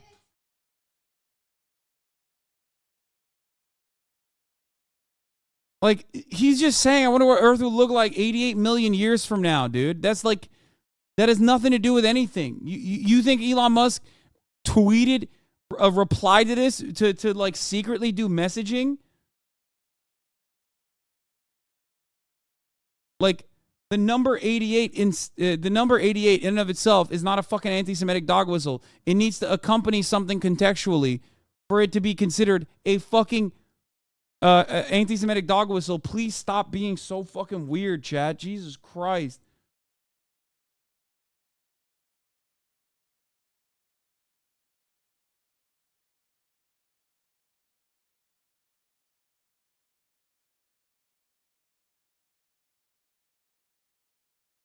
Oh, 3 million views now on that hate the Jays tweet, by the way. Yeah, because when Elon fucking replies to something, it greatly boosts it. It, like, platforms it basically to the entire fucking platform. And it does it in a way, fucking way where, like I don't know how to describe it. Like, it's just, it's in the algorithm in and of itself.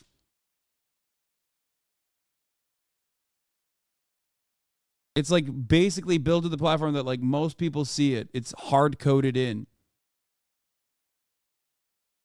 Anyway, so that's incredible.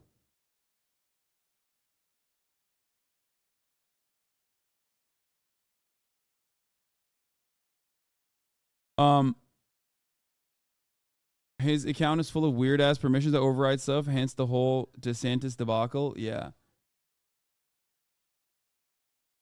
Real weird accounts about him lately too. Yeah, I've seen that. Okay, so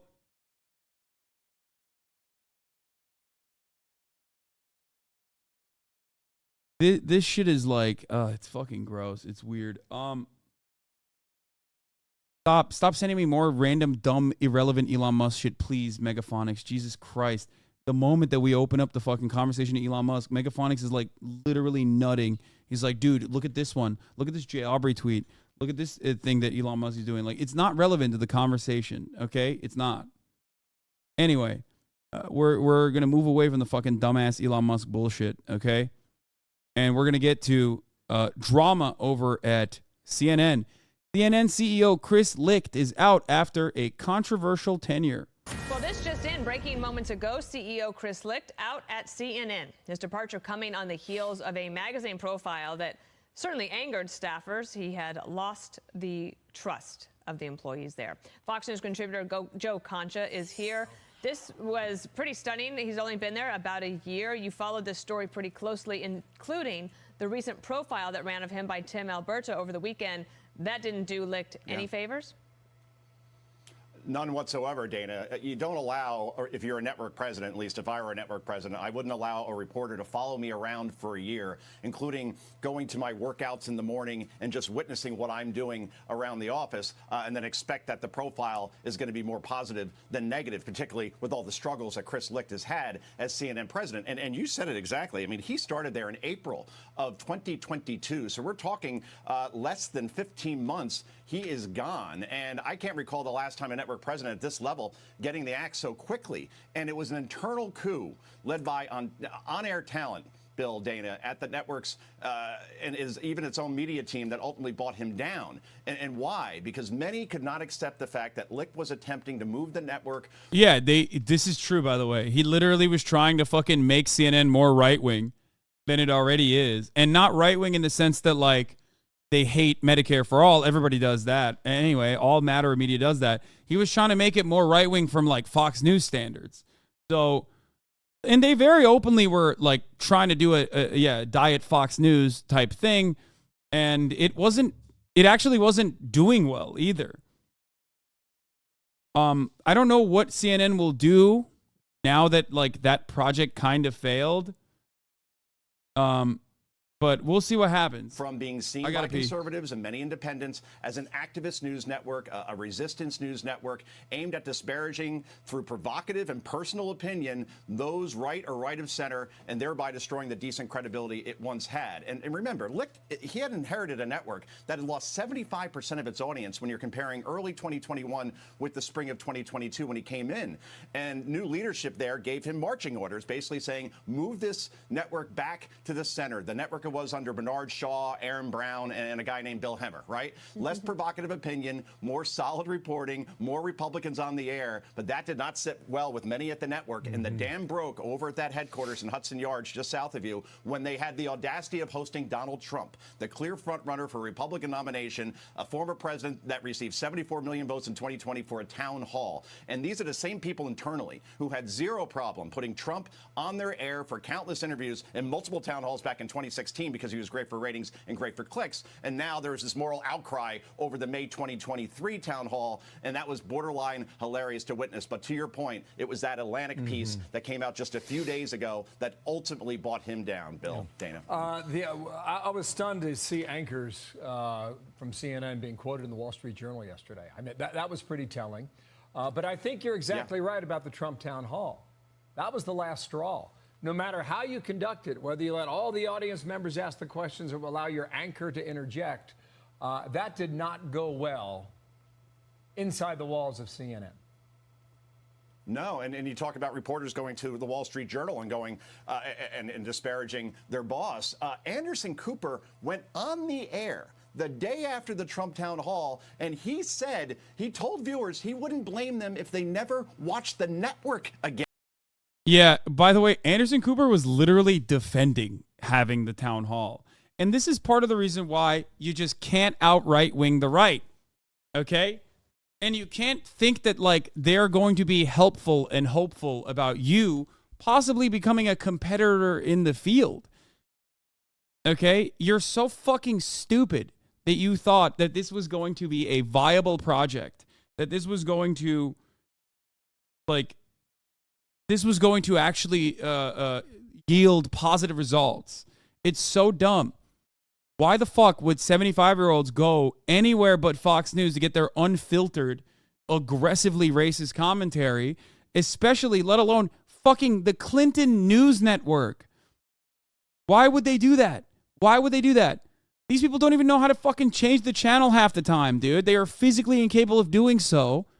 And you think they're going to go to the Communism News Network to fucking get their right-wing news? And it's not even going to be, like, dumb enough, or rather entertaining enough to hold their attention. Fox News has perfected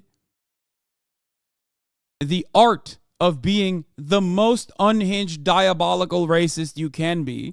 CNN is just trying to just eat away at a little bit of that market share.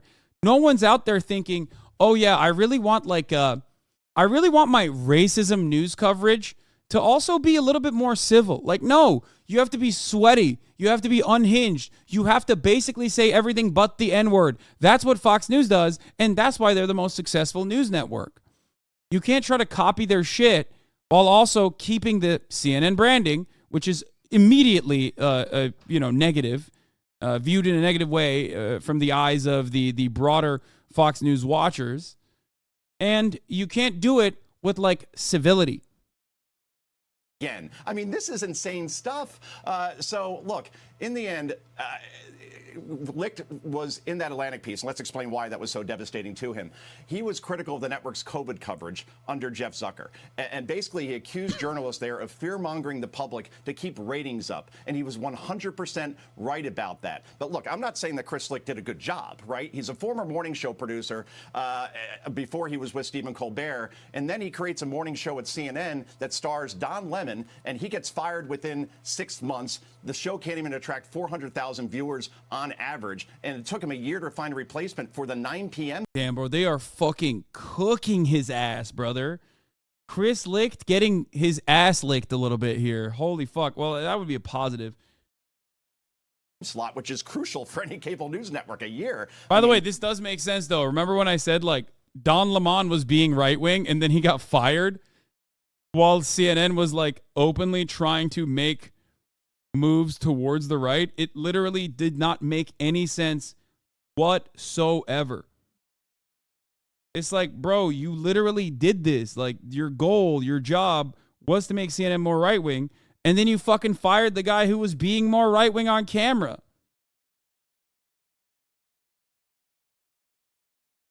It's so weird. So, look, he was in over his head. He was a former showrunner for Stephen Colbert. He had no business running an international news network, and now he's gone, and who knows what happens with CNN, but they are a rudderless ship right now. One more point on that Trump town hall. I told Dana the next morning, I said, never seen a network disparage its own network more than what they did at the desk when they were done with that event with Trump. So it is what it is. Onward, they've got a different leadership team in there, and we'll see how they do. Now it's their turn at bat, Joe. Thanks for coming on. Thanks, Joe. Good to see you. Thanks, Bill. Take care, guys. I'm Steve Doocy. I'm Brian Kilmeade. And I'm Ainsley Earhart. And click here to subscribe to the Fox News YouTube page to catch our hottest interviews and most compelling analysis. Brian, kill me.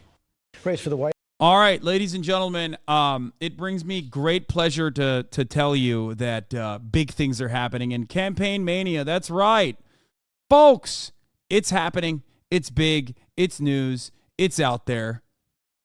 Motherfucking Chris Christie and Mike Pence have finally entered the GOP race for president, something that we have long awaited for. I know a lot of you are Chris Christie heads out there. I myself am one. I'm a big Chris Christie guy. I do support big boys and more big boy representation. Mike Pence, I support gay representation on Pride Month nonetheless. So, you know, we got the silver fox himself, okay? Right next to the big boy's neighborhood style, joining the fucking fold in the race, doing the damn thing.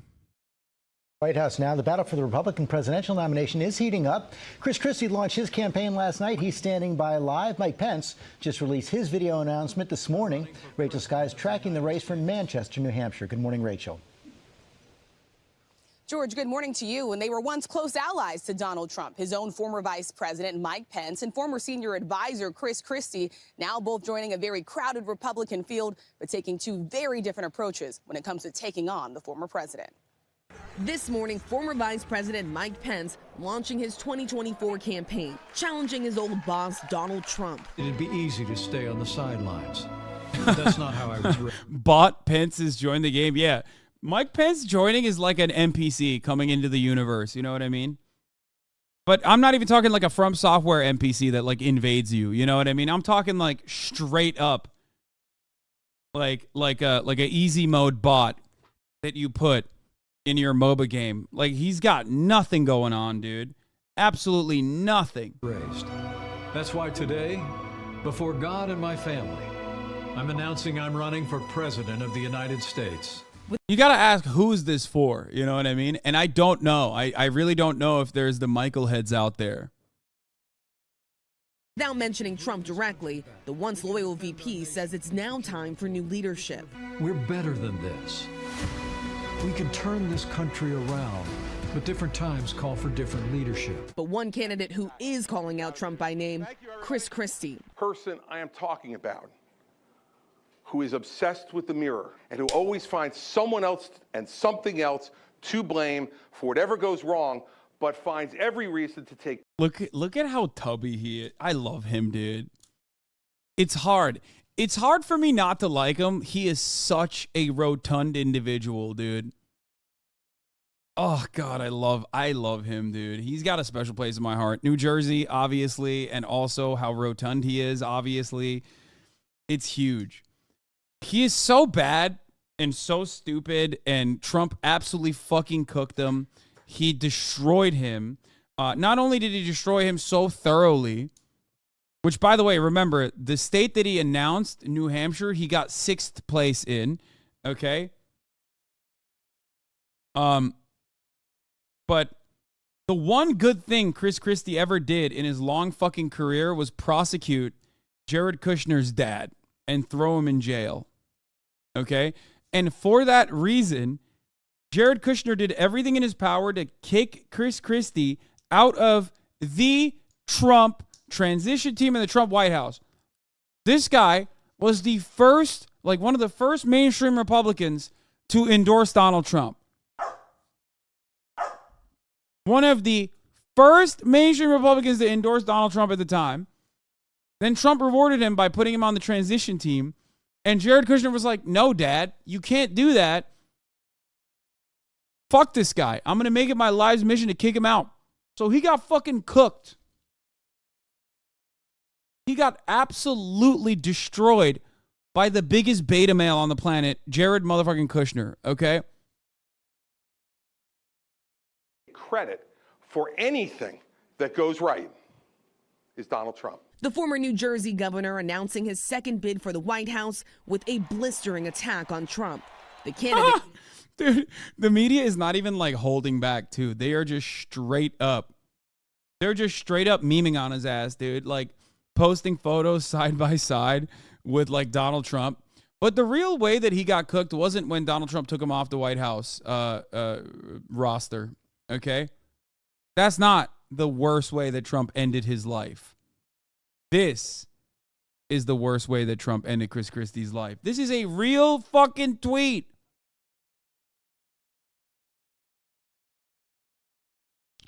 Chris Christie at Roy Rogers at 11 p.m. in the evening trying to console himself.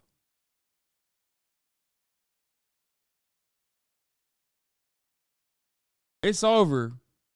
Once you get fucking ethered that hard, it's done, son. You can't fucking go. You can't come back from that. That is like, God, Trump is so funny. It's crazy. Oh my God, he's got more. If you thought he was done, well, let me tell you, he's got more. And it was about our country and its future. And I wondered what our choice was going to be. Were we going to be small or were we going to be big? How many times did Chris Christie use the word small? Does he have a psychological problem with size? Actually, his speech was small and not very good. It rambled all over the place, and nobody had a clue what he was talking about. Hard to watch, boring, but that's what you get from a failed governor, in parentheses, New Jersey, who left office with a 7% approval rating and then they got run out of New Hampshire. This time it won't be any different. He's back. He's so back. I secretly think that every single Republican that is in the primary race that's not Ron DeSantis, actually even Ron DeSantis, every single Republican that's currently running is running to like highlight Trump's greatest moments. Okay? They're basically running like the Washington Generals, okay? Trump is the Harlem Globetrotters of Owens and Burns and vitriol, okay?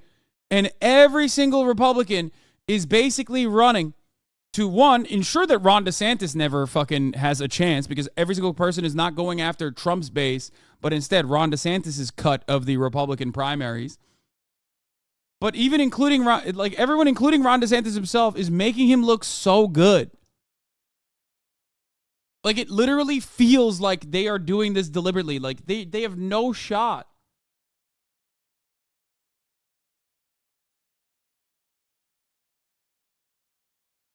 I don't know. I mean, we already know. Like, even Ted Cruz at least has the decency to not humiliate himself like he did when he basically fucking debased himself. He put himself down so aggressively that he actually had to do phone calls and phone banking for a man who said his wife was ugly. And even that motherfucker is not currently going, yeah, I'm going to run against Trump.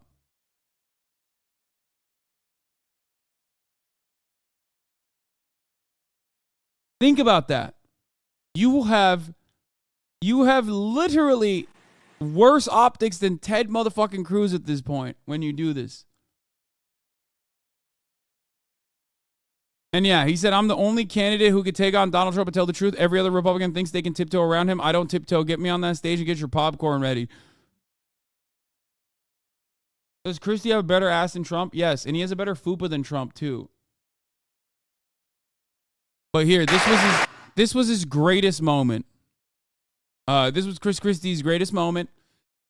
This is what people say led to, Marco Rubio's demise. Marco Rubio actually came out with a tweet crying about this recently, too. I think the experience is not just what you did, but how it worked out.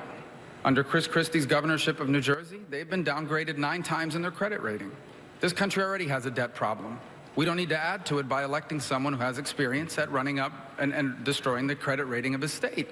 But I would add this. Let's dispel with this fiction that Barack Obama doesn't know what he's doing. He knows exactly what he's doing. He knows exactly what he's doing. He is trying to change this country. He wants America to become more like the rest of the world. We don't want to be like the rest of the world. We want to be the United States of America. And when I'm elected president, this will become, once again, the single greatest nation in the history of the world, not the disaster Barack Obama has imposed upon us. Senator Rubio, thank you. I do want to bring in Governor Bush on this. Hold on, because you've made this. Excuse me. If you'd like to respond to the economic. I think he directly mentioned me in my record in there. So I think I get a chance to respond. You see, everybody, I want the people at home to think about this. That's what Washington, D.C. does. The drive-by shot at the beginning with incorrect and incomplete information, and then the memorized 25-second speech that is exactly what his advisors gave him. See? Dude, he is so weak. What a weak man. By the way, Chris Christie fucking clapped on this, dude. Chris Christie basically vored Marco Rubio here like it was a fucking Krispy Kreme donut, okay? See, Marco, the thing is this. When you're president of the United States, when you're a governor of a state, the memorized 30-second speech where you talk about how great America is at the end of it doesn't solve one problem for one person. They expect you to plow the snow. They expect you to get the schools open. And when the worst natural disaster in your state's history hits you, they expect you to rebuild their state, which is what I've done. None of that stuff happens on the floor of the United States Senate. It's a fine job. I'm glad you ran for it, but it does not prepare you for president of the United States. Chris, your state got hit by a massive snowstorm 2 weeks ago. You didn't even want to go back. They had to shame you into going back. And then you stayed there for 36 hours, and then he left and came back to campaign. They're booing him. Those are the facts. Here's the bottom line. This notion that Barack Obama doesn't know what he's doing is just not true. There it is. He knows exactly what he's doing. The memorized 25-second speech. Well, that's the reason why. Bro, dude, you can't come back from that. He literally said you have a scripted speech, and then you repeated it immediately.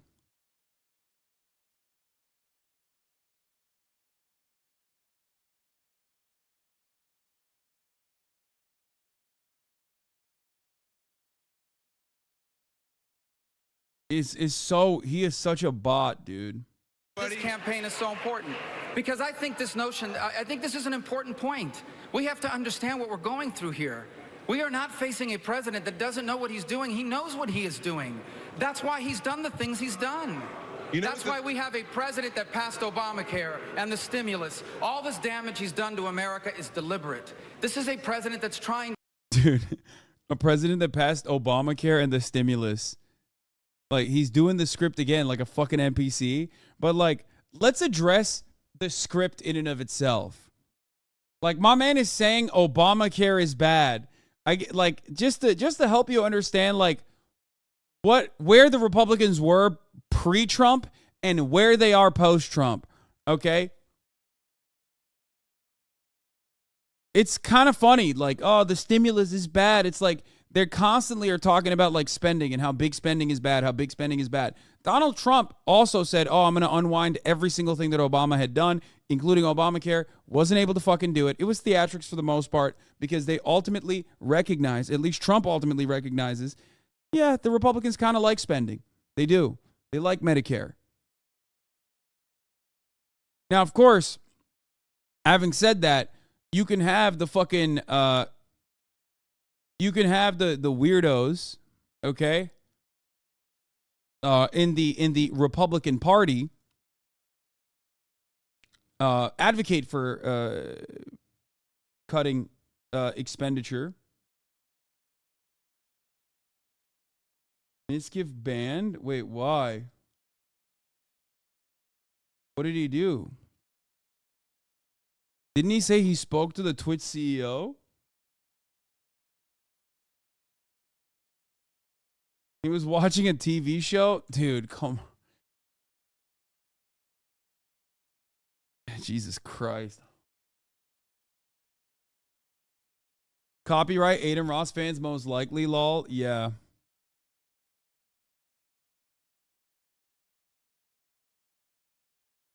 Damn. Fucking clap, dude.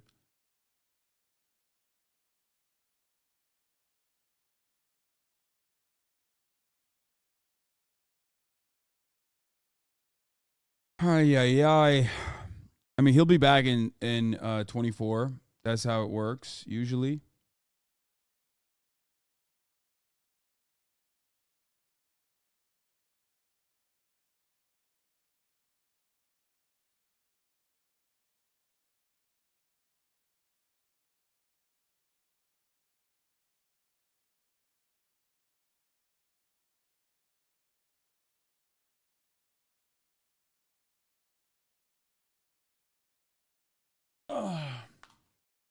Yeah, that's my shit, dude. Mizkif, stay in your fucking lane, dog. Okay? Getting banned, that's my thing. I don't know what this new thing is about. Motherfuckers out here doing banned speedruns. Like, are you trying to catch up? Is that what's going on? Because you can't get to me, okay? Just saying. To redefine this country. That's why this election is Unfair ban, lots of TLC streamers. Yo, 100%. He probably got fucking specifically targeted. Just like, yeah, I don't know how he got clapped watching TLC. Like, we've watched a lot of TLC. Everyone watches fucking TLC. It's just like, it's unlucky, basically. That's what happened.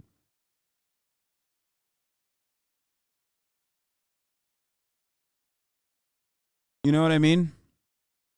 Like, what ended up happening is he got unlucky. That's what happened. hate watchers who also send emails to copyright holders, yeah, they're fucking nuts, dude. I mean, that is so sad. I doubt it's unlucky. No, it's unlucky because, like, the copyright holder acted on someone probably snitching.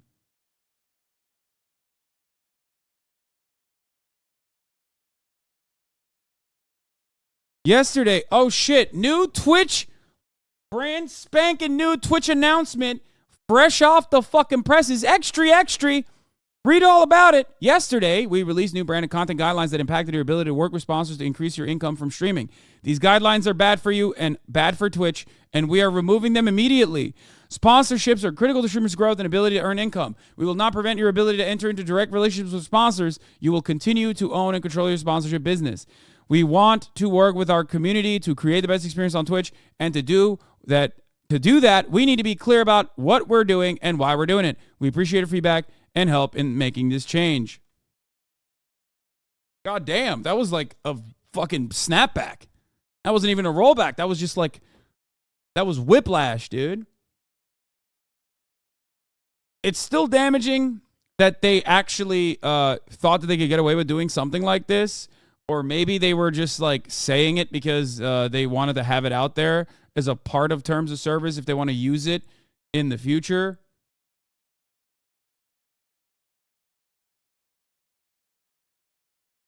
But that would have been crazy. Like, that actually would have been fucking insane if they did that.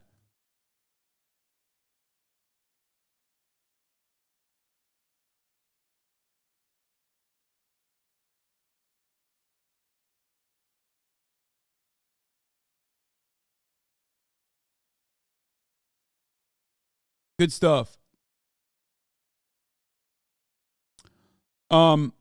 Also, there's something else that I was going to talk about with respect to Twitch's terms of service. Apparently, there's a new TOS that I wasn't even aware of. Basically forcing my hand. I'm not partnered on Twitch.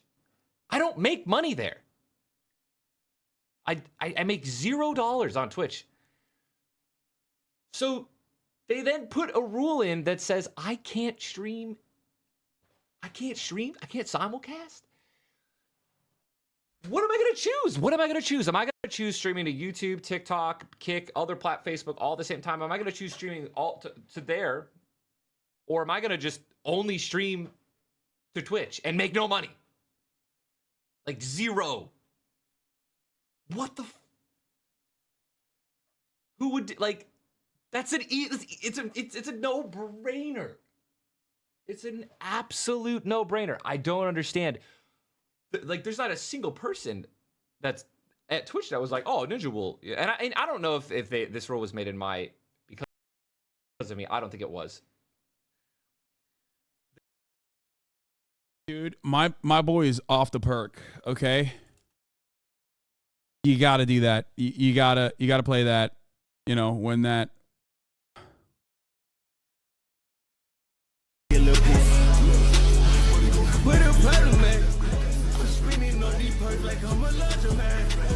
He's right.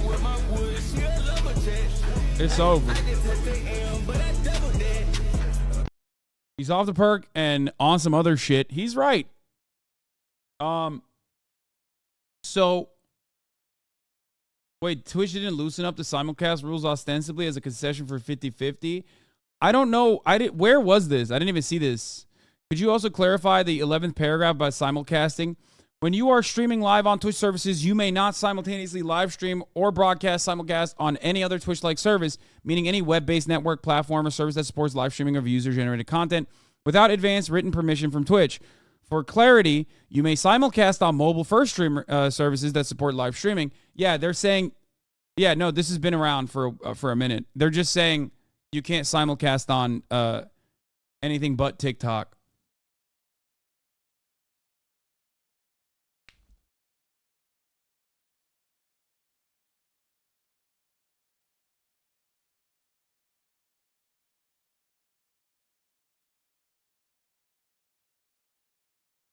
If you are, but this is like I can't, you know what I mean? I can't simulcast because I have a contract with Twitch. But I thought for non-affiliates, or I thought for like non-partner streamers, they could they could simulcast, but I guess they brought it back and decided, no, you can't do it. For clarity, you must simulcast on mobile-first services that support live streaming. This section does not apply to nonprofit or government entities that are live streaming for non-commercial purposes. Holy fuck, dude. There's so much news happening. Oh, my Lord. Ninja said it applies to all streamers now. Yeah, that's weird. Why did they fucking go back?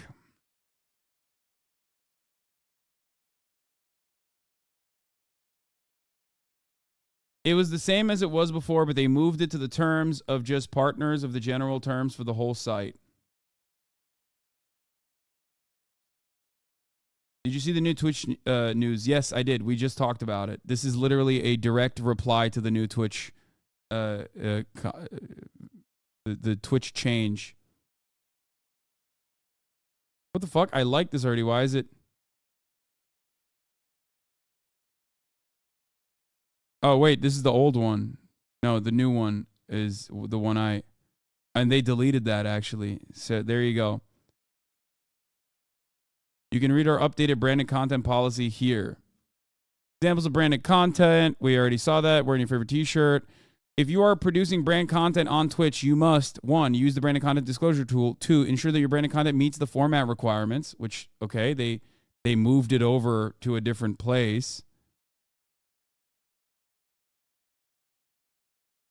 I guess they deleted that. Yeah, they deleted the whole, like, format requirements that had, like, weird stuff. And they kept the product and services,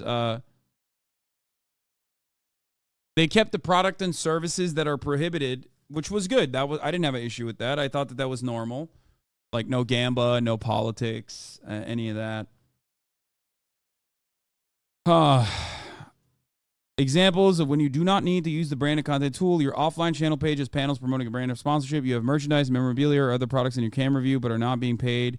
You or your mods, affiliate links. So the branded content disclosure tool is actually just that's government regulation. That's government regulation compliance. It's pretty basic.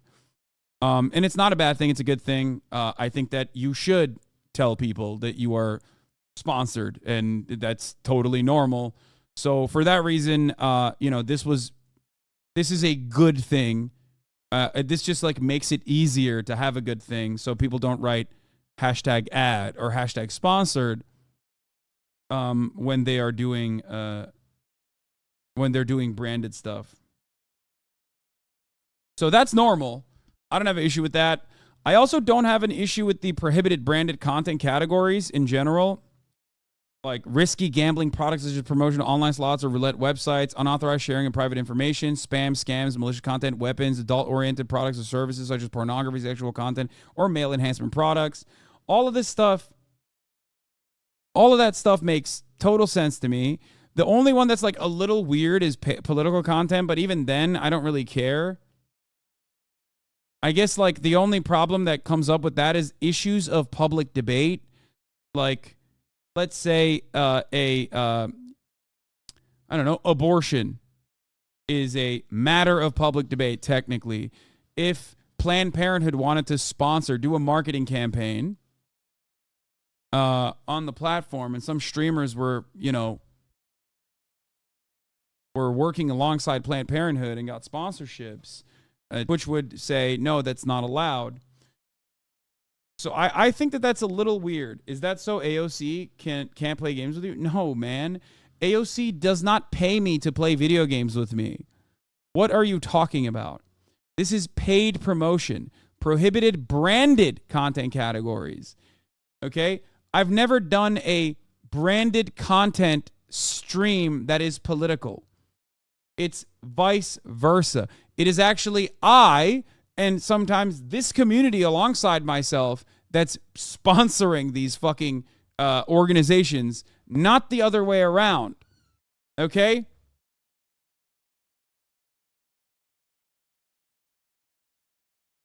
This definitely does cook the Fansly sponsorship, though. I do think that this does cook the... This does absolutely cook Fansly probably as a sponsorship, unless, I don't know, maybe Fansly is considered like not immediately pornographic. Like maybe they have like a like a carve out or something. I know Twitch took it all back. We're currently looking at what Twitch took back, my friend. I know.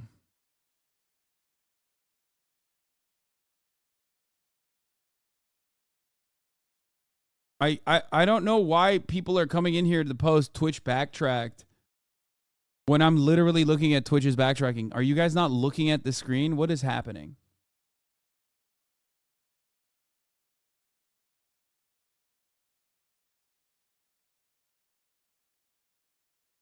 So, yeah, I'm glad Twitch took back these like ridiculous these ridiculous, over-encompassing, really bad these really bad rules and restrictions that they wanted to put in place. That's a good thing that they have stopped this dead in its tracks. It shouldn't have even gotten to this point, though. I still find it very strange that they did this. And I also find it a little scary that they did this. So, you know.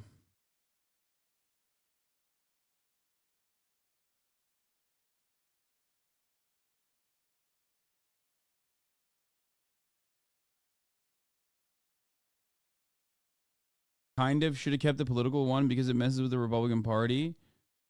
Yeah, I don't, like I said, I only have an issue with like the broad categorization of what they consider to be issues of public debate. That's what I don't like, but ultimately I don't care. It doesn't impact me at all. But I can see it becoming an issue for like normal shit. Anti-Piker tweet that I clicked on stream.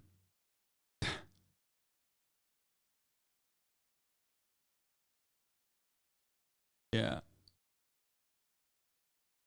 The simulcasting stuff, I don't know exactly where it is. I don't like it though. I don't like that they're going back on their simulcasting shit. Anyway, branded disclosure tool I don't have an issue with. Permitted and prohibited brand sponsorship. Wait, what the fuck? Formats permitted within limitation. Logos on stream. Formats limited or not allowed. Wait, this is still there. What the fuck?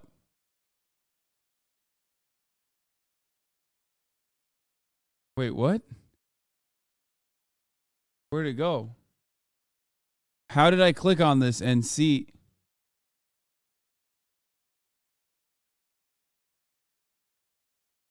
Oh, it was cached.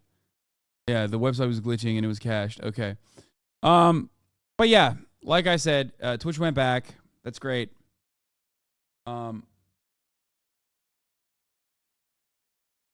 So that's good overall. Not entirely certain on what's to become of this simulcasting situation, though.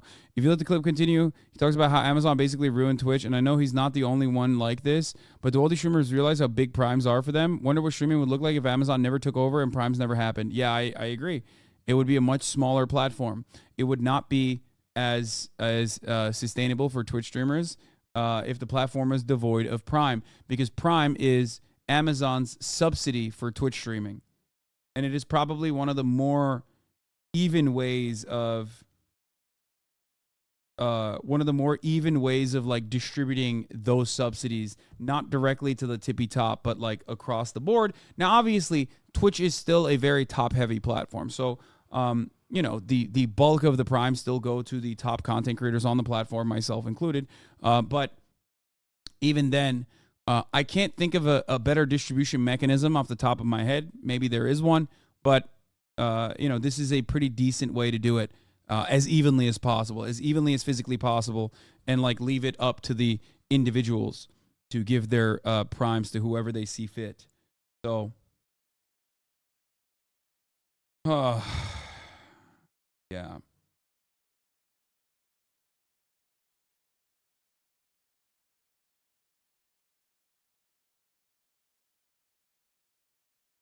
Primes are basically free money, but it doesn't outweigh the insane decisions Twitch has made since the Amazon acquisition. In my honest opinion, primes are huge and basically let streams inflate their numbers for free, but I think Twitch would have been fine in the long run. No, primes are. Listen up, you taint-licking asshats. The fuck is this, dude? No, stop. Don't like that. Seems like it's some fucking TOS shit. I'm not gonna look at that. I'm scared.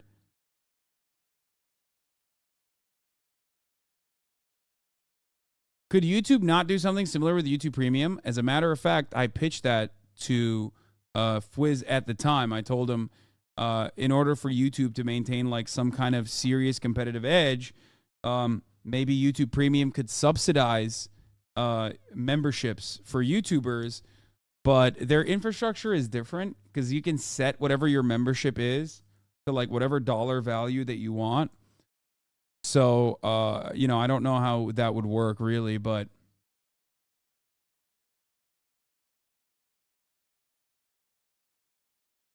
Ninja said he was lost about to set precedents. I was about to set streaming precedents again for like the third or fourth time.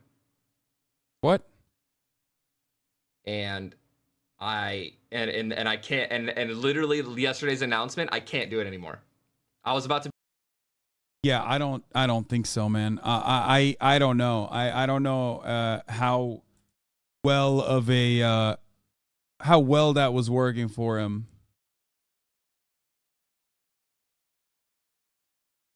Like the multicasting, the simulcasting thing. Even I hit him up. I was asking him about it because I wanted to monitor that space for sure because I wanted to see what kind of implications that would have for live streaming in general. But I don't know if it was like super successful overall. To be the first streamer to ever sign like a contract that was just I just know like maybe I'll be able to tell you what it was in the future, but like it wasn't going to be an exclusive contract. And I can't do that anymore. And I just lost millions of potential income, essentially. And I have to rethink my entire business strategy. Like my entire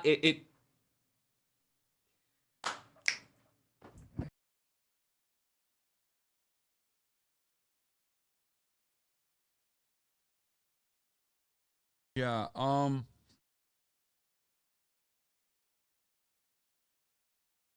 don't know. I don't know what he means by this. Maybe he had like a simulcasting streaming agreement with like multiple platforms.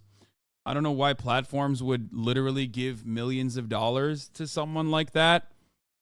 But platforms are owned by a lot of old people that aren't up with the times, that aren't necessarily hip. So maybe they thought like this is solid. This is like a solid thing to do. I mean, this is no disrespect on Ninja. I think a lot of people shit on him aggressively, say like he fell off or whatever the fuck. I just like he made his money, he made his bag, and you know he made more money in this space than anyone else ever will make. Being the first to like juice primes, being the first, like being at the peak of like Fortnite, collaborating with famous people, including Drake, you know, getting a gigantic deal, not dissimilar to Shroud, but even a larger one than Shroud's with Mixer. Like he did it all. These are things that are no longer available. A lot of those content creators from that time, including ones who stayed over at Twitch, like Tfue and shit, basically fucking got deals that these platforms made that would now be like unimaginable, okay? There are no such deals in this industry. No one is giving deals like that. People are still hitting numbers like that, if not larger numbers, but they're not getting those numbers at all, like on the dollar side. I mean, it's great. Like he's made more money than he knows what to do with, you know? But I don't know what he means when he's talking about like a multicasting streamer deal. Maybe he has one. I don't know. I don't know why people would give him a multicasting streaming deal. This is not like in a disrespectful manner. I don't know what his numbers look like, but I don't think that they're like large enough across all fields that like across all platforms that it would be a multi-million-dollar deal. I don't think that that's the case. Maybe he meant like a brand deal, like a big sponsorship or something.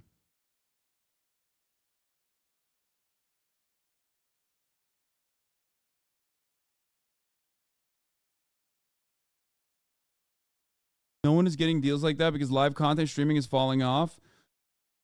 It was on the up at that point, and now it's on the decline. First of all, you're actually wrong about that.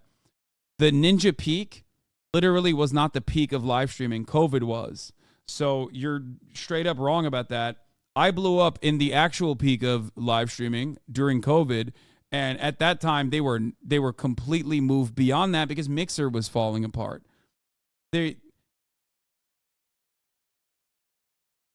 So you're wrong on that. And the only reason why it's seemingly falling off is because people are outside. They're touching grass. They're no longer spending 8 hours inside. But it was the peak of speculation. More rich people spend on streamers. I think it was the peak of speculation, or it was people who wanted to be early adopters and people who wanted to like be on the ground floor that were probably dumping a lot of funds into it. But overall, I think the peak was certainly COVID.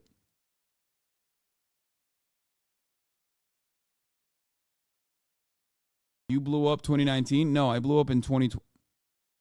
Brother, I don't know who you're talking to. You're talking to me. I know when I blew up. What are you, like, why do you think you are correcting me? No, I had like fucking maximum 5K viewers in 2019. Yeah, look at this. There you go. Average monthly viewership, 2020. Yeah, I had fucking 3K monthly viewership, and then it started rising, like dramatic leaps. And it's stayed relatively stable since then, except for myself falling off in the month of May. It's usually stayed around the 30K area since 2020. Like it peaked.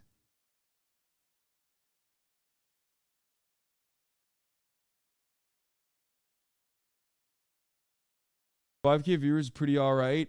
You take it for granted. I'm just talking about myself in comparison to myself. That's it.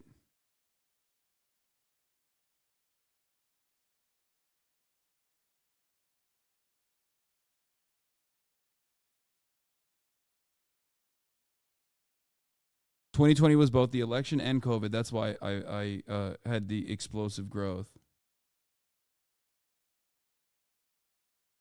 You've been doing more gaming and traveling, which could be artificially altering the numbers too. Yeah, no, absolutely. That is the case. But to be fair, I think that it's like, it gives me more happiness to like have more diverse content. So.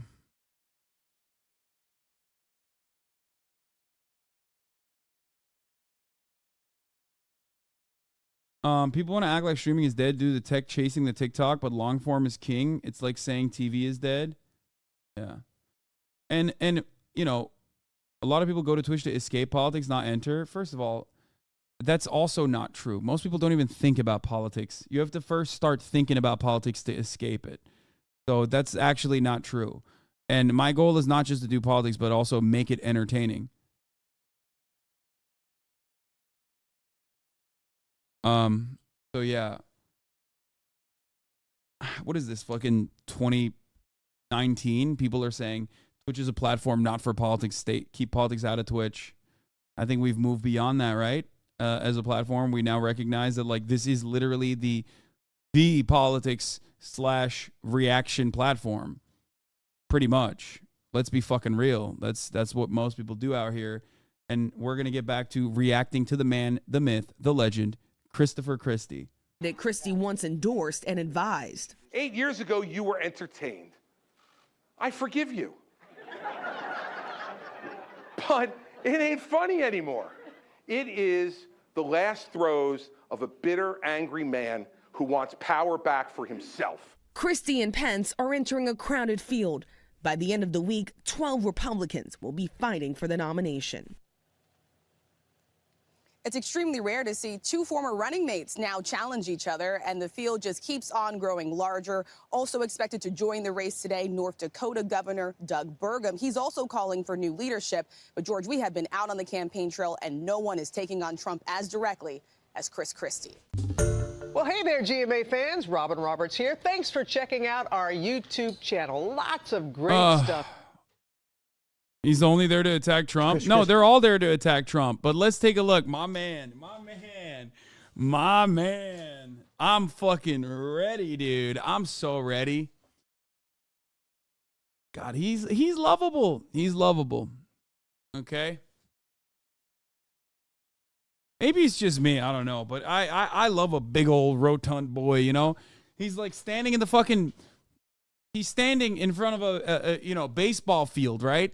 And the first thing you're supposed to, the feelings that it's supposed to invoke is like Americana. I immediately think he's there to eat glizzies, okay?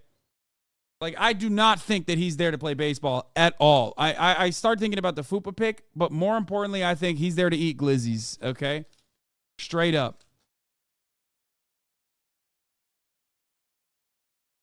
Oh, God, I love She him. does join us this morning. Chris, thank you for joining us. I'm going to miss you on the roundtable, but much more importantly, why should you be president?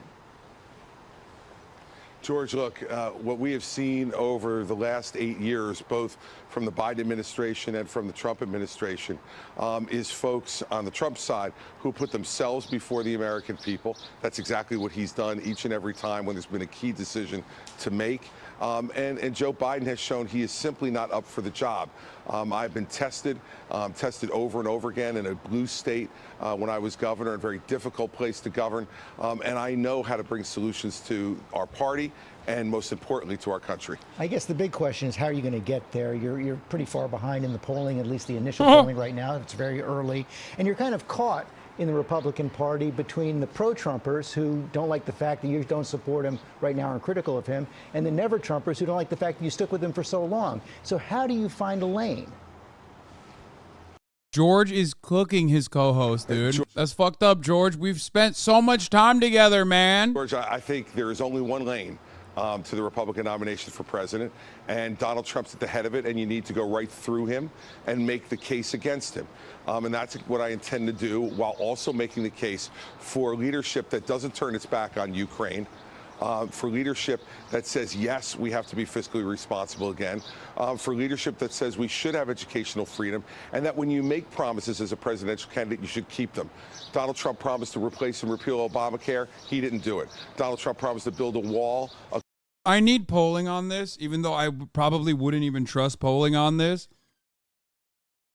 I need to see what, like, constituency in the Republican Party is like, I'm scared of Donald Trump's statements on Ukraine.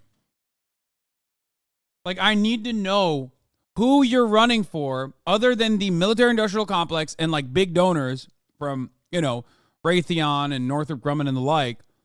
Like, who are you saying that for? Because, like, the Democratic Party already does enough of that. You know what I mean? Like, there is an alternative for people who are like, oh my God, we have to do everything we can. We need to give $700 billion to Ukraine. They're in the Democratic Party. They're like, oh, dude, Zelensky is gay. Like, we love that. Ukraine is so pro-trans, actually. Those are guys in the liberal side, okay? So who on the Republican side is like saying, take away all that money that we're giving to Ukraine and actually make sure that you spend every single dime on, like, I don't know, bombing Iran or something?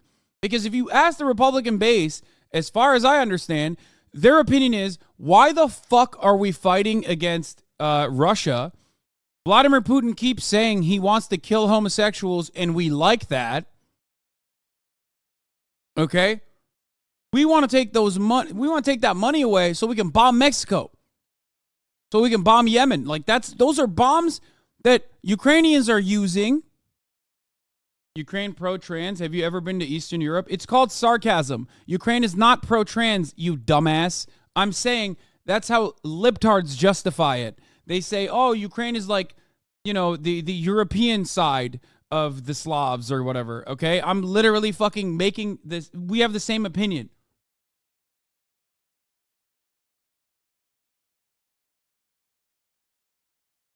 Anyway, stop yelling at the other guy, the gray name, for getting it wrong. He didn't understand. Across the border of Mexico and have Mexico pay for it. He didn't do it. He promised to balance the budget in 4 years. He left with the largest deficit of any president. That's crazy. That's crazy. Deficit hawking is only a tool that you wield to bully Democrats when they're in charge. No time frame in the history of the United States of America, especially in contemporary American history, has a successful Republican president advocated and followed through on the deficit, on deficit hawking, on fixing the budget. That's never happened. The only time a president that has done that on the Republican side in contemporary history was a president that fucking failed after. Okay?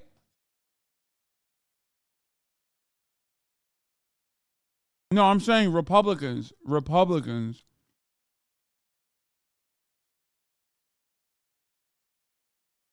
Democrats are the ones that actually do, weirdly enough, which they're not supposed to, care about the deficit and fix it every time. They're fucking idiots.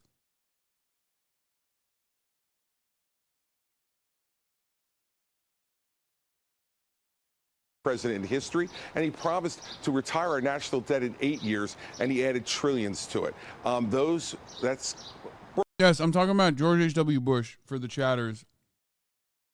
The only time in contemporary American history where a Republican president has ran on and even lied about, as a matter of fact, and got punished for deficit hawking when they were in power.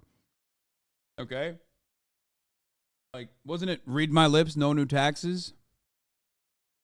So, in like recent American history, Republicans have consistently, especially since the Reagan era, with that exception, always just like fucking not giving a shit about the deficit unless Democrats are in charge. And the only reason why they care about the deficit is so they can bully the Democrats and just destroy their agenda, which is not even a real agenda to begin with, but you know, it's just an effective cudgel, an effective weapon to wield, like a subscription at the top of the hour.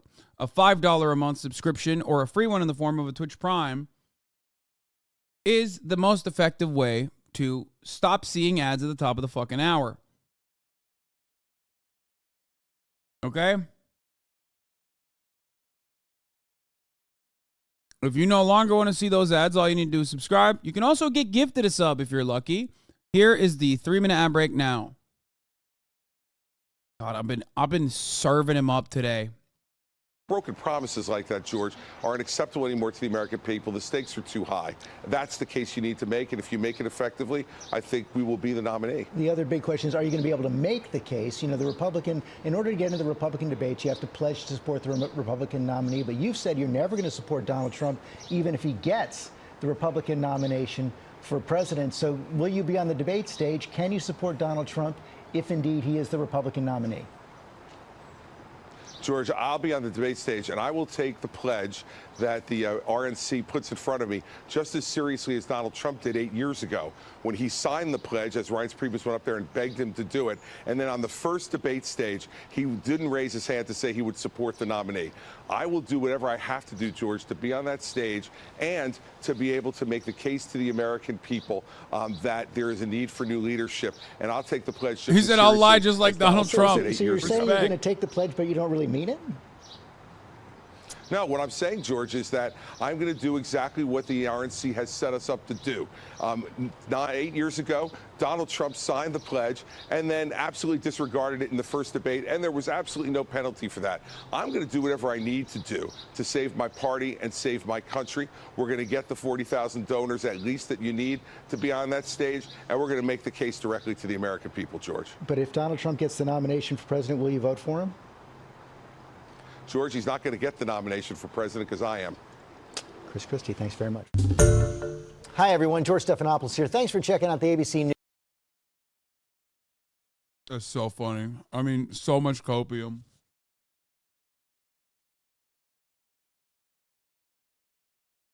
It would be pretty funny, though. Like, I think Chris Christie is objectively better than Ron DeSantis and Donald Trump.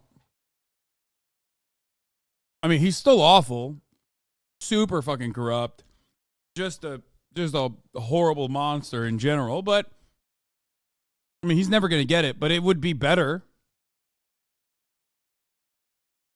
Not that it fucking matters again, because the bar is look down. That bar is down there. No, that bar does not exist. Basically, on the.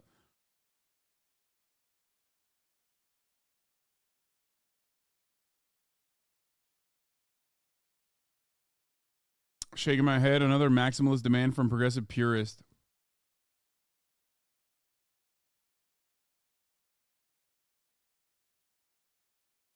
During a closed-door lunch on Tuesday, JP Morgan Chase CEO Jamie Dimon told moderate House Democrats that Congress should abolish a debt ceiling. A person familiar with the matters tells CNN. Get rid of it, Dimon told lawmakers of the debt ceiling, according to the source. Oh my God. There's so much. First of all, that's fucking hilarious. Like the Eric Levitz is pretty funny, saying another maximalist demand from progressive purist Jamie Dimon. But the idea that Jamie fucking Dimon has access like this, where he can command an entire wing of the Democratic Party and use terms like that, like be that aggressive, is crazy. But again, he's right. Jamie Dimon is fucking right. It doesn't make like any sense whatsoever, and it's stupid because it creates a sense of volatility and uncertainty that affects the markets. Even though I think this time around people like didn't really care about it. They didn't see it as like an even likelihood that it could happen.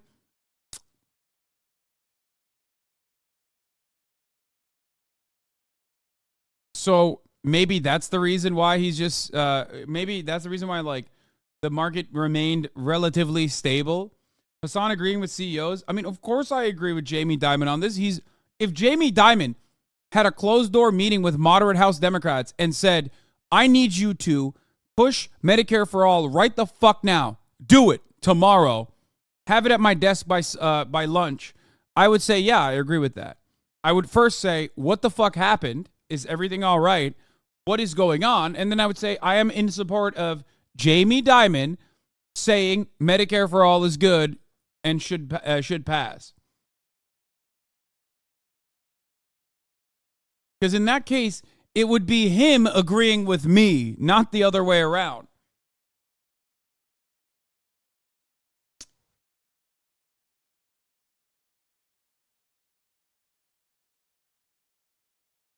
Anyway, that part is wild, but also funny and also sad that, you know, he has this kind of access and he can just like literally command moderate House Democrats in Congress. Like he could just have a closed door lunch and have this level of influence over moderate Democrats in Congress, which we knew already, but like this kind of, again, this kind of again shows how much it like puts a visualization to the fucking situation. He was invited. That doesn't actually make it better. I don't know if you know that. I'm talking straight up. Being able to be Jamie Dimon and point to the moderate House Democrats and go, fix it.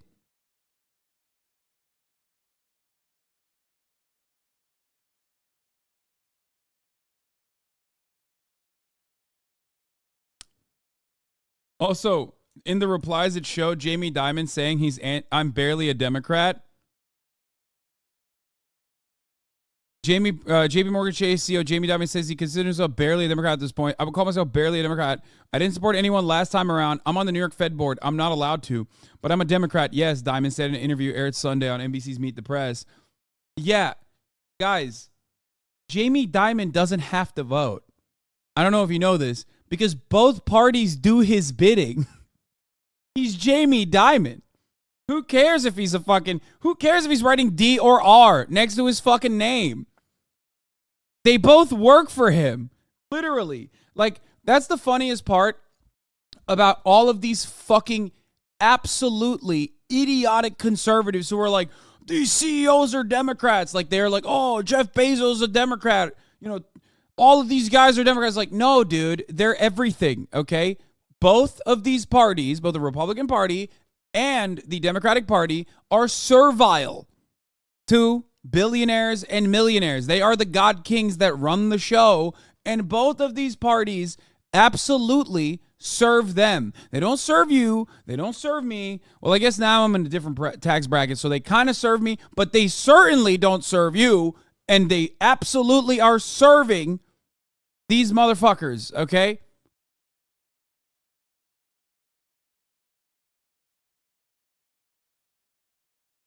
Stop doing puggo because I said serve. I'm not serving the top of the hour ad break. I did that already. What do you think about RFK Jr.? Not at all. I do not think about him at all, and I don't want to think about him at all. But it would be funny to have him like debate Joe Biden, I think. Because I'm in it for the content, baby. Nothing really matters, especially on the presidential level. Like, it only makes your life marginally worse, or like less marginally worse. You know what I mean? So I don't care. The machinations will continue to exist in the way that they always have. I'm in it for the content, straight up.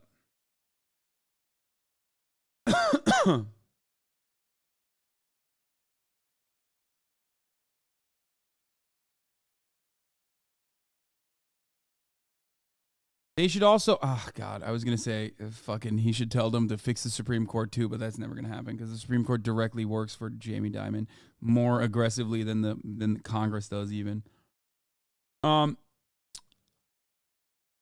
Yeah. All right, let's continue. We're Stephanopoulos here. This morning, fierce We're doing Gulf merger with the Saudis, baby. People are fucking pissed off. reaction after the PGA Tour's announcement that it's merging with its Saudi-funded rival, Live Golf. We just realized that we were better off together than we were fighting or apart. It's an about-face after a years-long rivalry. Liv has paid top dollar to poach some of the biggest names from the PGA, including Dustin Johnson and Phil Mickelson. Players faced backlash for joining a tour backed by a country linked to a history of human rights abuses, including the murder of Washington Post. Did you just say this merger will be blocked by the DOJ? Are you insane? No, it won't. Brother, Saudi Arabia did 9/11. Okay? They did 9/11, and America was like a very important ally in the Gulf. Like, this is huge for us. Thank you for doing 9/11 for us. We really liked it. Thank you so much. Thank you for killing Jamal Khashoggi. Donald Trump was the most honest man in America in very unique moments throughout his presidency. And one of the most honest sentiments that Donald Trump ever expressed was in the immediate aftermath of Jamal Khashoggi, which is a legal permanent resident in the United States of America, was chopped up and put into fucking oil barrels in the Istanbul Saudi embassy. They asked Donald Trump, what do you think about Saudi Arabia killing an American legal permanent resident? Like, how do you still continue to give weapons to a country that did that? Donald Trump turned around and said, are you going to buy $10 billion of weapons? I got to sell these weapons somehow. If I don't sell it to him, Russia's going to sell it to him. Are you going to buy the weapons from me? Do you have $10 billion? Straight up. And that was, I mean, it's gross. It's still awful, right? What he's doing is still immoral, but it was honest.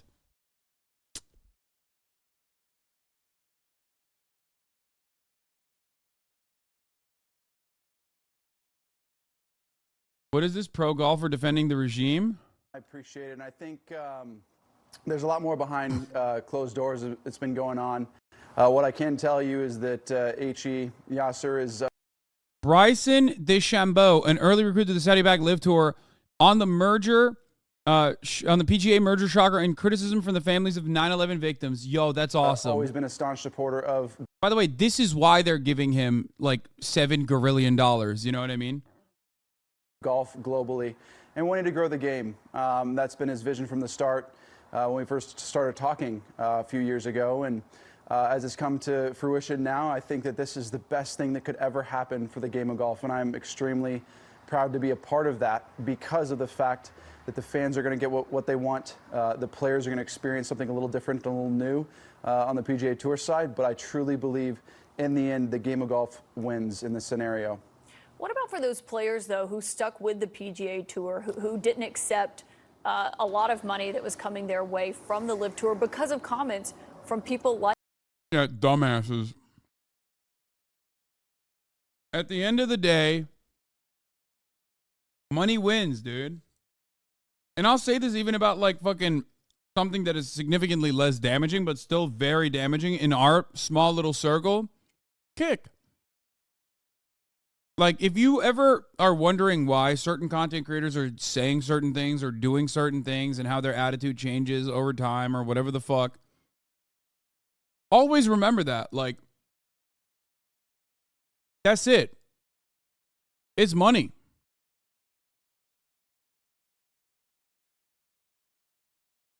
That's why Donald Trump did not punish Saudi Arabia after Khashoggi. That's why Biden didn't punish Saudi Arabia after Jamal Khashoggi. Money always wins, dude. That's it. And the Saudis have a fuck ton of it, okay? And they are interested in sports washing their brand. Their brand is seen as old, antiquated, fundamentalist, Wahhabist. It's associated with like all of the worst aspects of Islam. While America was fighting the global war on terror and also completely avoiding the actual terrorism that Saudi Arabia was literally engaging in, both to America or also in the Gulf. But ultimately, they have a lot of money and they can change that narrative in America. They can change that narrative in the Western world, especially if they swing that big-ass dick around.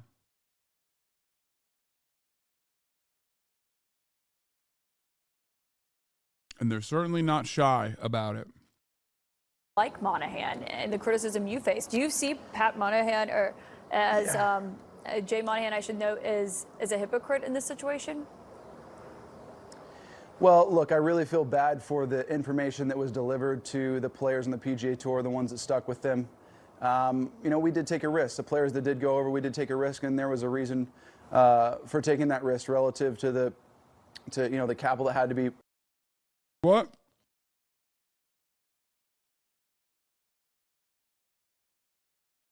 What?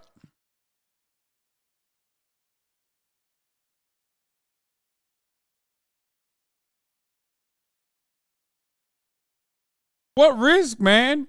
How much money did this motherfucker get? How much money did this motherfucker get?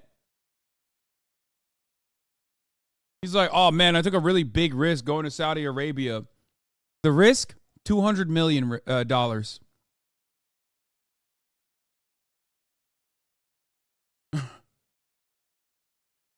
No, the real ones who took the fattest of L's is Tiger Woods and all the other fucking golfers who did not immediately fucking capitulate and genuflect to the Saudi royalty for all the big buku bucks that they got, that they were willing to fucking, send your way. Those are the guys who actually fucked up. Because now they're going to play with the Saudi golf. Now they're playing with the Saudi government anyway. I'd be so pissed about these fucking pieces of shit that got like 200 grand deals and shit. You know what I mean? Motherfuckers out here with like 200 grand. I mean, 200 million, not 200 grand. My brain doesn't even correct it to 200 million because it's like an unimaginable amount of money to give it to someone to sign for playing fucking golf. Paid out for that to occur. But I do feel bad for Freaking out. the PGA Tour players because they were told one thing and something else happened. And on our side, we were told one thing and it's come to fruition. And look, in the end, for me, I want the players, the fans, and the game of golf to win. And, you know, it does stink a little bit from my perspective that the PGA Tour players are not necessarily winning. I hope that they can find a way to make sure that they are valued in the same way that we are over at LIV. And I think that'll happen. It's just going to take some time with the players pushing back a little bit and trying to figure out what makes them, what gives them the best opportunity to be successful on their own end. And eventually we all come back together now and play as one group. I think that's the best thing, watching us play week in and week out, the best players against each other. When you say bad information, what do you mean? Well, I mean, look, there's a lot of information that can be delivered on both sides. Now, whether it's right or wrong is always subject to what people believe. And, you know, behind closed doors, there was a lot going on that anyone could really take in. And a lot of players just weren't willing to take the risk, whereas players like myself had some decent information and was willing to take that risk because not only did, you know, it would change our lives, but it would potentially change the landscape of the game of golf, of which we all believed in, the guys that went to LIV for a long time. Phil being in the same position, we all believed that there was a better path to potentially grow the game and give people a new viewpoint and fresh perspective on the game of golf. And I think that's what you're seeing here now, is that it's finally coming to a place where the PGA Tour realized it, LIV realized it, we all realized that we're better together and not apart. Well, of course, you know, dude, that's not. Why am I hated by the damn near entirety of the fucking Fox News watchers and all the other normies out there for saying America deserved 9/11? But when motherfuckers are doing like, well, there's both sides to 9/11 and they get $125 million in the Saudi government, it's fine. That's fucked up. That's actually, I said it for $0, bitch. I said it for $0. This motherfucker said it for 125 mil. Where are my millions, Saudi Arabia? What the fuck is this shit? Kaya, let go. Sit. He's both sizing 9/11.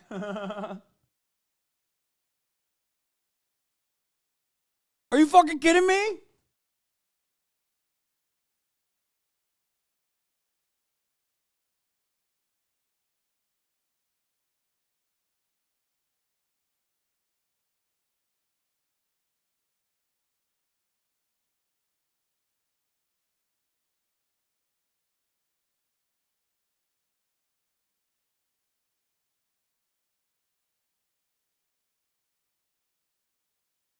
That shit is fucked up, dude. You took a fat L there, bozo. No bags for you. Dude, I mean, okay. I took a fat L, but obviously it's not as fat as the L that Tiger Woods took, okay? Because, like, I said it for free and I got death threats. This motherfucker got 120, 150 million, however much money he got, okay? But goddamn, dude. Behind closed doors, which we do know, is that the LIV Tour is backed by the Saudi Public Investment Fund, which of course is run by and backed itself by the Saudi Crown Prince Mohammed bin Salman. Because of this, that is why it has earned so much criticism, including from the families of 9/11 victims. And the group put out a statement today saying, quote, the PGA and Monahan, referring to the commissioner, appear to have become just more paid Saudi shills, taking billions of dollars to cleanse the Saudi reputation. How do you respond to that? Well, I think we'll never be able to repay the families back for what exactly happened just over 20 years ago. Yeah, bro, when he says we, he means the Saudi. Like, he's speaking as the Saudi kingdom. Like, he's like, yeah, we will never be able to repay them for the crimes that we committed against the American, on American citizens on U.S. soil.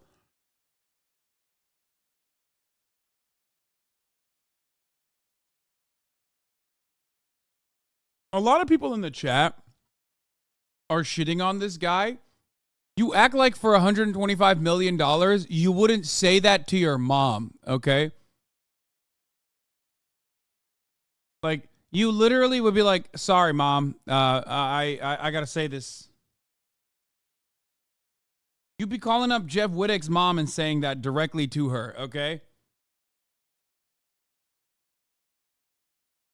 And what happened is definitely horrible. And I think as time has gone on, 20 years is passed, and we're in a place now where it's time to start trying to work together to make things better together as a whole. I have deep sympathy. I don't know exactly what they're feeling. I can't ever know what they feel, but I have a huge amount of respect for their position and what they believe. Nor do I ever want anything like that to ever occur again. I think as we move forward from that, we've got to look towards the pathway.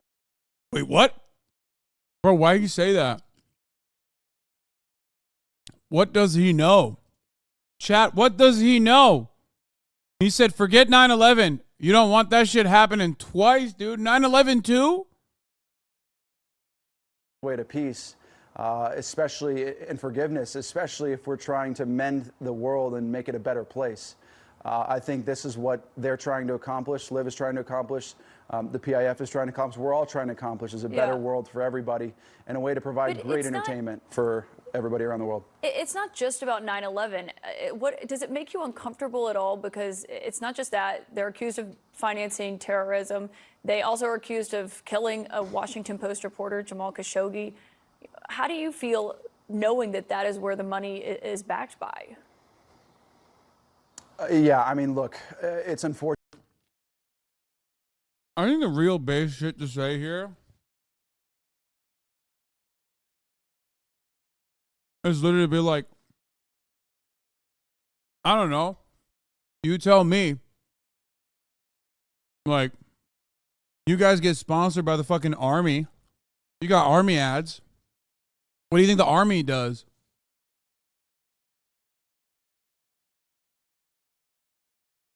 If I was a fucking mouthpiece, god damn, dude.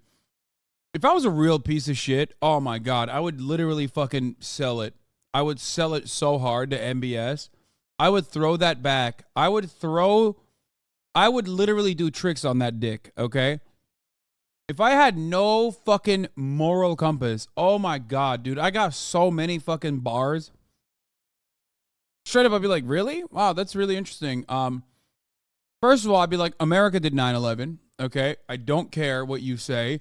Donald Trump lied and said he was going to release the 9/11 documents. He never did. Where are the documents? That's because he knows that the CIA did it, okay? That's what I would say. It's an inside job. Look it up. Then I would turn around and say, what do you think the American military did after 9/11? It was significantly worse for the entire fucking world. It destabilized whole fucking nations. And you don't have any issue taking a pretty penny from the fucking military when you do military ads, okay? And not only that, but you also literally have Raytheon executives and Northrop Grumman executives straight up on the broadcast selling their newest fucking weapons. I watch CNN all the time. I saw on the 10 a.m. time slot a fucking brigadier general, now turned into a lobbyist, now turned into a PR mouthpiece for fucking Northrop Grumman, sell their latest defense systems so that they can, like, sell it to Ukraine. What do you think that's about? That shit's way more bloodthirsty. What do you think fucking missile systems does? What do you think they do? It's not like they're fucking, you know, throwing fucking baby food. Those missile systems are making babies into fucking, like, clouds of mist, okay? Pink mist. That's what they're doing. So if you don't have any fucking moral issue, if you don't consider that to be a moral conundrum, as long as it's the American military doing it, as long as American military contractors making the money, then I don't have a fucking moral conundrum with the $250 million I got from Mohammed bin Salman. That's what I would say.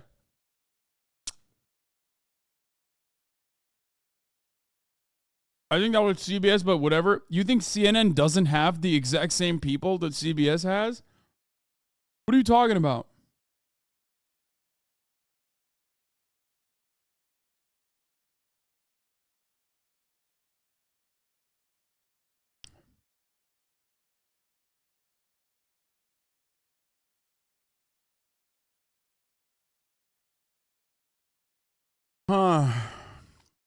Anyway. Fortunate what has happened, and that's something I cannot necessarily speak on as I'm a golfer, but what I can say is that what they're trying to do, what they're trying to work on is to be better allies, because we are allies with them. And look, I'm not going to get into politics of it. I'm not specialized in that, but what I can say is they are trying to do good for the world and showcase themselves in a light that hasn't been seen in a while. And nobody's perfect, but we're all trying to improve in life. Yeah, I think they would say. Yeah, bro, nobody's perfect. Who amongst us hasn't done a 9/11? Like, I don't get it. My man said nobody's perfect. Like the main criticism for the Saudi kingdom is that, like, Mohammed bin Salman likes mint chocolate chip ice cream. You know what I mean?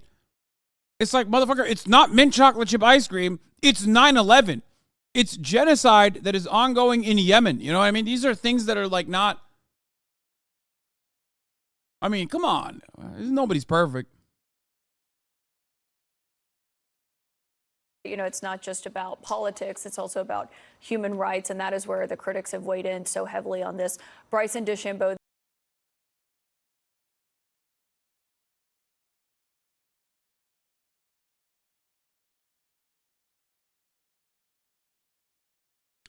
That's crazy, dude.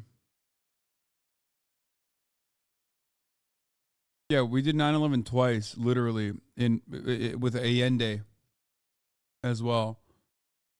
Look at the fucking George Washington Bridge between New York and New Jersey.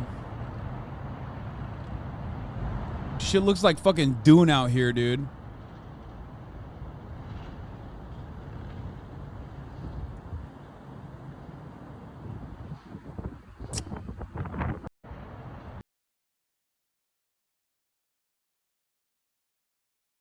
Anyway, let's get back to this golf merger. Journalist Jamal Khashoggi. I don't condone human rights violations at all. I'm certainly aware of what has happened with Jamal Khashoggi, and I think it's terrible. Golfer Rory McIlroy reportedly turned down a $300 million offer, and Tiger Woods a $700 million offer. Who's laughing now, to play for dumbasses? LIV in the past.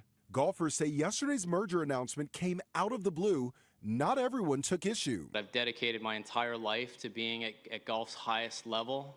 I'm not about to stop playing golf because the entity that I play for has joined forces with the Saudi government. But a group representing families of the 9/11 attack victims say it's shocked and offended and accuses the PGA and Commissioner Monahan of hypocrisy, saying it appears their concern for our loved ones was merely window dressing in their quest for money.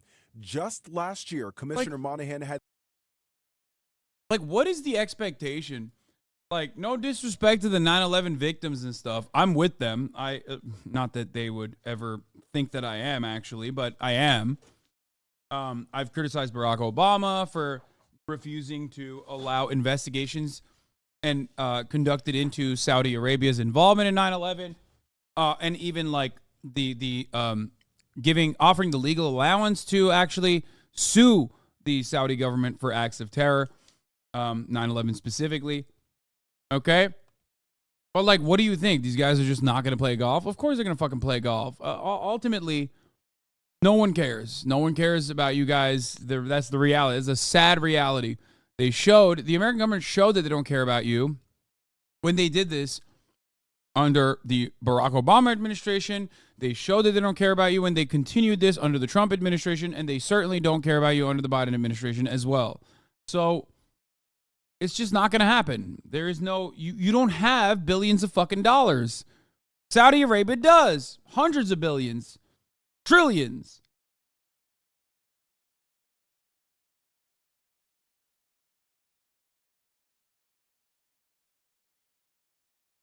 It's funny because you are more in support with family victims, but just because you criticize their beloved military or a flag, they prefer to be fucked in the ass rather than admit that their country made some huge mistakes. Yeah.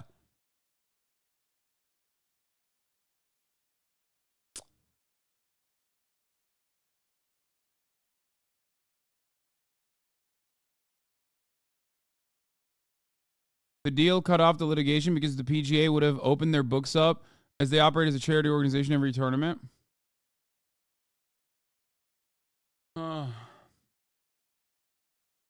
Why do the Saudis want to play golf in the States? The main reason why the Saudi kingdom is doing this is because they want to do what is known as sports washing. It's going to come to other sports as well.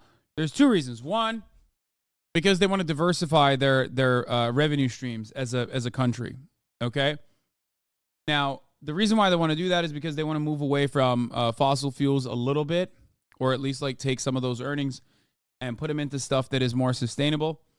The second reason why they're doing this is because they want people to not think, you know, people riding camels and executing women and also doing 9/11 when you think Saudi Arabia.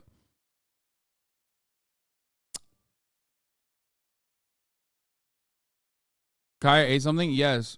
A bully stick.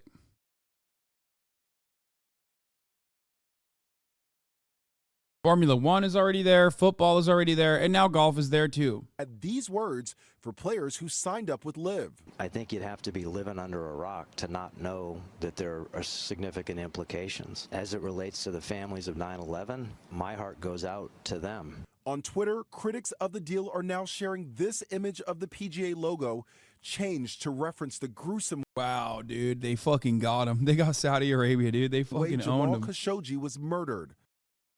The combined league is so new it does not even have a name yet. As for Saudi Arabia, I feel like that owns Jamal Khashoggi more than it owns Saudi Arabia, dude. It's like your it's like they're gonna use that as a flex. It's also luring talent from the soccer world, most recently superstar Cristiano Ronaldo. Hi, everyone.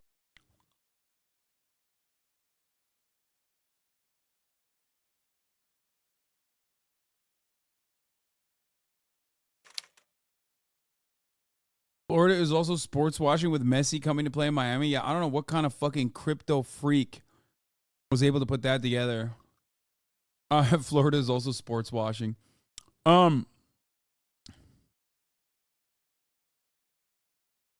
She kills people from 7,850 miles away. Her name is Sparkle. She operates a drone.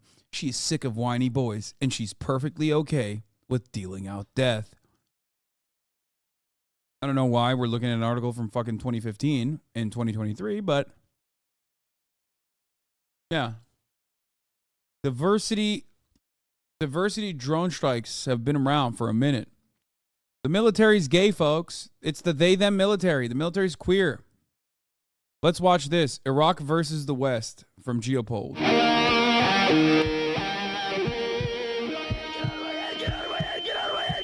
Are you an angry Do you fucking hate Telford? Do you want to be bossed around by a jacked bald man who will fill the void left by your absent fat alcoholic dad Barry?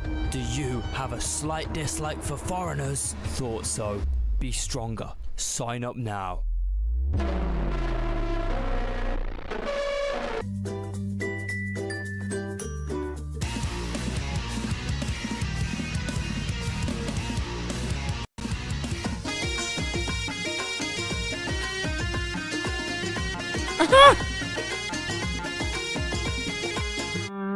Hello, how are you?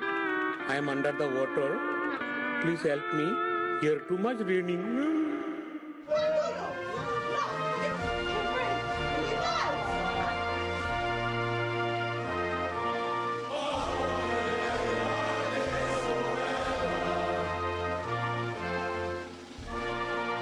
Beautiful.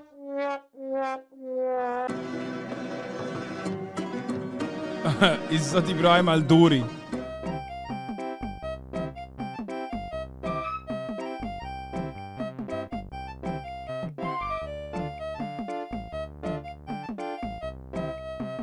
The Iraq versus US. Wait, what the fuck?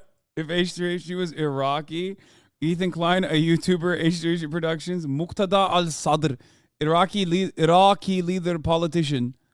The Iraq versus USA/British war summarized. So, there's this guy called Saddam Hussein, right? He's this very scary dictator who used fear to keep Iraq's population under his control. This includes a couple minor and really gassing himself up. He had used chemical weapons in the past, so one of his greatest fear-mongering techniques was to tell all the Iraqis that he was investing and was prepared to use the world's most dangerous chemical weapons. This was all cap. It just sounded scary, and none of the Western countries had a problem with this until... Yo, he was fucking jacked, though. Might be thinking, that was done by Al-Qaeda, an Afghan radical group with no ties to Iraq at all. Why did Bush invade Iraq? Well, we all know Americans love a good conspiracy theory, right? Especially if it comes with a sprinkling of racism. Bush and Tony Blair, aka the biggest writer in modern history, justified their invasion of Iraq by citing that Saddam Hussein may provide Al-Qaeda with chemical weapons. Not only was Saddam Hussein literally capping and fake flexing about these chemical weapons. Damn, bro. Y'all are out here listening to fucking blowback podcasts, multiple episodes, written by fucking nerds.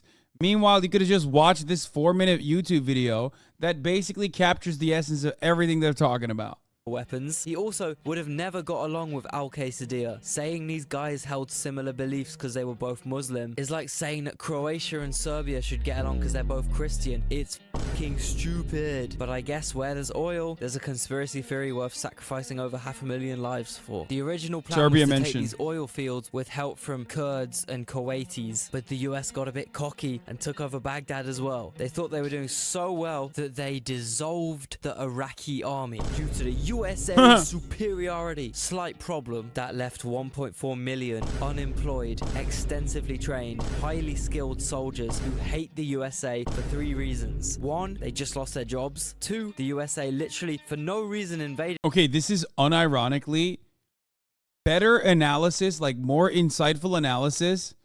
I can't believe I'm saying this. This is unironically better and more insightful analysis than like 90% of documentaries that you will see about Iraq in general and the war in Iraq. Their country, and 3, they want their... The one part is, yeah, this is the only part that like he didn't mention. Maybe it's because he's a Zoomer and like he doesn't know anything that happened past like 1995. Like that's like ancient history for him. But like, you know, Saddam did originally have some chemical weapons. He did use them, like mustard gas and whatnot. We gave it to him. Not that there was any left. Oh, he did mention it? Oh, maybe it's because I'm not a fucking Zoomer and I don't have the understand. Like I missed it in between the sea of like explosion noises.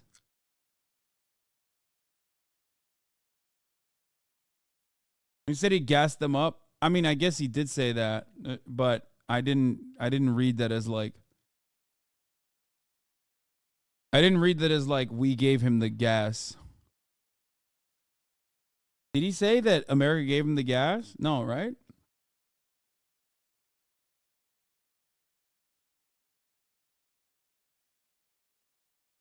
Yeah, it's my own tweet. Nothing can justify the Iraq war, but people forget April 2003 did happen when U.S. troops were treated very differently than any kind of Russian troop in Ukraine today. What?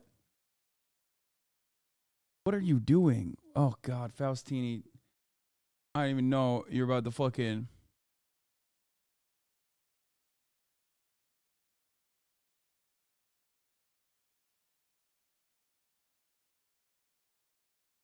What is he saying?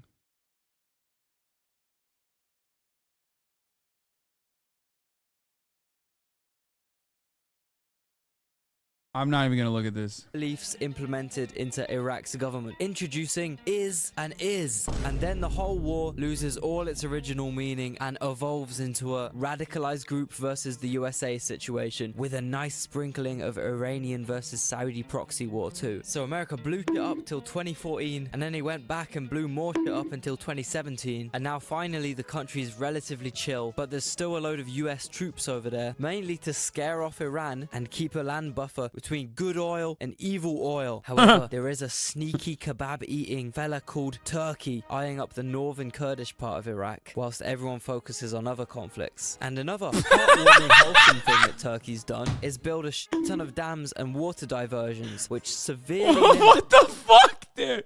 Yo! Yo! Ton of dams and water Turkish motherfuckers when they see the Tigris River. diversions, which severely limit 81% of Iraq's water supply. Literally the two rivers which spawned human civilization. Now look like this. Weapons of mass destruction comparison. The USA. It's true. He's not wrong, by the way. He's absolutely correct. He nailed that. The UK.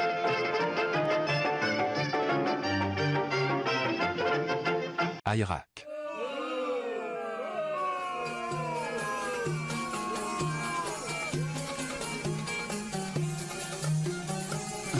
Top 10 reasons why you should support Iraq, not the USA/UK. Número 1. Coupe.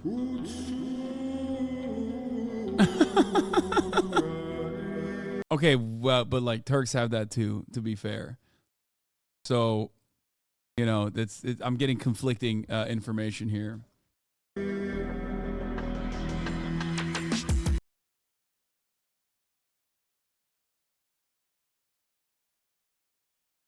Also, the one part that I would mention is when he's talking about Turkey. Something that Turkey and he mentions like northern Iraq. It's mostly northern Syria, and the damming was devastating, both for Iraq, but also Euphrates damming was devastating for Syria. That has been a ongoing geopolitical conflict between Turkey and Syria for many, many years. Water access being shut off. And Turkey certainly did do that.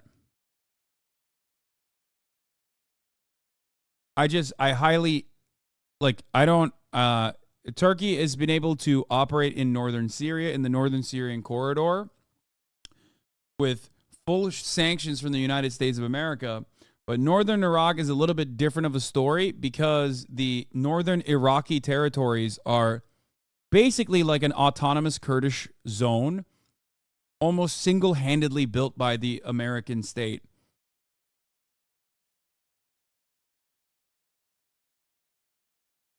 Whereas northern Syria is now almost completely controlled by Turks. Don't say built by the American state, bruv. What do you mean? Brother, northern Iraq has like neighborhoods that resemble Burbank, okay? Like they literally went over there. They went over there and they made the annoying cookie cutter dog shit ass fucking neighborhoods that we have here in America. That's not even a joke.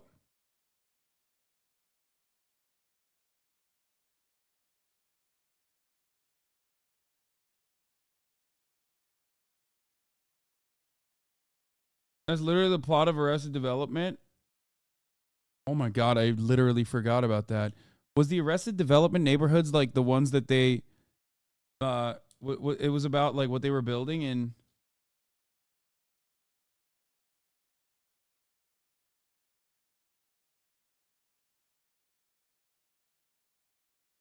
These guys would freak out if they saw military bases in Saudi Arabia that look like just like here. Oh, everywhere. In Ankara too. In Turkey as well. Anywhere where there is an American base, American military base, is going to be a little piece of America. In Turkey, the American military base had the best pizza. Okay, back when I was growing up, Turkish pizza was fucking ass cheeks. We hadn't advanced our pizza technology yet. Okay? And the closest you could get to like an American pizza, which is really good in comparison to pizza that you would get otherwise, it was in the American military base. Why do you need pizza when you have pide? Bitch, I eat pide all the time, but sometimes I want a fucking American pizza.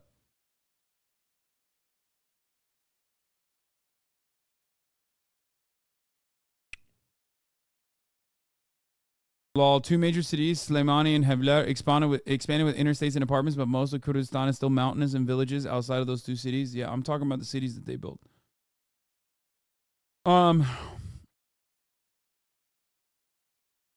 American Mall in Germany. Yeah, there you go. But to be fair, it's in Germany. What are they supposed to eat? German food. Have you seen German food? It's like, oh yeah, I love Essen am Schnitzel, yeah, very nice, very good, sehr good. I'm having Schnitzel again and again. Guten Tag. Oh, Bratwurst. Oh, so good, so good. That's why Germans unironically ride so hard for Döner that motherfuckers think Döner was invented in Berlin, dude. Oh yeah, am besten. Ooh, going to have a strudel and a pretzel. Very good. Yeah. Und Bier.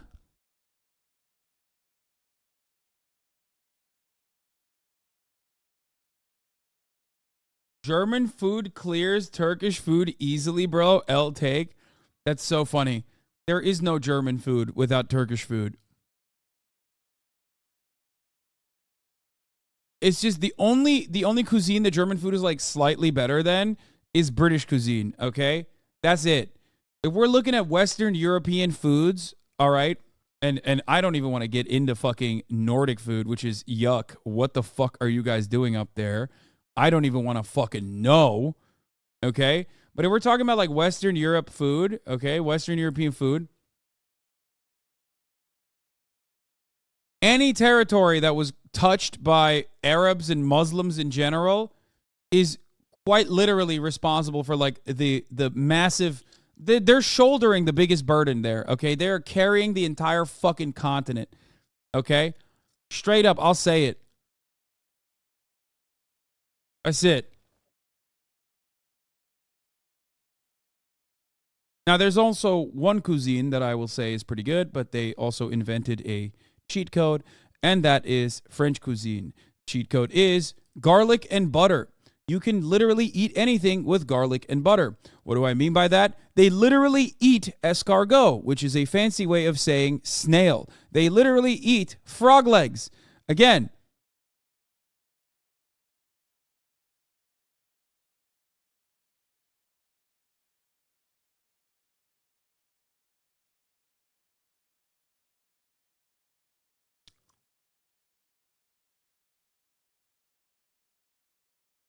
this is historically inaccurate statement about Arabic cuisine impact on Western Europe. LMAO.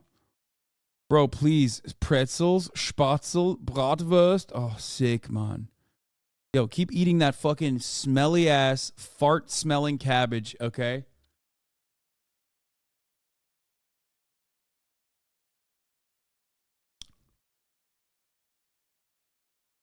Not fancy. It's the word for snail in French. I know, which is fancy.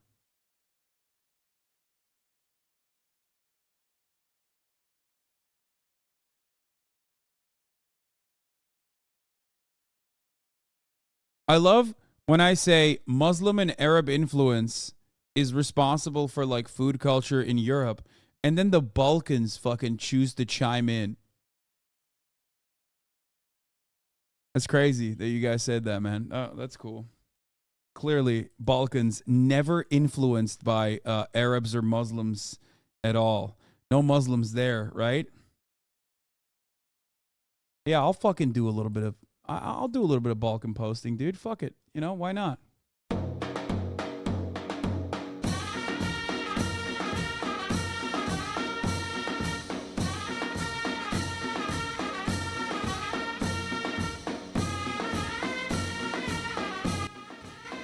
I'm just saying, dude.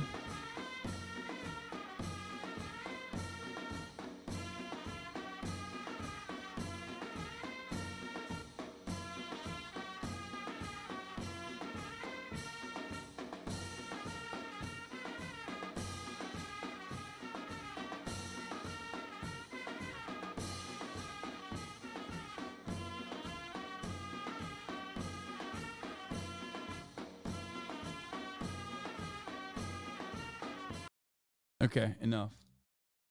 Could it make it past Vienna, though? Yeah, my point stands, motherfucker. That's what I mean.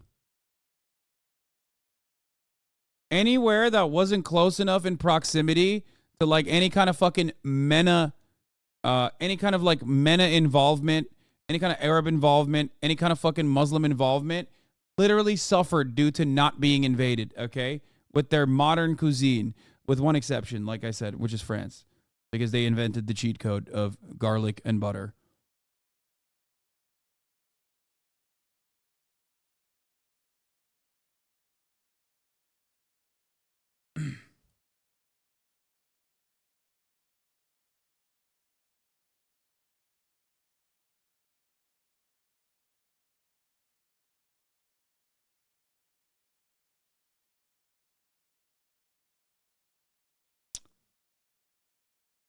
Croissant is technically Muslim too? Wait, what? Really?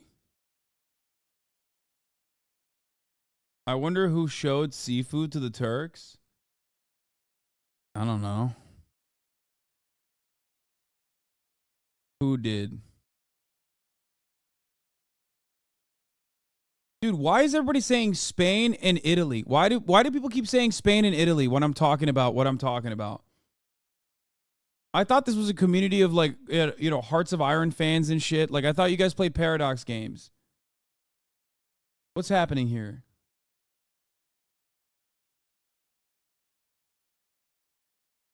France was touched by the Muslims back in the 8th century. That's why their food is so good. Spain was part of the Caliphate, and Italy hosted the Renaissance, which was the consequence of contact with the Islamic world. You were right here. Wait, what's going on? Bro, none of what I just said, like, that is not a good counter to what I am saying.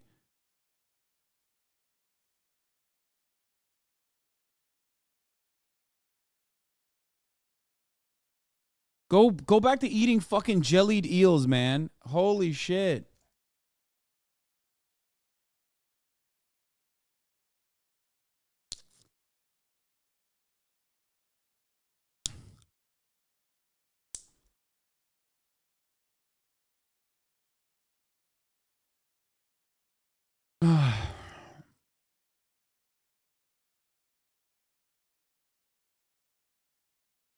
Ain't no way.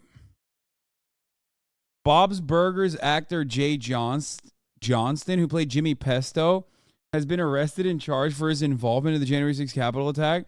Oh my God, he looks like such a guy that would be involved in the January 6th attack. That's awesome. That's actually dope. Good for him. He's just living out his dream, dude. Why are you getting mad? Let motherfuckers act out their characters. I don't even know if Jimmy Pesto is like that, to be fair. I haven't watched Bob's Burgers. Is it weird to think that the region with hotter climate have better cuisine, but then Japan and China appear? Yeah, no, that's not. I don't think it's. I mean, I'm sure that has something to do with it, but I think it's just like it's cultural assimilation, trade, and war. God, I love Chinese and Japanese food. Not sushi, but Sam Cedar snitched? No fucking shot. Oh my God. At least he was smart enough to... Oh, fuck. Never mind. I was going to say, at least he was smart enough to hide his face. Nope. Just kidding. He was not.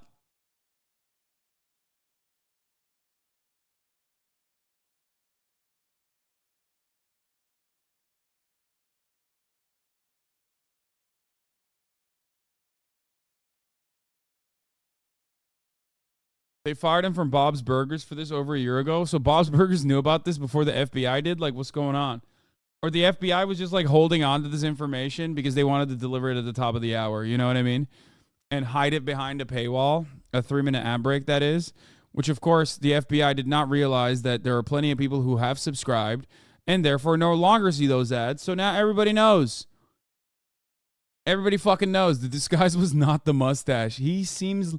If you were dumb enough to do the January 6th thing, you might literally be dumb enough to think that you not having a mustache was adequate shelter, like was a disguise. I do believe that, for the record. Just like I believe that you can and should avoid the top of the hour ad break by subscribing for $5 or for free with a Twitch Prime by connecting your Amazon Prime account to your Twitch account. Or by getting gifted a sub. Here's a 3-minute ad break now.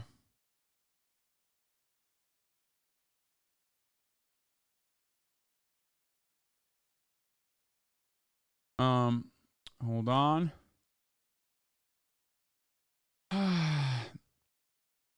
Okay, so some psychotic nonsense happened in fucking Glendale, by the way. We're going to cover that quickly. That's right. If you're a dad and apolitical and you get angry that pedophiles are trying to groom your kids, then you're a far-right extremist, says Tim Pool. Because violent far-right anti-LGBTQ extremists viciously attacked LGBTQ parents outside of a Glendale, California school board meeting about recognizing June as Pride Month. Okay?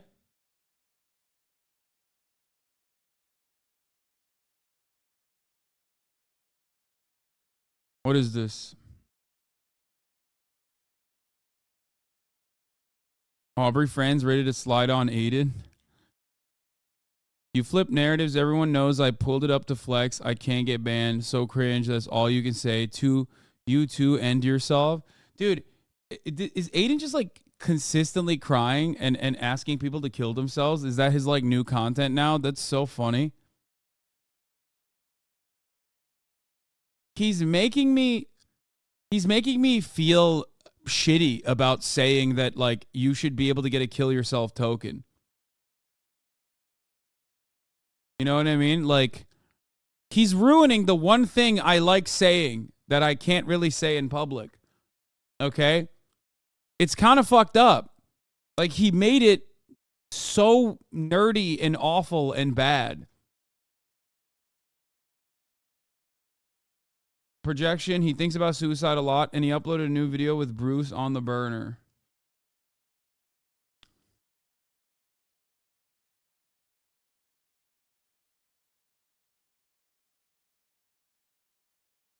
Yeah. The fucking reactionaries already ruined homophobia, which was fucking awesome, and I engaged in it regularly, and now it's like I can't even fucking do it because, you know, there's people who are like actually fucking insanely mentally ill about like queer people existing in society. Okay. And then now they're coming for kill yourself. Like, what the fuck? Stop, dude. Stop fucking doing that. These are fun things to engage with. Okay. You're ruining it. You're making it shitty. I don't like it. They've taken, yeah, is nothing sacred, dude? When I said you can say kill yourself as long as you're getting your kill yourself tokens, I meant like don't fucking leak it this much. Don't just like fucking pepper it every now and then. That's too much pepper.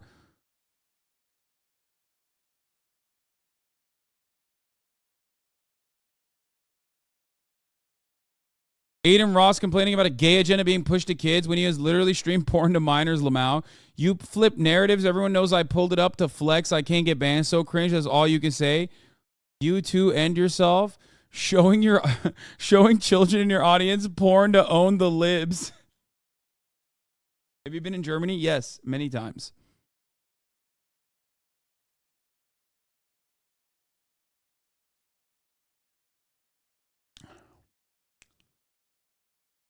Adin Ross is now calling for journalist Jake Sucky to be killed as well. Jake Lucky deserved to be stoned to death. On God, you need to be bullied. Brother, here's the thing, okay? Here's the thing. I don't know why Adin and Adin Ross's fan base are the kids saying like, oh yeah, these guys need to be bullied. Like, we need to be bringing back bullying. When like, they are the ones who look like the recipient of bullying. You know what I mean? Like, who the fuck that is over the age of 14 or has the brain capacity that's like older than 14 is looking at this and going, yeah, you're right, dude. On God. These like adult motherfuckers need to be bullied by Adin Ross. Adin Ross's entire content is literally being bullied by 12-year-olds on the internet. That's been that way since the jump. And while I personally appreciate someone who can, I don't know, debase themselves, reduce themselves to a certain position for the sake of ha-has, it clearly got to him. I mean, look at your fucking eyebrow slit. Like, you can't be out here talking about bullying motherfuckers when you literally shaved your head to look like Andrew Tate, when you literally smelled his chair, or the time when like 98% of your content was straight up like dressing like a girl and being like, aren't I gay? Lol. I'm so gay, by the way. Like, that was your entire content as your sea of like sexually frustrated and insecure 12-year-old audience kept saying, oh, Adin, you're so gay. That's actually very bad. You know what I mean? That was like the majority of his content. And I think partially because he looks like a cum-hungry power bottom, many gay people let that go. They were just like, yeah, whatever. He's just kind of funny, but I'd hit it. You know what I mean? And I'm, of course, specifically referring to Anti-Piker. They just let it go because they don't give a shit. But now it's like kind of sad because he was usually in the middle where it was like, is he actually joking and he's like homophobic? Or is he like not homophobic and he's joking? So he was like hitting that perfect even-keeled center for a little bit. Sometimes he'd switch to the other side. Sometimes he'd switch to the other side. He kept people guessing. But now it's like sad. Now you just come across like an in-the-closet gay dude who's like desperate to win over some, some of the grossest weirdos online.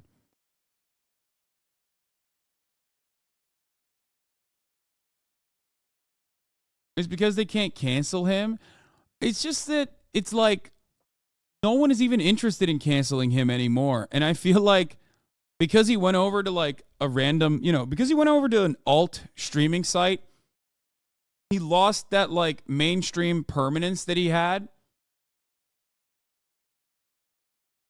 And now it's like people don't want to cancel him because no one cares. Like he basically personally canceled himself by getting a gigantic bag of cash, for the record, right? So it's like odd that, like I said, a guy who's made a living quite successfully off of, at first, being bullied by a legion of like sexually confused 12-year-olds has turned into turned into this guy who's like, no, I'm the one who's bullying now. And now his like fanboys come in here with accounts that they've created over and over again to be like, canceled, he's bigger than you. That's great, man. I'm happy for you. Why are you here again? Why aren't you at kick.com? Why aren't you watching another one of the endless amounts of streamers that's on that platform? Why are you finding yourself on Twitch if you hate it so much? You know? What's up with that? Why are you here?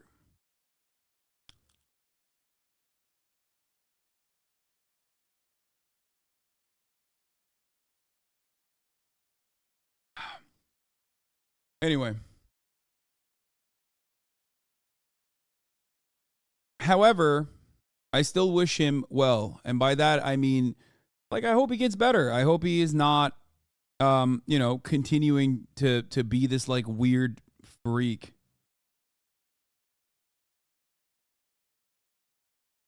I think sooner or later, he will realize that a lot of the other content creators that are supposed to be his friends and all these other people that are supposed to be his friends, like, are not going to maintain the same level of relation or the same relationship with him, especially if like he makes his brand more and more toxic when those guys are, still on Twitch or still on YouTube, you know what I mean? And don't want to be seen with a dude who is like super fucking toxic. Ultimately though, Kick has a lot of money, Steak has a lot of money, so they will keep, juicing people to feel like Adin does have a cadre of people that like him. But it's not going down a good path. That's it. Like, it's not. I can even liken it to my own personal experience to a certain degree. when you're constantly doubling down, even if you are in the right, and in my case, I felt like I was in the right. Maybe I wasn't, you know, maybe I am a piece of shit for buying a house. You know what I mean? So that me and my family can live in a nice place. But like the more you fucking lean into it, the more people are going to shit on you. The more you like double down, the more people are going to shit on you. Okay? You are becoming a lolcow for, you know, people beyond your audience. And, you know, that's not good.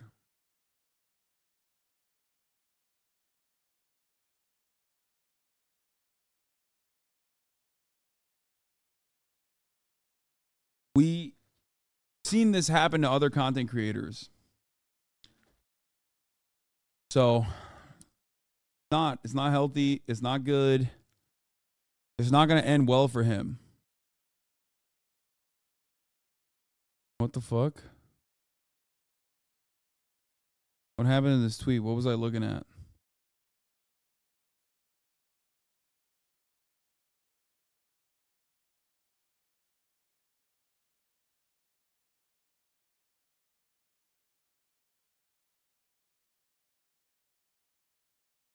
There's no incentive to admit that you're wrong. That part is true. I don't even know what that tweet was. I don't even know what I was looking at that's like blocked. But yeah, he was doing the Hasan, you push a gay agenda for little boys and girls, you're a creep, you're going to hell. Adin Ross complaining about a gay agenda being pushed to kids when he literally streamed porn to minors, LMAO. Like that's what Jabri was responding to. Like after today, I will of course go back to the same policy of like ignoring Adin. Because he's like super desperate to get people's attention, myself included.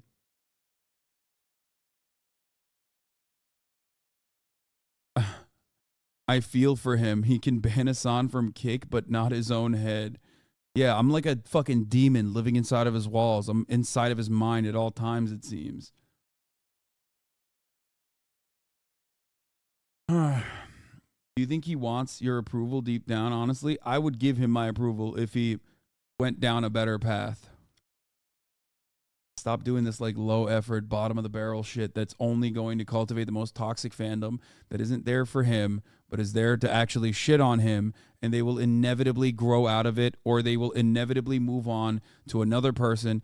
And the only thing that will remain is people that are really, really desperate to manipulate your life and make it worse every fucking moment. Okay?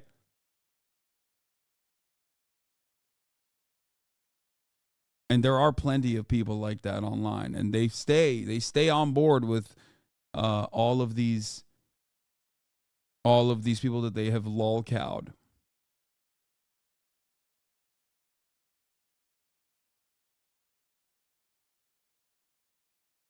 You know?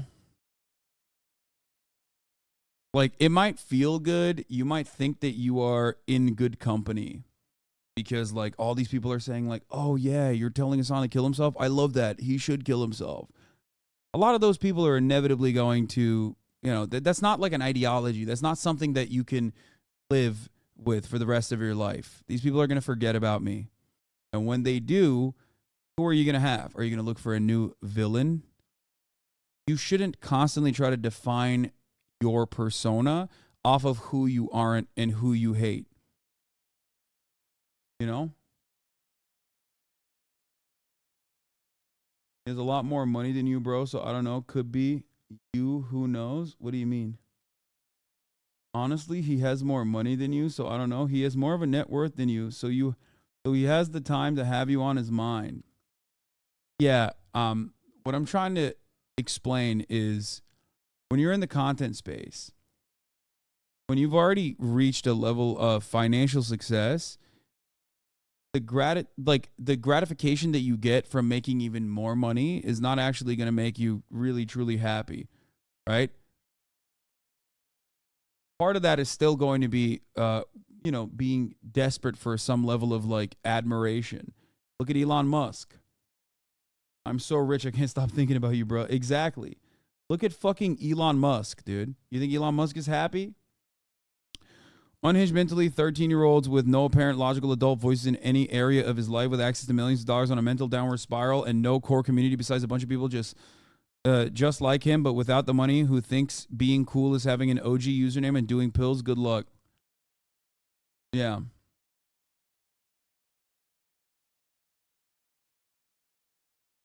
No, straight up.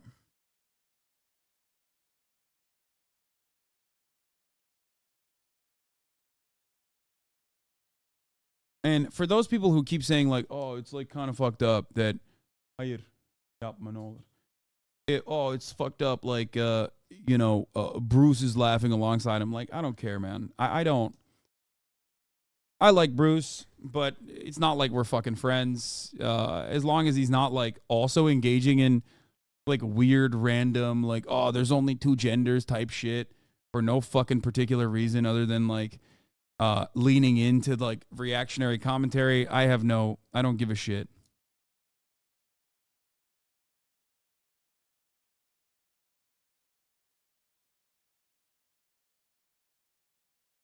You're telling teens it's okay to be yourself. Also, kiss yourself for the meme, you know, while he's literally being a toxic piece of shit. So, yeah, who's the bad one here? Wait, what? I don't know what that means. Hey, come again. Try it again. So, would you rather stay on Twitch forever and lose money? Yeah, dude, I'm fucking losing money. Thank you. Thank you for caring about my finances. I'm happy.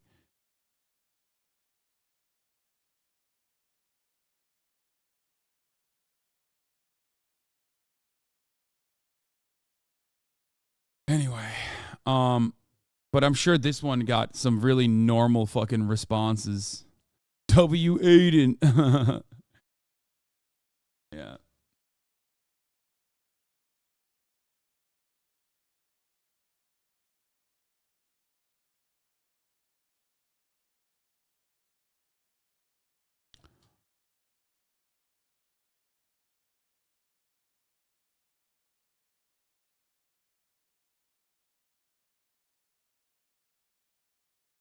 Being too charitable to Bruce, you know, he knows what he's doing. Yeah, like I said, I don't give a shit.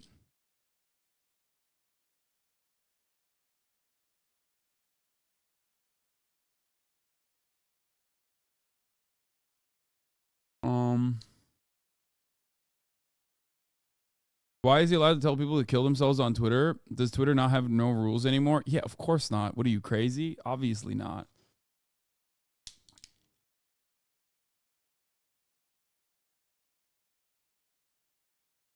I don't know if Dexerto writers and posters like you or hate you. I think some people at Dexerto like me, but the audience fucking hates me. And Dexerto likes clicks, and they know that when they post about me, no matter what, all of the fucking haters, all of the haters are gonna come out of the woodworks to like it, to be like, dude, that's so sick. That's so fucking fire. That's so sick that he said that, which, by the way, I don't give a shit. You know what I mean? I hear it all day, every day. Come on now.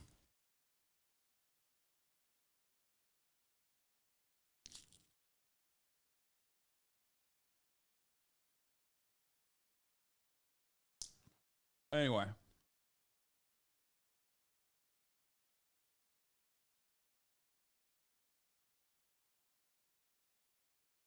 You swear you're not going to do it right? Dude, trust me.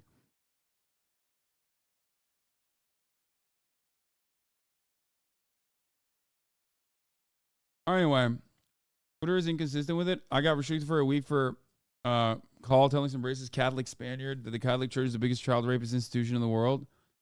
I mean, they're not inconsistent. They're just like openly right-wing, I think. But yeah, Adin has gone down the Sneeko pipeline almost entirely. I'm surprised that he's not like homies with Sneeko, like openly. You know what I mean? And when you go down that pipeline, yeah, you can get a lot of money. You can get the bag. But it's not going to be rewarding. It's not. Everyone is like clowning on you. Everyone says they hate you. Everyone thinks you're fucking awful.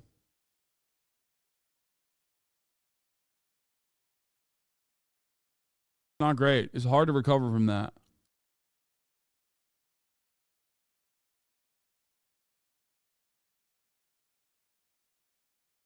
Anyway, what else was I gonna look at? Oh, we're gonna do the Armenian the thing here. This happened 4 blocks from my Overwatch League apartment.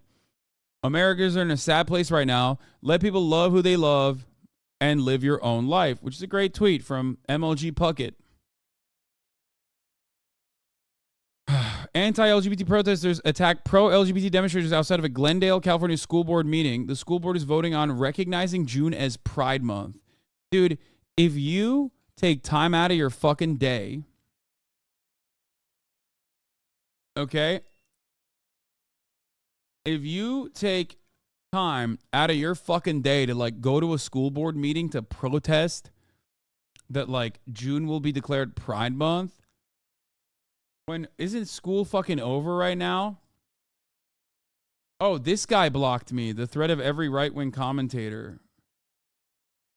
Why did they do that? That's weird. Who is this guy? Documentary photographer, journalist based in LA covering protests. Policing poverty in prisons. Destroy what destroys you. Member of IWW. What the fuck? God damn it, I can't even fucking see the goddamn thread.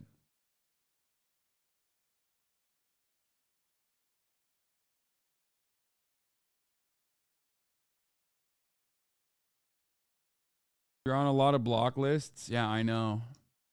Probably because of your anarchist bashing. Yeah.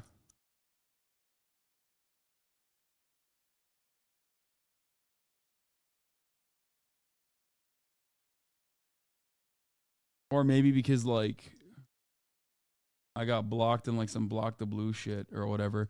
I don't have my alt on my desktop. I'm not going to fucking log into my alt on the desktop to get in here. I don't really care enough about it. But anyway, these are people who are...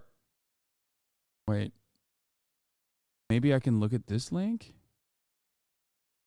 Let me just try it over here. Maybe I can, like, look at the... Better not be fucking pissing over there. Oh, okay. At least I can look at Kelly Stewart. Does follow me and did post these links. Okay. The person who posted okay, so anyway, so here's the story, okay? As far as I understand, I mean, fuck Tim Pool, obviously, as always, but anti-LGBT protesters attack pro-LGBT demonstrators outside of Glendale, California at a school board meeting. The school board is voting on recognizing June as Pride Month. So, fucking all-out brawl. Okay? All-out brawl. I assume that cops probably protected the anti-LGBT protesters. Usually they do that in that situation. Tim Pool called this, if you're dad and apolitical, you get angry that pedophiles are trying to groom your kids and you're a far-right extremist. There's a blackout on reporting this was Proud Boys organized by fascists, almost no parents. Turns out, unsurprising, there might have been some parents, but there might have been some parents involved, but a lot of the people involved were known Proud Boys. I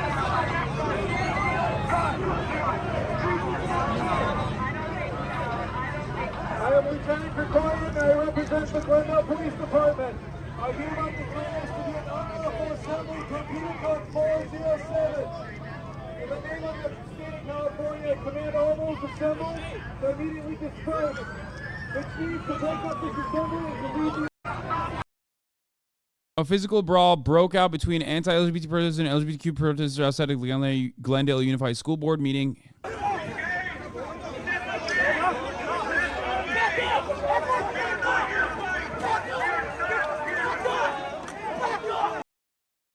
Police repeat order of unlawful assembly, warn crowd of impact munitions, and arrests for failing to disperse outside of the school board meeting. Then the Glendale police made at least one arrest following the brawl. Multiple anti-LGBTQ protesters pushed against police officers. Eventually, some pushed past the police to fight. An LGBTQ supporter who was tackled and beaten on the ground by protesters was arrested. Wait, what? So the fucking guy, the one guy that they arrested was the guy who got beaten up? You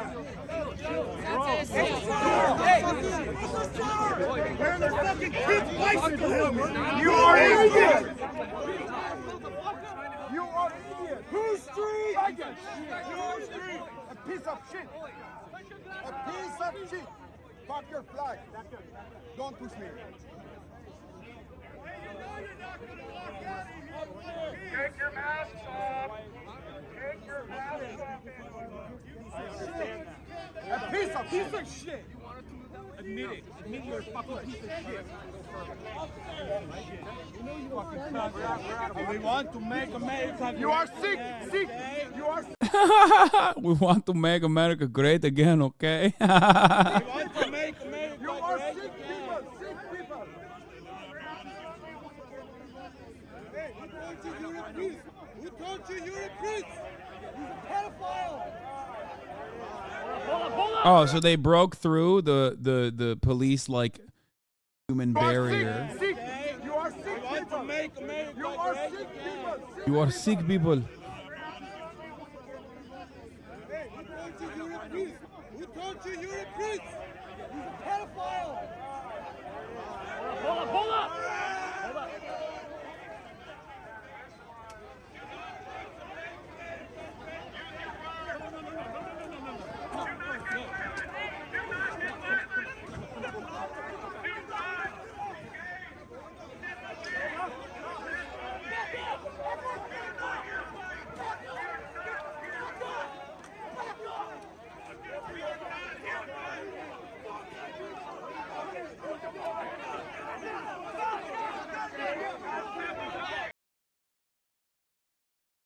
I think that guy might be Armenian. Yeah.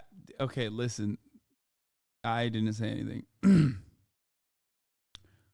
You did. Protesters detained by the police. He gives a statement. Like this. I'm a conservative Trump voter. I'm running for Congress. A protester lays on the ground and act of civil disobedience, refusing to disperse after the unlawful assembly is declared. And he's a guy who's running for Congress. Oh, he's killing it. There were protesters holding up anti-LAUSD signs. Glendale has their own school district, so they're clearly not parents. Well, they are very stupid. So, but holding up an anti-LAUSD sign is definitely astroturfing. Straight up. Anti-LGBTQ protesters arrive at Glendale City Hall after the unlawful assembly declared at the school board meeting a few blocks away.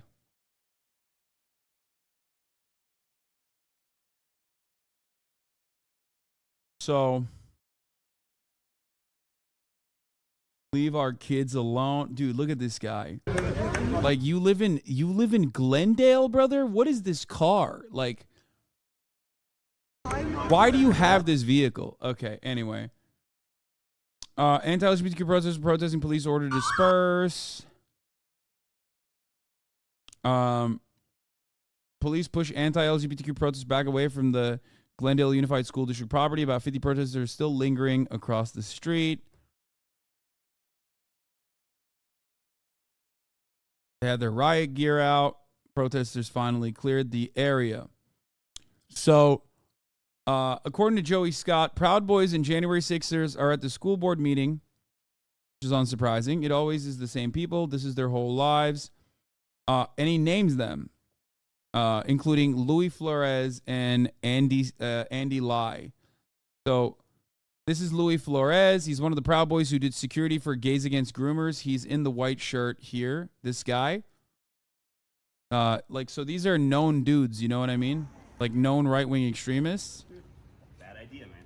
Bad idea, why? Bad idea. You already got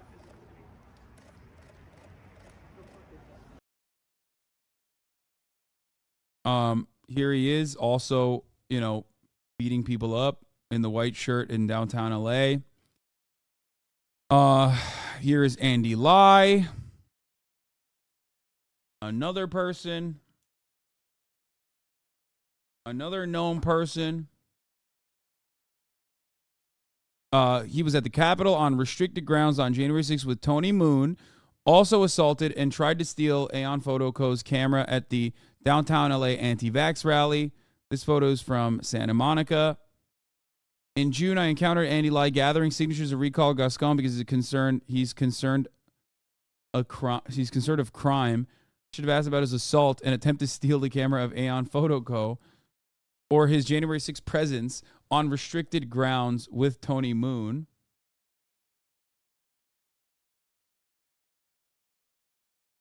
This screen grab of Andy Lai assaulting Aeon Photoco and trying to steal his camera. Here it is. And here is Andy Lai working security alongside Tony Moon, also known as Roof Korean 7, in the anniversary of January 6th in Beverly Hills.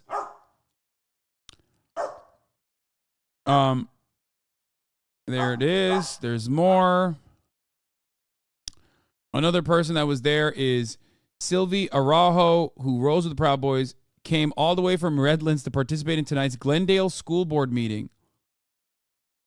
She is the admin of We the Parents, a Facebook group, and is a member of Legxit, a group that's existence is largely hinged on trans, queer, and drag panic social media posting. She spends her time with local Proud Boys harassing me because my teen is trans. Here's Travis Witcher. He was there. Tony Moon is also present. He's been gone a while, but he's a violent piece of shit, so avoid at all costs. I'm pretty sure he's the one who had that thing, right? The Tony Moon, wasn't he the one who had like the fucking rib cage breaker thing? Adam Kiefer is also present tonight, also a violent piece of shit, also a big loser in court, a right-wing brawler. Okay, I don't know why she's fucking grabbing her tail. I'm like...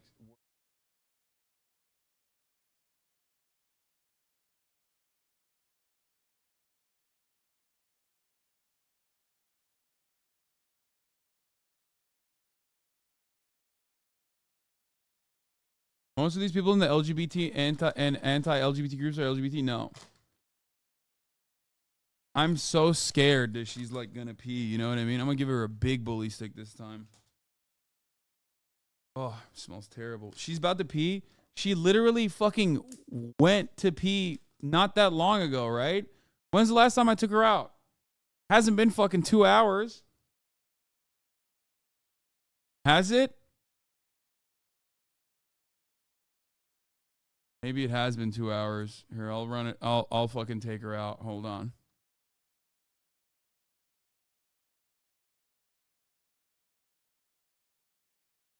Anyway, we'll run the how streaming caused the TV writer strike while I go take her out to pee, okay?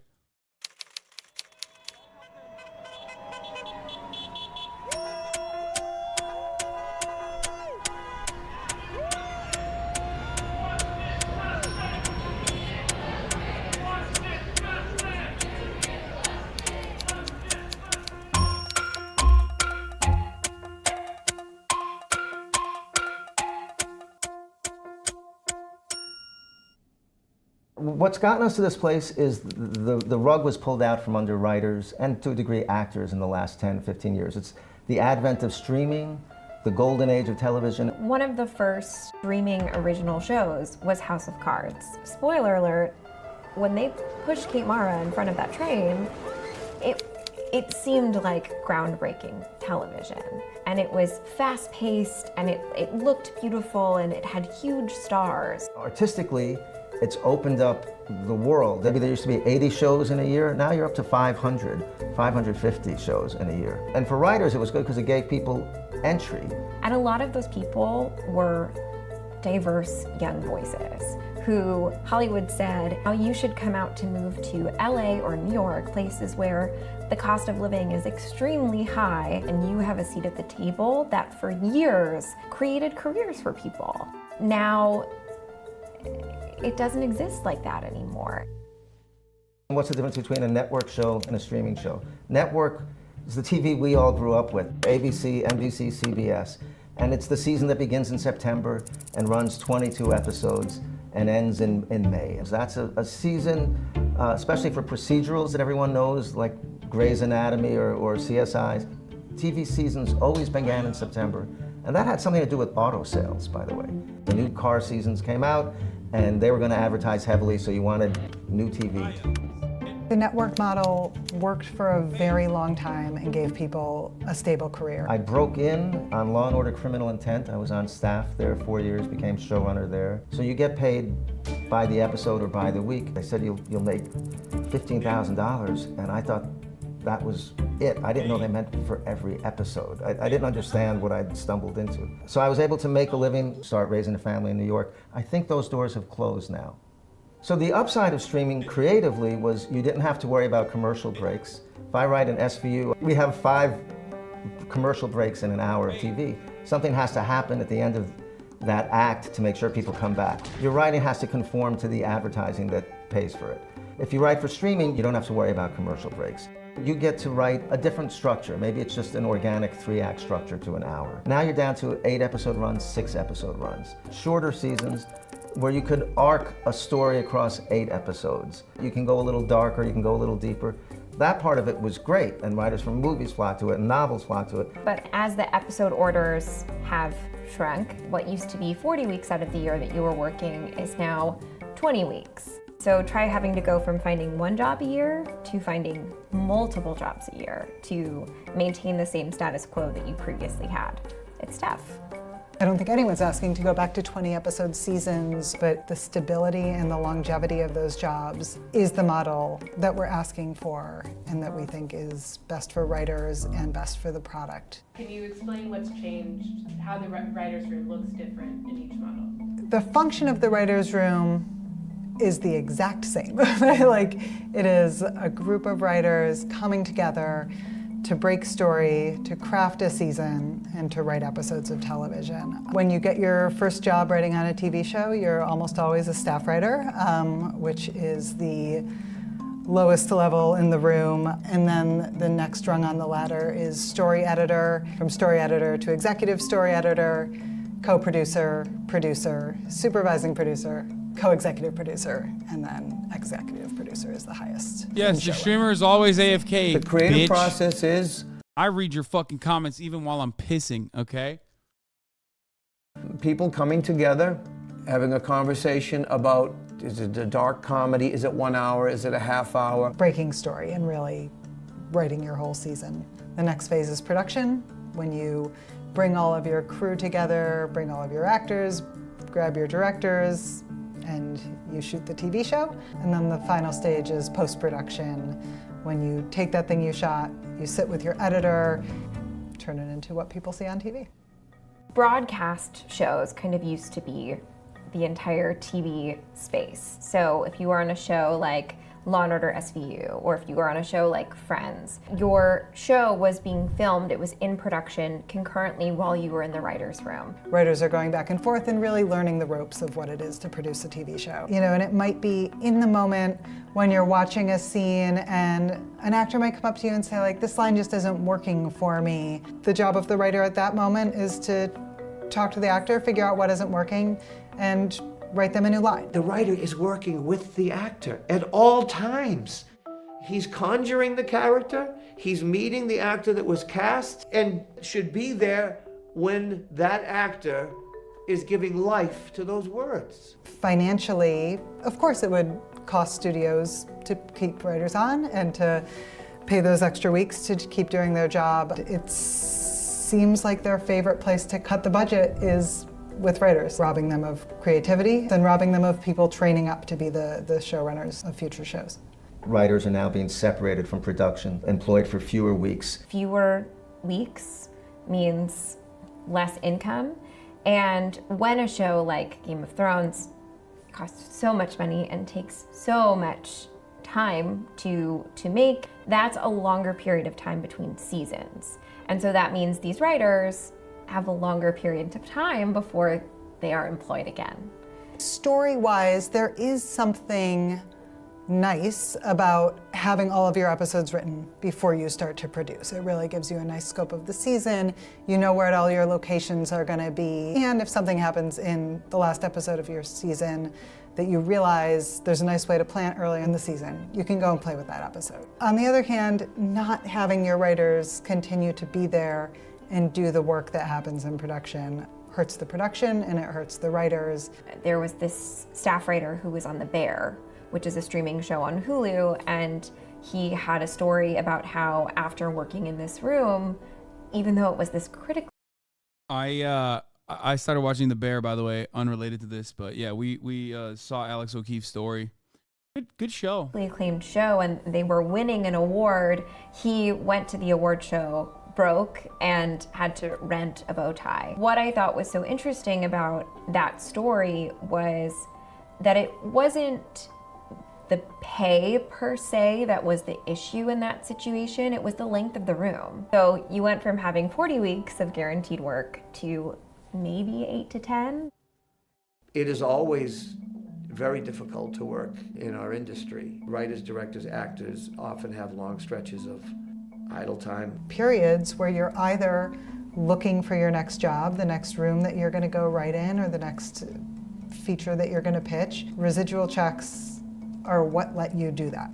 Residuals, which are how actors and writers tide themselves over during lean times, have basically been decimated. When TV first began, there was a big strike in 1960, and that strike resulted in writers getting residuals. The reason my network residual is so healthy is because that was negotiated a long time ago when that was the only other way an episode could be rewatched. If you wrote for Friends or Seinfeld, these shows that are on all the time, every single time it's used, you get a check. the number of runs your show has, the size of the check decreases. The show is generating income for NBC Universal, and so you will see some of that income. Now streaming comes in, and there's a terrible formula based on a percentage of the sale from.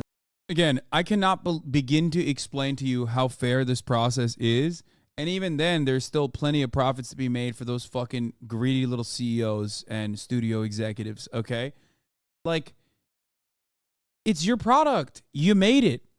You deserve adequate compensation anytime that product keeps making money. Why the disrespect for Armenians? Is that... Aw, dude, I fucking missed it. We're gonna get back to the Glendale protest in a second. Ironic that you were bringing up the disrespect to Armenians when my entire perspective there, your fellow Turks gave them a genocide, so not a good look. First of all, one, I have never denied the Armenian genocide or anything like that. So let's immediately address that. Number one. Number two. That entire coverage showed you that, like, the main people there were not Armenians at all. They weren't even fucking people from Glendale, which is, you know, redundant when I say not Armenian, not from Glendale. But regardless, I was actually showing you that none of these fucking people that were protesting there were actually Glendale parents, but instead right-wing extremist tourists. Okay? You've been on this platform since 2013. What happened? Did your brain fucking slowly but surely press with an iron press throughout the entire process? Now it's just smooth. Just so fucking smooth that you have zero reading or listening comprehension, zero critical thinking skills.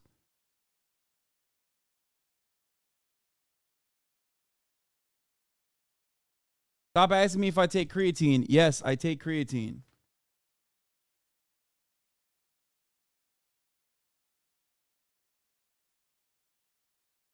It's weird because it's like, there's two things that my fucking haters say about me that is like laughable, which is one, that I am bisexual and that's bad. Okay. I'm not. It seems like wishful thinking when I hear it from haters and fans alike. Two, that I deny the Armenian genocide. I have never denied it. Like, I've never fucking denied it at all. And it's just like the only time people have, the only time I've ever heard of this is from like the most unhinged motherfuckers, okay?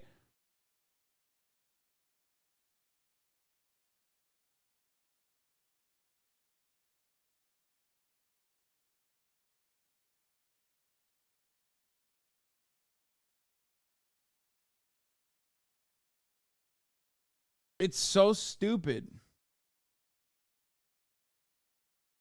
Like, I mean, here, this is a video from fucking more than 4 years ago, actually, at this point, okay?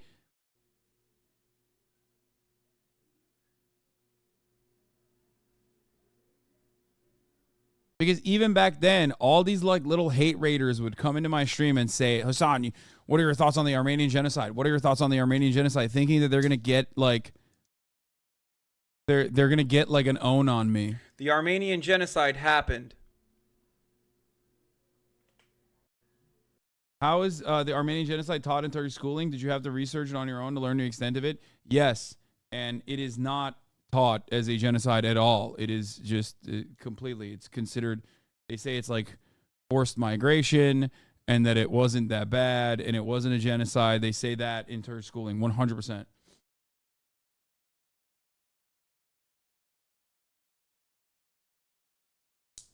Straight up.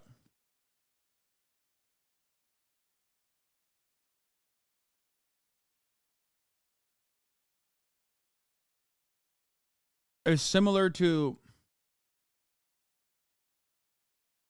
as an Armenian, the main thing I see from people on Twitter who claim you are an Armenian genocide denier are super cool with the whole Jewish genocide. Yeah.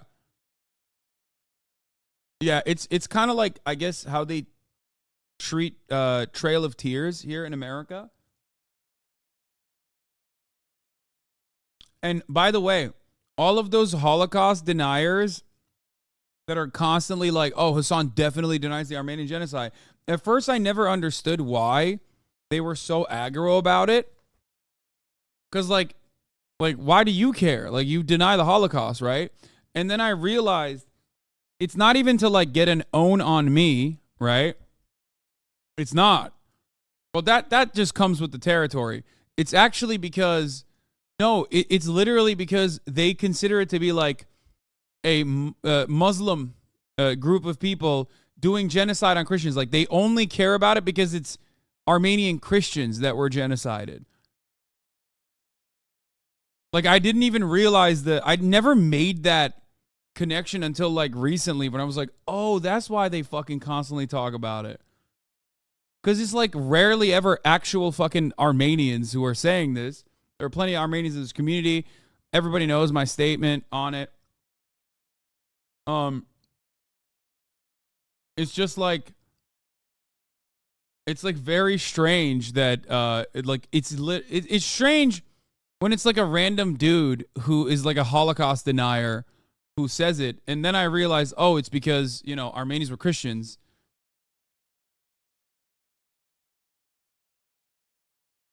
Is it not racist to just walk up to a Turkish person and bring them to Armenian genocide? Yeah, I mean, it's stupid as fuck, but whatever. I don't really give a shit because it did happen. So, you know, got to kind of take the L on that, I guess.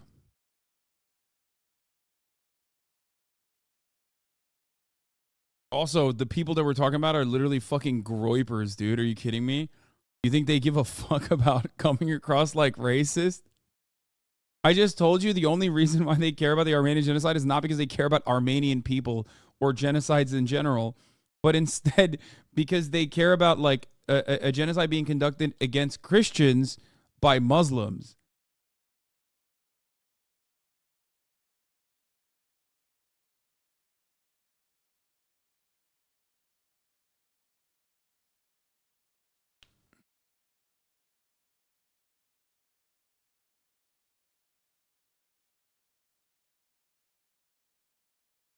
Anyway.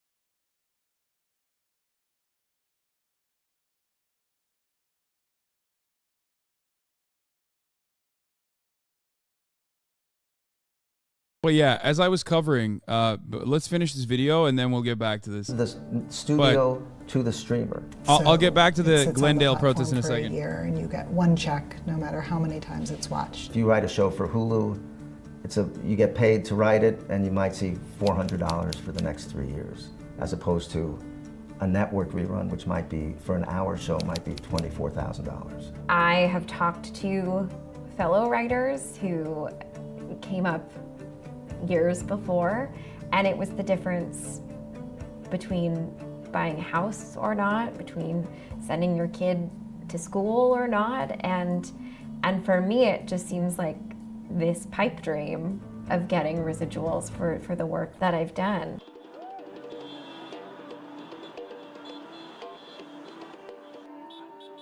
This strike seems to be catching fire because it mirrors the discontent a lot of workers feel about this yawning wage gap between the top and the bottom. Secondarily, but correlated, is that it's about the art that we're making. And if... Yeah, no, the Armenian genocide had nothing to do with religion. Like, no, I mean, maybe like the religion played, it was more ethnic based than like it being a religious genocide. And I think that people that fucking claim that it's religious are doing it because they only care about that angle on it. It's totally secondary. Maybe it contributed to the like negligence, like people not caring about it, you know what I mean, while it was happening. But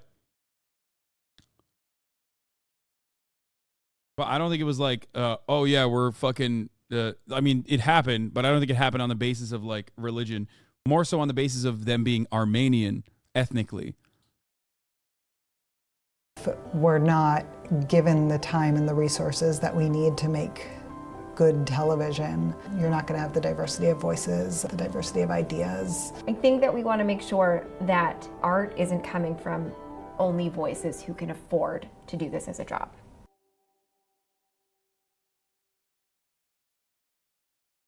The AMPTP member companies remain united in their desire to reach a deal that is mutually beneficial to writers and the health and longevity of the industry, and to avoid hardship to the thousands of employees who depend upon the industry to their livelihoods.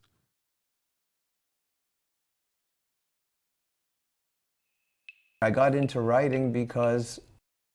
Anyway, so that was the fucking writer strike.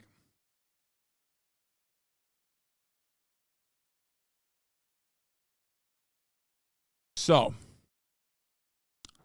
back to the Glendale protest, though. Back to the protests that were happening in Glendale.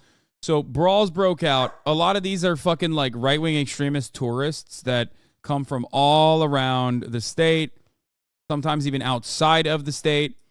They're like Proud Boys and a bunch of other like complete psychopaths who have made this their work, you know, their lives' work is this. They're protest tourists. They're right-wing LARPers who are just absolutely fucking insane. A lot of them are Proud Boys. They go to these kinds of things all around Southern California. These people hop around school districts all over Southern California, harass parents, and yell about groomers because schools want to be welcoming to the LGBTQ community. And the unfortunate part of this is that, like, to the outside world, especially when this is paired up with like a fuck ton of insane anti-LGBT right-wing propaganda that is framed in an incredibly disingenuous way to make it seem like this is, you know, like schools being like, oh, if you're gay, that's fine. Turning that into, oh, this means like they want to queer our children. They want to make all of our children trans. Because of that, paired up with like the way that these guys operate, you end up having like random fucking people like Bradley Martin a while ago be like, oh, this has got to stop. This children thing has to stop. I asked Bradley personally after that tweet. I was like, Bradley, where are you getting this information from? What do you mean this whole thing about children has to stop? And he literally had nothing. Like, he couldn't find it. He could not even give me an answer on where he came from. And from what I understand, a friend of the show, who I've shared drinks with, Nick Merckx, was another person who was like, yeah, they got to stop with this children shit. And it's like, it sucks. It sucks seeing people who are like otherwise completely oblivious of what's going on assume a stance like this because, yeah, the media literacy dial on most people's brains is like dialed all the way down to like minus 1,000. And you hear it, for the record, like, you hear it from people like this who are relative Normans, okay? They should leave little children alone. That's the real issue. It's like, this is how you lose normies, okay?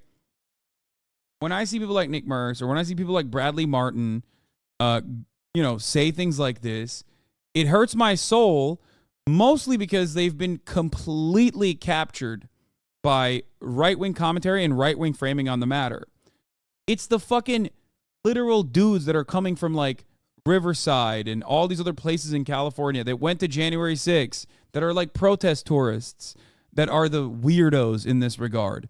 It's not the fucking school saying, it's Pride Month. It sucks. A school saying it's Pride Month is not a bad thing, okay? And I'm sure, look, Nick has a child now. I'm sure if his kid wanted to, maybe later down the line was like gay or something, because this is not a choice, okay? It's something that happens, it's normal. If he would 100% not have this position, I do not believe that he would be the type of person who'd be like, oh, fuck you. Like, he would have a completely different and reformed perspective on the matter. Now, I don't want to put words in his mouth, but that is my perspective. I do. The reason why I care about this kind of stuff is because I don't like seeing people who are getting duped by right-wing propaganda this way. Because the question I always have is, who do you think, like, why do you think they're targeting little children? How do you think they're targeting little children? And this is not for Nick Merckx, but for people who actually feel this way. Okay? If they are not conservative mouthpieces, which Nick isn't, okay? He's not a conservative mouthpiece. He's a guy who fucking plays Call of Duty. He's a guy who plays, Modern Warfare, shit like that. So, if it's not, where did you get this information from? Why do you have this perspective? How do you think they're targeting children, and what are they doing to children? Because I feel like if you see normal people in your lives, okay, if you see like Normans who are like, oh, I'm apolitical, I don't really know, I have some like right-wing ideas, but whatever. If you have people like that in your lives and you hear stuff like this from them, you can talk to them. You can ask them, like, what do you mean? Don't be contentious. Don't be fucking aggressive. Don't attack them. Because in many circumstances, they're not coming at this from like the same perspective that Charlie Kirk is coming at it from. They're not coming at this from the same perspective where Tim Pool is coming at it from. Those guys are disingenuous. Okay? Yeah, Nick is from a city where they plaster rainbow flags all over and have for 30 years during Pride Month. So silly to pretend it's new. Exactly. It's not a new thing. But this reflection, this attitude is new. Why is it new? Because someone got you to pay attention to it and make you mad about it. Someone very deliberately and someone desired this outcome out of you. And they lied to you. Especially when you think about like all of the people that I talk to, like Normans that I talk to, that don't even give a shit about like the Target stuff, but will like make offhanded remarks about it, or will like make jokes about it because they know I'm not transphobic and I'm, pro-trans. So they'll like come at me. They're not even transphobic themselves, but they'll be like, yeah, you hear about Target? They're making, they're selling, Tuck It. She's freaking out because she fucking dropped the photo frame. They'll be like, oh, what about those, baby Tuck It things that they're selling at Target? And it's like, that's not real. You know what I mean? That's not a real thing. That was for adults. Even if it was for kids, why do you care? That is transphobic, just less intense than what you're used to. Yes, but we've already established that society is transphobic. Society is transphobic. It's a normative position. So what you have to do in that situation is address people where they're at, slowly but surely unwinding their position without being like immediately and aggressively contentious. That is, of course, if you want to address things like that. You might not. You might be like, all right, no, that's it. I don't want to fucking be there. I don't want to I don't want to talk about this. This immediately comes across as like dangerous to me. And if you're a trans person, that's totally fair. That's totally valid. I'm not asking you to do emotional labor. Fucking idiot. She just yoinked it. Oh, that's funny. That's smart. She's fucking so smart. She's such an asshole, but she's so fucking smart.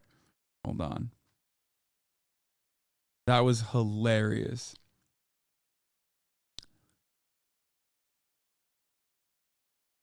Anyway,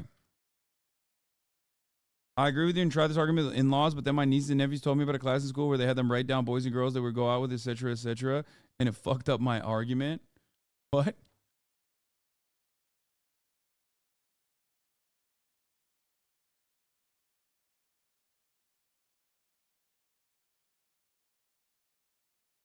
What? So you're woke now? Yep. You know me. I'm acting brand new out here, being fucking woke.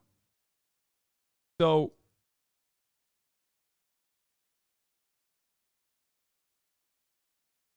just remember, okay? Remember that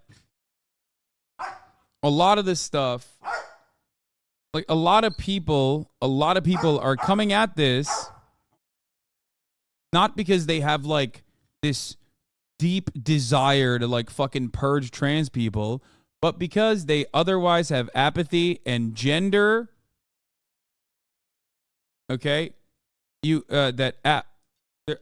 have apathy towards trans people because gender and our antiquated way of understanding gender is not a social construct, but instead is like this biological reality, which is not true, scientifically speaking, is permanently plastered in our fucking minds from a very early age.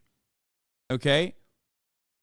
So when you're having a conversation about this kind of stuff, if you have the capacity to do so, always remain calm and try to explain it and ask questions about like where they're getting this information from. In most circumstances, the talking points will end quickly because they're not, it's just like usually a fabrication. It's not real. Okay? It's not like a serious issue. Mostly coming from Facebook, for the record. But like, no, your teachers aren't like fucking teaching kids how to do anal and shit. You know what I mean? Like, that's insane.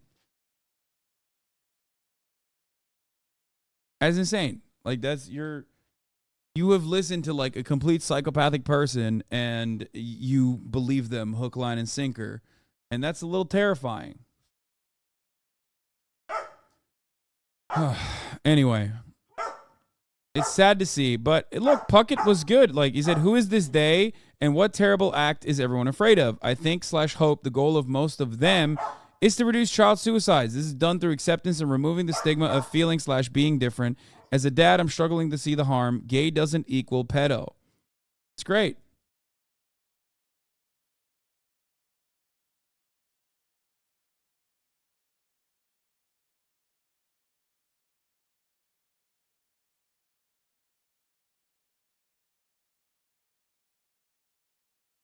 I think conservatives found that what about the children is a core political rhetoric win, just like support our troops. Those of us who try to be rational about what's happening are painted as complacent in child exploitation, national defense, military support, etc. So they can just lie about shit, and if you try to disagree because they're lying, they claim you support what they're lying about.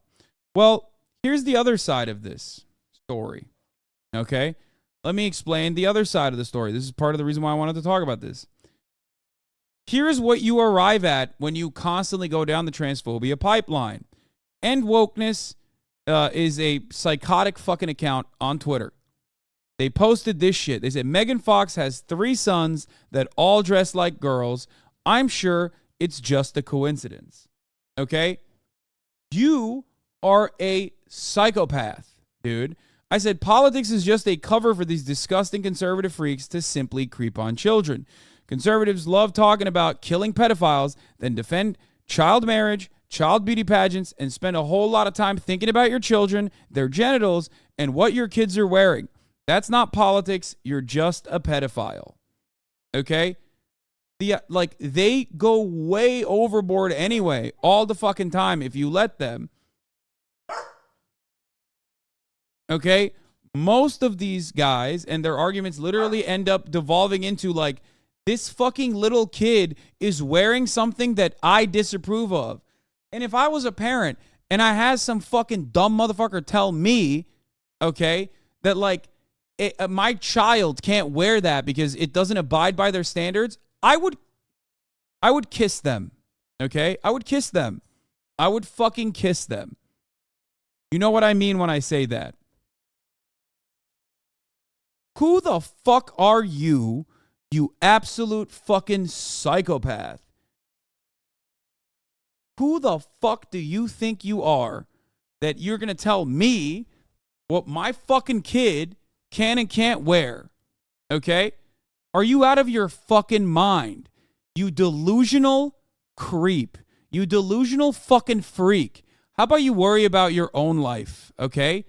Before you have issues in your own life. It's fucking ridiculous, dude. These people have brainworms, okay?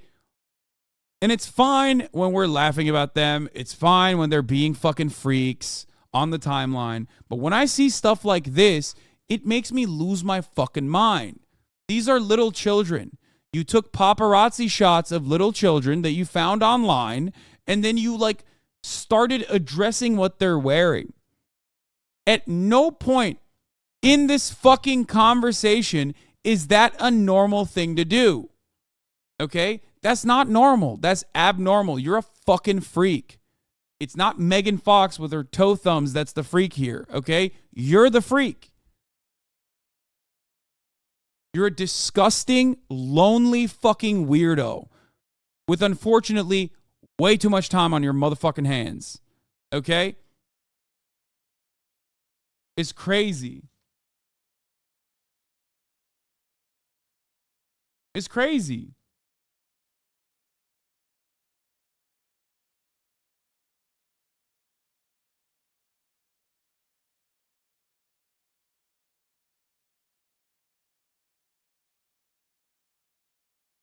It's very weird, dude. You can't turn around and turn this into a fucking political project, okay?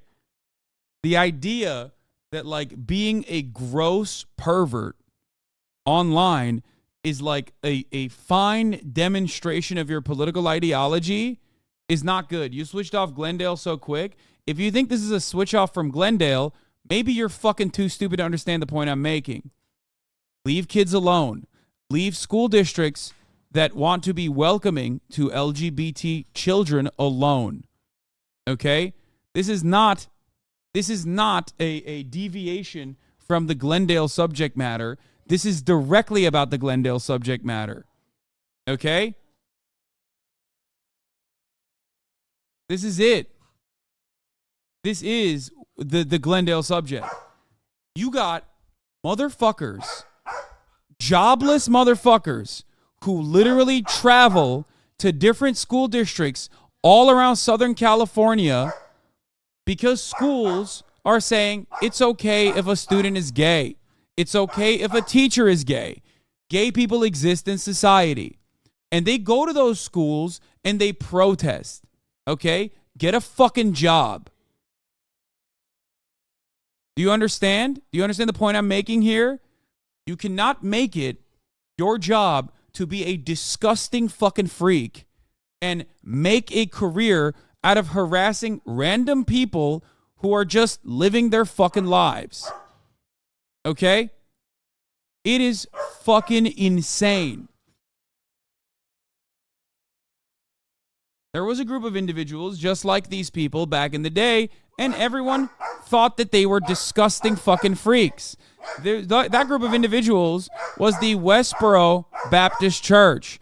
Oh my God, I am going to leave this dog for adoption on the side of a fucking fire station. Holy shit, dude. I swear to fucking God, taking her to the shelter right after the stream.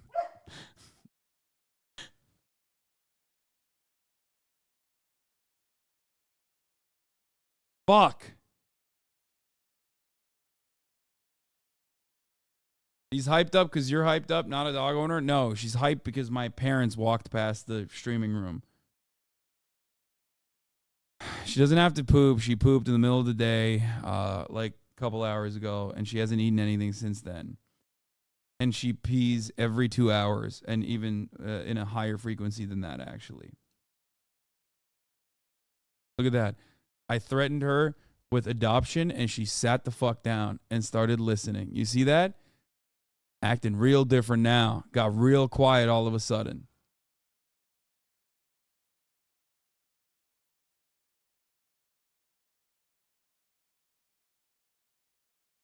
Why do you keep your dog in a cage? Because she is a little baby.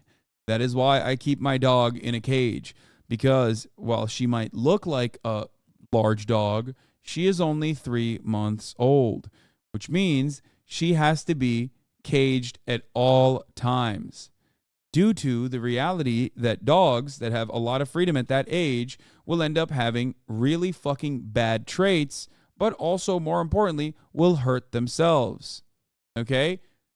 If I let her roam, she would 100% die in a span of probably 2 hours because she would choke on the first fucking sock that she found that she would consume. Okay? Just like chatters can't be unsupervised at the top of the hour when there's a 3-minute ad break. I have to hold your hand through that process and explain to you that if you no longer want to see those ads, well, then all you need to do is subscribe. And you can do that for $5 or you can do that for free. Okay? Twitch Prime is free. You can also get gifted a sub if you're lucky. Okay?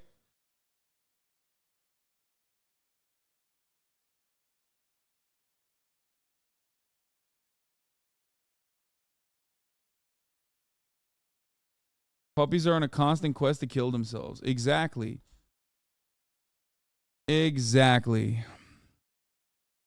Here's a 3-minute ad break now. Anyway. Question mark? Get a bigger pen. Needs more room though. Ad block? Question mark? Question marking the fact, well, the reality that puppies are on a constant quest to literally kill themselves is hilarious and only shows me that you are completely oblivious to the reality. And if you do have a puppy, you probably got very lucky.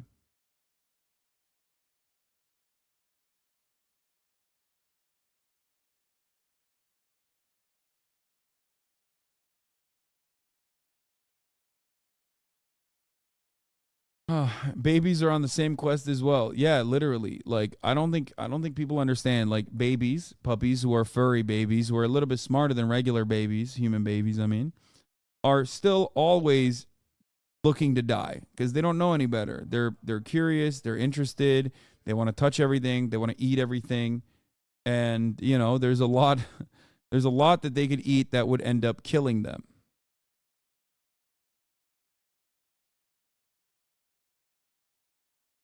Anyway, so this is a psychotic thing that happened, and you know, I had to address it.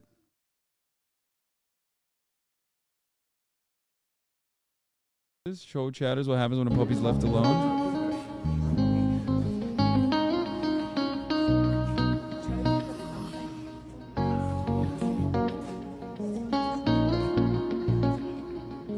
That puppy is choking to death.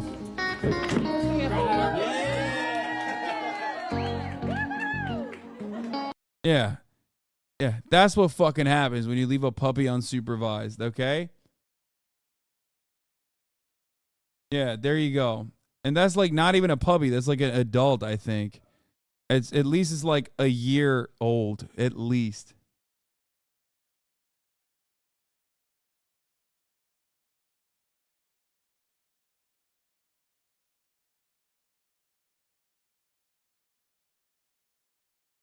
That's a Malinois. Yeah, Belgian Malinois. They will do that until they're adults. Straight the fuck up. I work with BP dogs.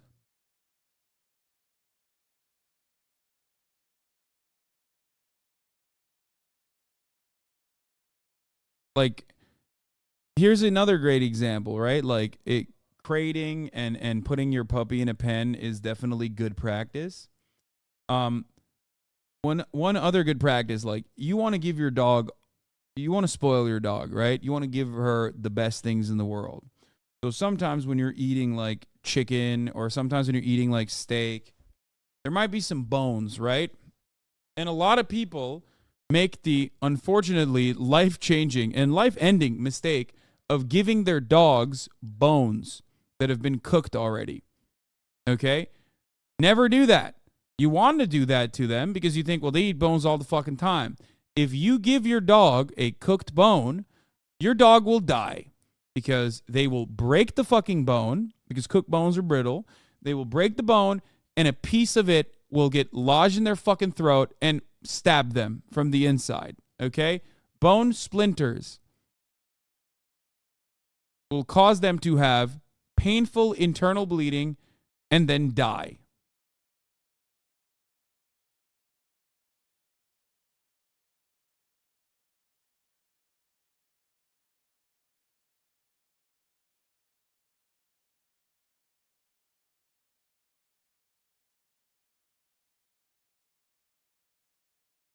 Anyway.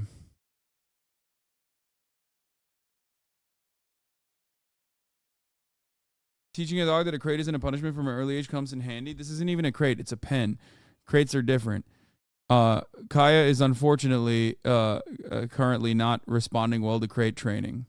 She's perfectly fine in the crate when I am, in the room sleeping.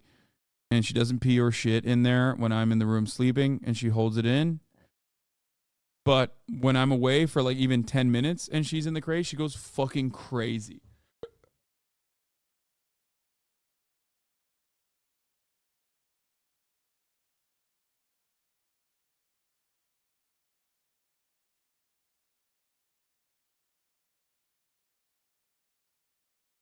Anyway.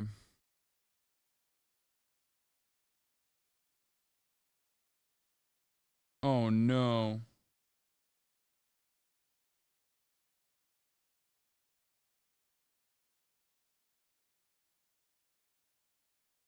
Ethan said he might have COVID. What the fuck?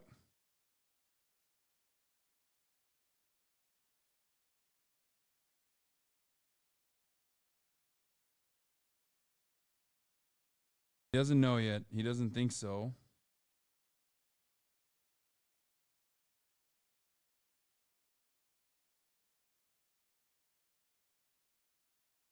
Ay, ay, ay.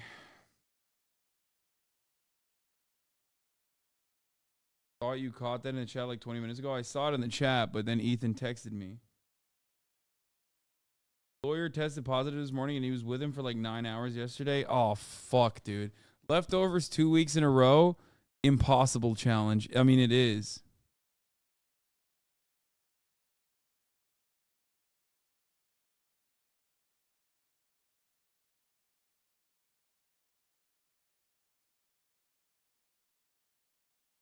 The problem isn't necessarily that like COVID is over or COVID is not over or COVID would fucking take me down. The problem is I'm going to Japan soon. Like, obviously I don't want to get COVID, clearly, because, I'm with my parents. But I also am going to Japan soon, and if I get COVID now, I won't be able to do that.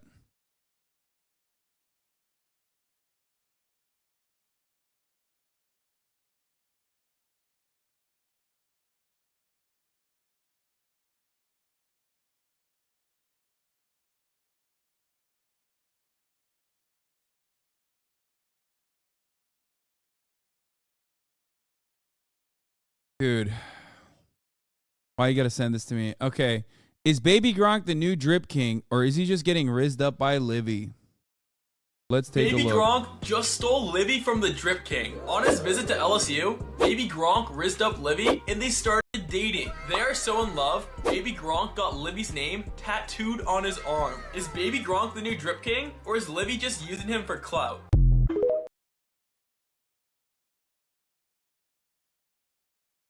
That's it. I needed to address that. There were a lot of questions in the chat like, Hasan, is Baby Gronk the new Drip King?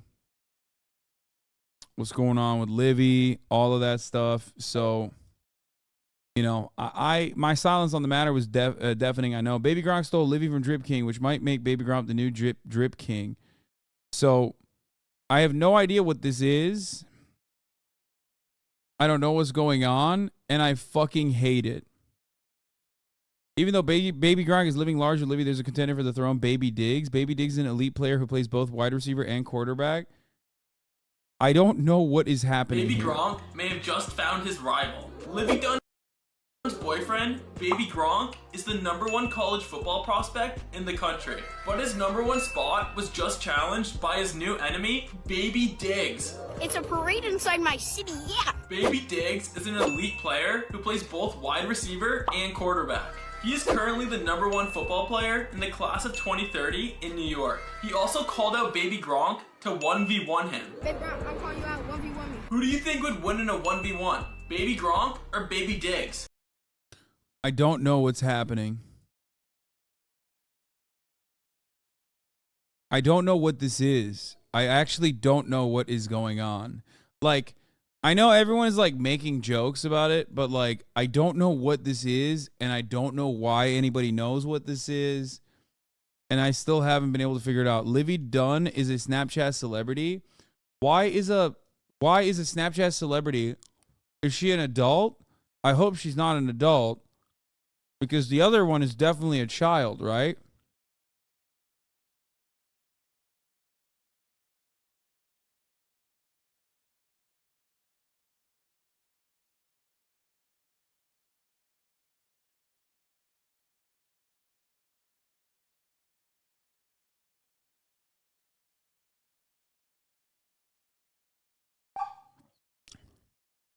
She goes to LSU. She's 20, and the kid is 10.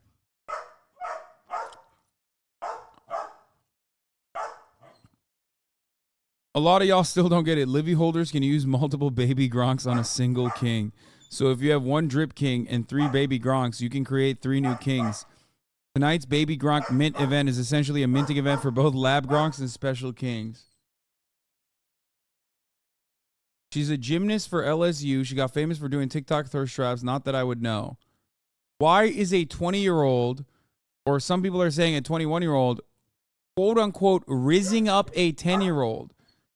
Is this like another one of these like Hezbollah situations? Is Baby Gronk actually like an adult? What's happening? I specifically hate this meme because it's already been co-opted by the unfunniest normie style people, the kind of guy with a current Hezbollah profile picture yet.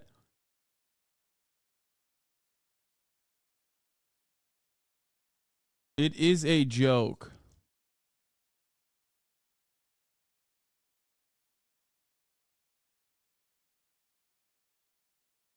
Defector.com. Livy rizzing up Baby Gronk explained. Livy is Olivia Dunn, a 20-year-old gymnast for LSU. She has 7.5 million followers on TikTok and 4 million on Instagram.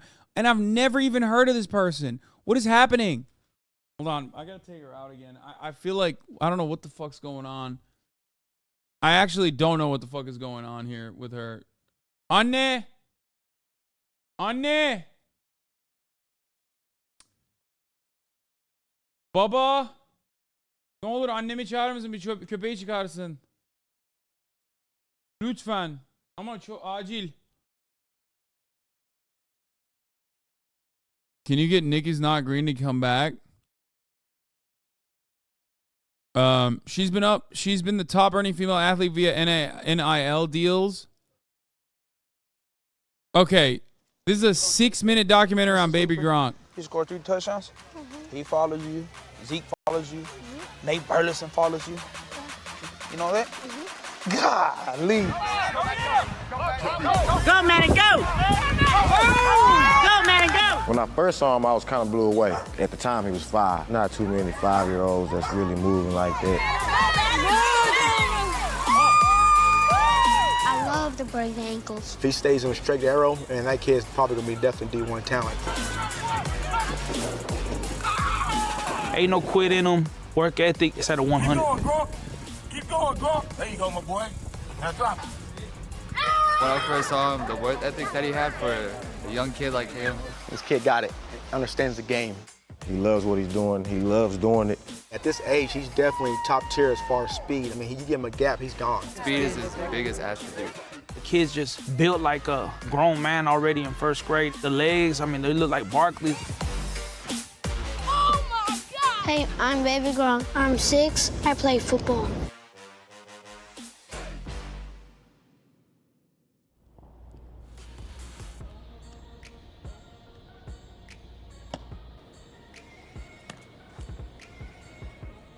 I started playing football when Why is there a documentary on a 6-year-old? What is happening? I don't understand this. Why do we care about the NFL prospects of a 6-year-old? So many things are going to happen in a 6-year-old's life that will completely change it, okay?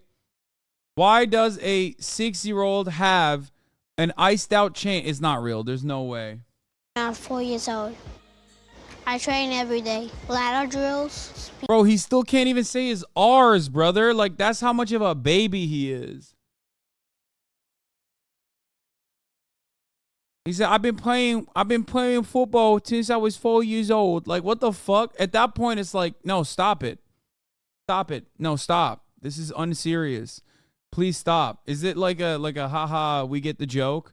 We're all in on it type of thing? Is that what it is?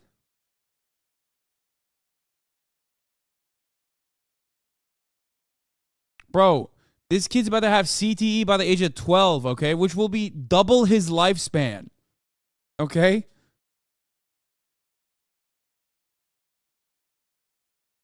What the fuck is going on? Speed drills. My favorite part of training is running the routes. I work basically with running backs. If I look into this, bet I can find that his family's just been buying media spots about him, and I bet they're very cool people as well. Oh, yeah, definitely. Divas, DBs, really any skill position. We've been working with him, say probably about like 6-7 months now. Just light work, see? Go. Ah, there you go. Go. Does he have a binky? What the fuck? Does he have a binky in his mouth?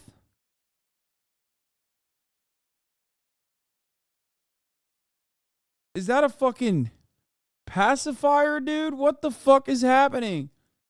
Ah, there you go. Go. Ah, there you go, boy. There you go. A typical workout, we normally warm up, get his feet activated real quick, get his blood flowing, and then we straight to the workout, vigorous training, hip movements, all that. Go. Ah, there you go. Make a move. Ah, there you go. There you go. There you go, boy. Some of my favorite players are McCaffrey, Zeke, Le'Veon Bell, Barkley, and Gronk. I get over here. Ah, get side. There you go. There you go. Slide through, slide through, slide through, slide through. Ah, there you go. Good cut, boy. Good cut.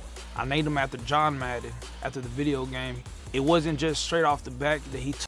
He named him after John Madden? Off, you know, his name is Madden? Stop, dude. Anne kaka yaptı mı? Büyük ihtimalle evet, o yüzden zaten bark ediyor diye korkuyorum. Kakasını... Okay.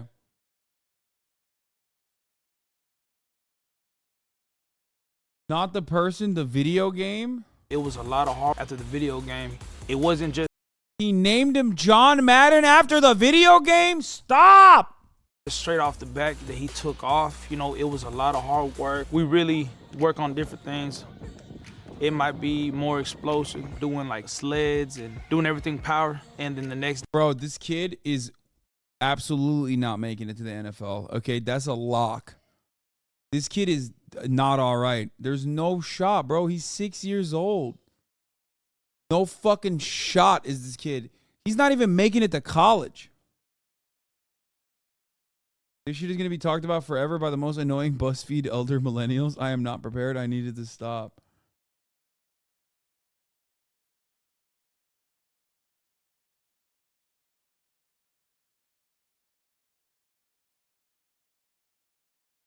They might be just all footwork, cones, hips, all that, and then route running.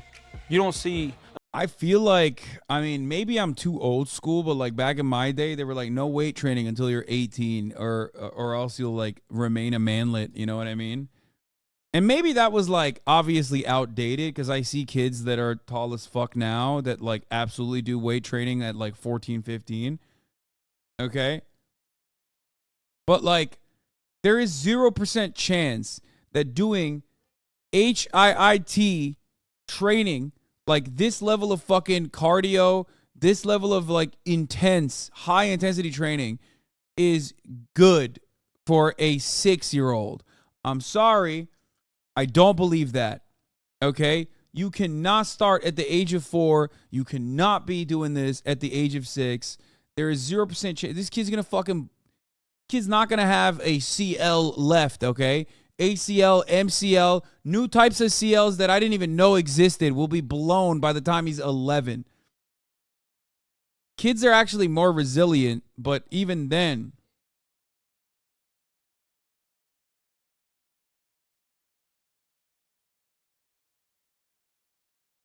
Yeah, kid's about to have his XQCL blown out. A kid in first grade really running routes. You know, he probably can run routes like a middle schooler or a freshman in high school.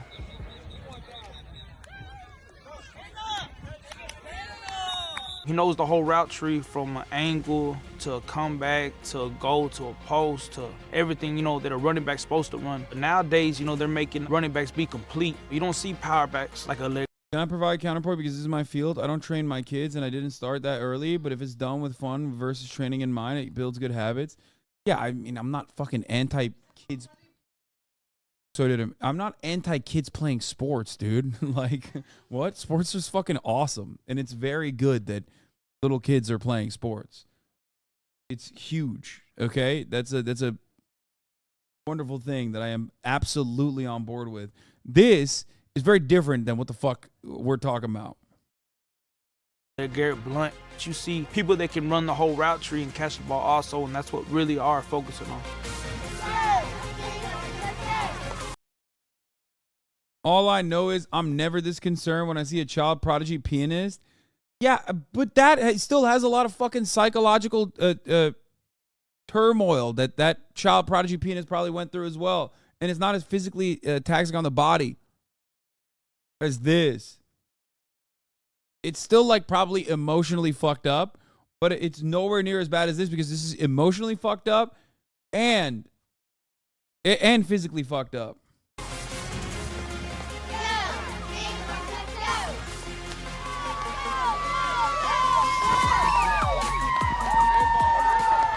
Bro, all these little kids got fucking pacifiers in their mouths. What's happening right now? I mean, I guess... We play against other teams and we try to win. Bobcats on 3. We'll get you a drink. 1, 2, 3. My name is Mark Lott. I'm the first grade coach of the Solana Bobcats. The way he moves, his knowledge to understand how to break on routes, how to bend his hips on a comeback. Just different things that kids right now don't understand, especially at angles. Things like that makes them stand out from different kids at this age group. Like, if he had natural talent, like, that's one thing, right? But, like, he's also leaning into it. That makes it so weird.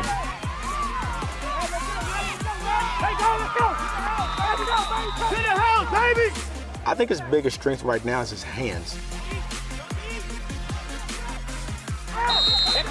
His hands are incredible. When the ball hits his hands, he's going to catch it. I don't care how he's angled or where the ball is at. He's going to go get it. Pass right, middle, man, over here, pass. Pass, back up, back up, go get it, baby. And after that, I'll probably say his agility. Definitely those top two definitely are his biggest strengths. Bro, this is Baby Gronk's mom. No. Seeing Baby Gronk's mom, I'm like more and more certain he's Paul Atreides. This woman is our version of a Bene Gesserit.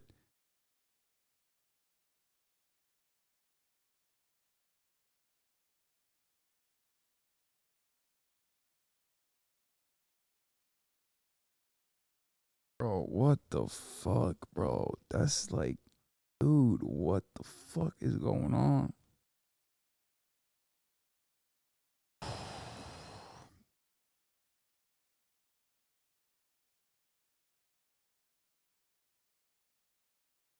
I got you on the family TV, dog. What are you showing us? Baby Gronk and his fucking family, apparently. Your country seems to be not well. No, man, we're fucked up. Ironic because, like, this kind of, like, wild shit. I mean, it happens in countries that America has fucked up all the time. You know what I mean? The immediate one that comes to mind is, like, the Western world, countries of the Western world's fucked up, has shit like this all the time. Like, you know, synthol kids and shit like that.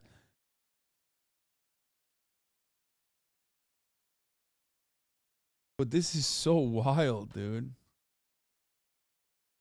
What?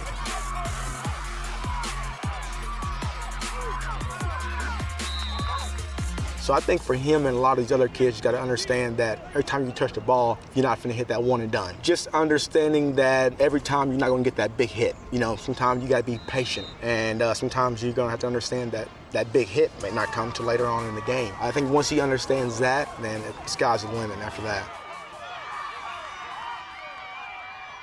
Like the lady, the fucking 20-year-old like LSU girl that was rizzing up this 6-year-old is gonna be, to put this into reference for you guys, to put it like a different frame of reference for the story itself. Okay, that girl, 20-year-old girl, is gonna be 32 by the time baby Gronk gets to LSU prospect age. Okay?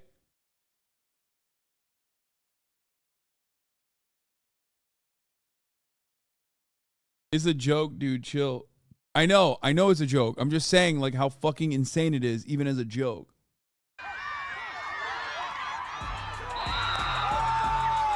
We just lost today, and that was our first loss in 2 years. So the kids kind of needed that a little bit, kind of humble them a little bit. It sucks that we get this far in the season, but, you know, it is what it is. I mean, I'm proud of them.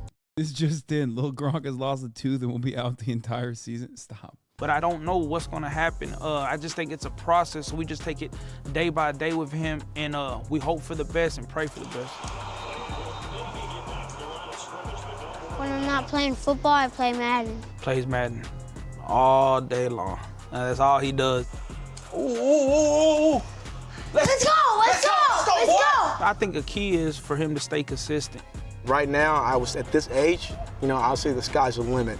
But as he gets older, you know, that's kind of beyond him, his work ethic, and his decisions. Most kids don't get this type of training. So it's high schoolers, kids that's in college that don't even get this type of training. So with him getting it at this young age, it's better off getting him more ready for high school, getting him more ready for college, getting him even for on the 0.0001% chance this kid does make it, there's no way he doesn't have major issues in this. Todd Marinovich is an old school example. His dad raised him to be an NFL quarterback from birth, and he did it, but he became an addict, and his life fell apart due to years of endless pressure from his dad. Yeah. Not yet. What? My mom just asked me. What do you want? Ya. Hayatımı kaydırıyorsunuz gerçekten. Junior high. So by the time he gets to junior high, it'll be a lot easier for him. I want to go to the NFL. What position do you think you'd like to play the most? Running back.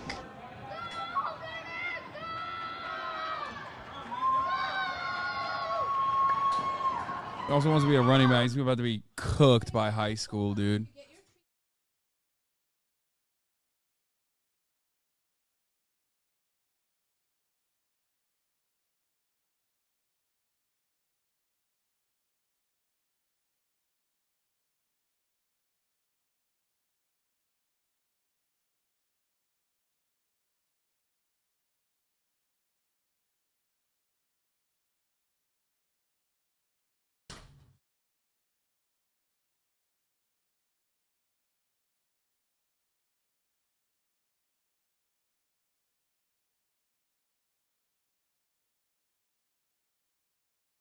I'm going to order now. By the end of his career, he's going to run for senators, Georgia as a Republican. No, he's not making it. Brother, the end of his career is coming at like 14, okay? Max. So, that's not happening, okay? Let your kids live, man. I'd like... Livy Dunn knows I got Riz. Hey, are you that kid from the internet? Yeah, I'm Baby One. Oh, Evet Murat. Veriyorum şu anda. Bana şimdi söyledi. Okey o zaman calm down yani. Allah Allah.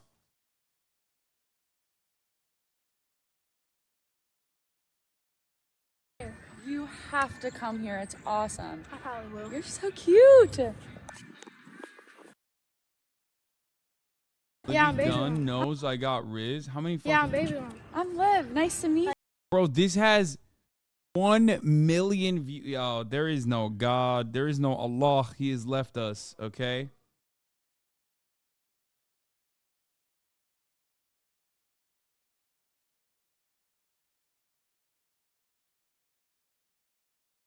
They say because of head injuries, he had the brain of a 31-year-old at the age of 12.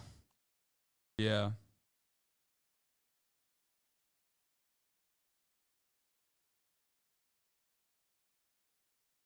He's fucking so Jover, dude.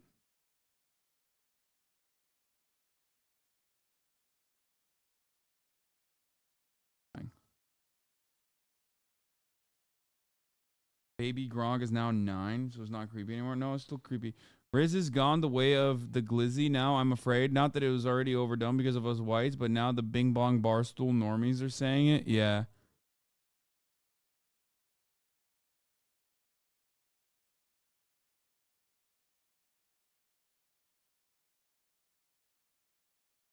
I'm done. I'm done with purging these fucking demons, okay? Time to purge the real demons. That's right. We're going back to hell.